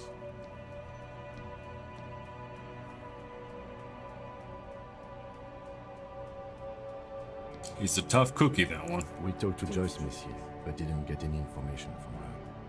I have a feeling Joyce knows how dangerous the situation really is. We have to get her to talk to us. If Kim is emphasizing something this much, it really must be important. Above all, though, today was exhausting. What's with all the running? You run a lot. Is that a standard Precinct 41 practice? We didn't run that much. I have a really good theory about why you're running so fast, son. Just you wait until we get up tomorrow. That's how we rolled in Precinct 41. It's impressive, especially for a man your age. And in those hills. He nods thoughtfully, tapping his finger on his cigarette. Nice shoes, by the way. I like the green. Goes with the orange. He looks at your snakeskin shoes and smiles suddenly. I didn't know you smoked. I have a cigarette every night when I go over my notes. It's something of a ritual. Oh man, he looks so devastatingly cool with that cigarette. Right then, the debrief. Return to it. Yes. It's been a long and eventful day. So what are our powers exactly, the RCM? They're quite limited, actually.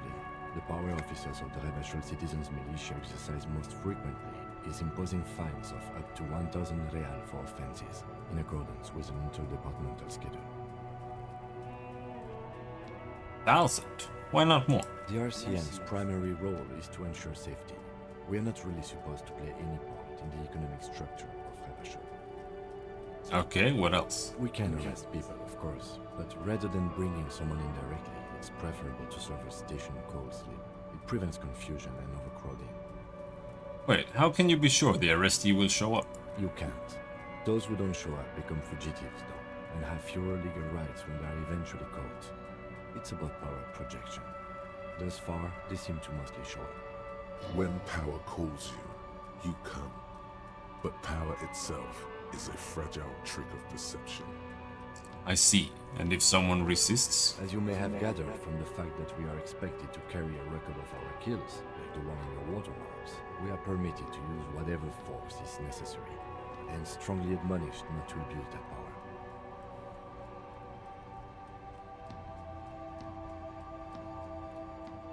And who makes all these rules? The coalition government, and the moral intern, more broadly. The RCM was formed by the coalition government to restore order in the international zone after the revolution. So we did. Now we attempt to maintain that order. No more, no less. His gaze is absently fixed on a window below that just went dark. Or perhaps it is better to say we were allowed to form. It's a point of contention whether the citizens of Rebashol or the coalition government founded the RCM. Say nothing. Silence. A great comment to such a conundrum. The Moral Intern, what is it? The Moralist International are the world's largest political organization. You know who they are. They have been running this place after the revolution failed. If I didn't know, how would you describe them? They're a union of center-left and center-right parties across the Real Belt. Our coalition government is just one of its many projects. They also run the ICP, EPIS, most intergovernmental organizations in the world. What do they believe in? What do they believe in? They are Dolorians. They believe they continue the humanist project set forth by Her Innocence Dolores Day 4 centuries ago. Others say they are just technocrats.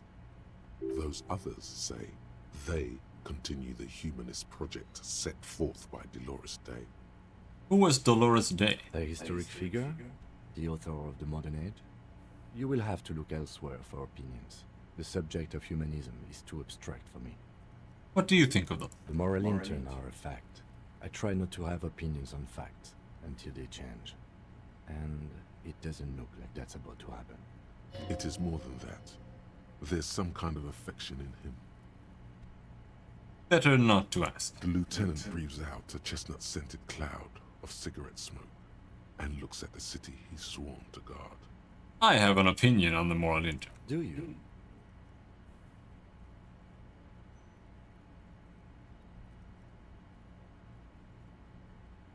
Immigrants, liberal, kids, fucking men are turning into women.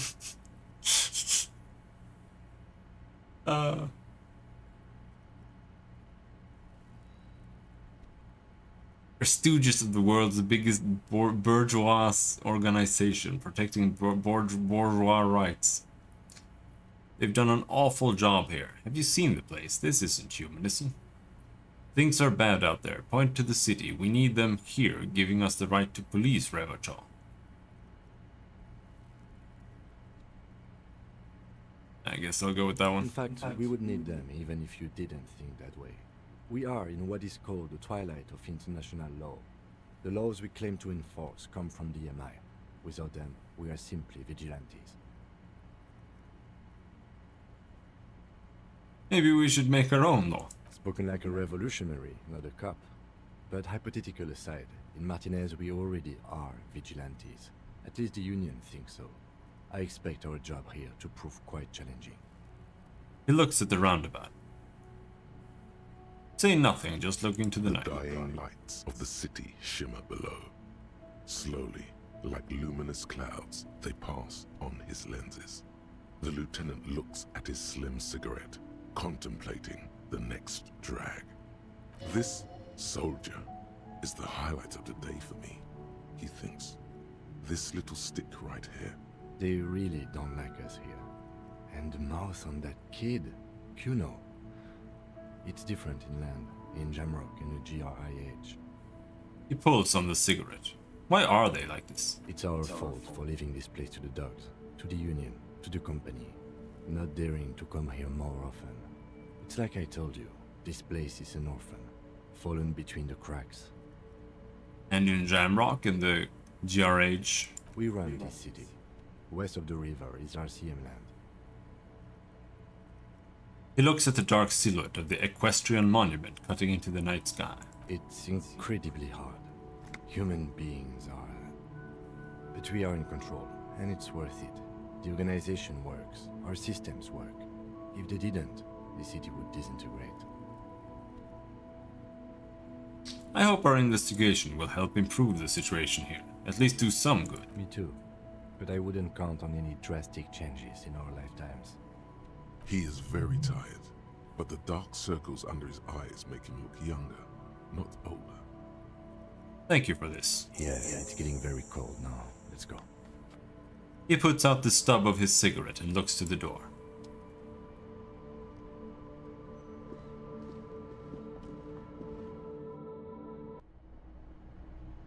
I'm sleepy. See you in the morning. Of course. Bye.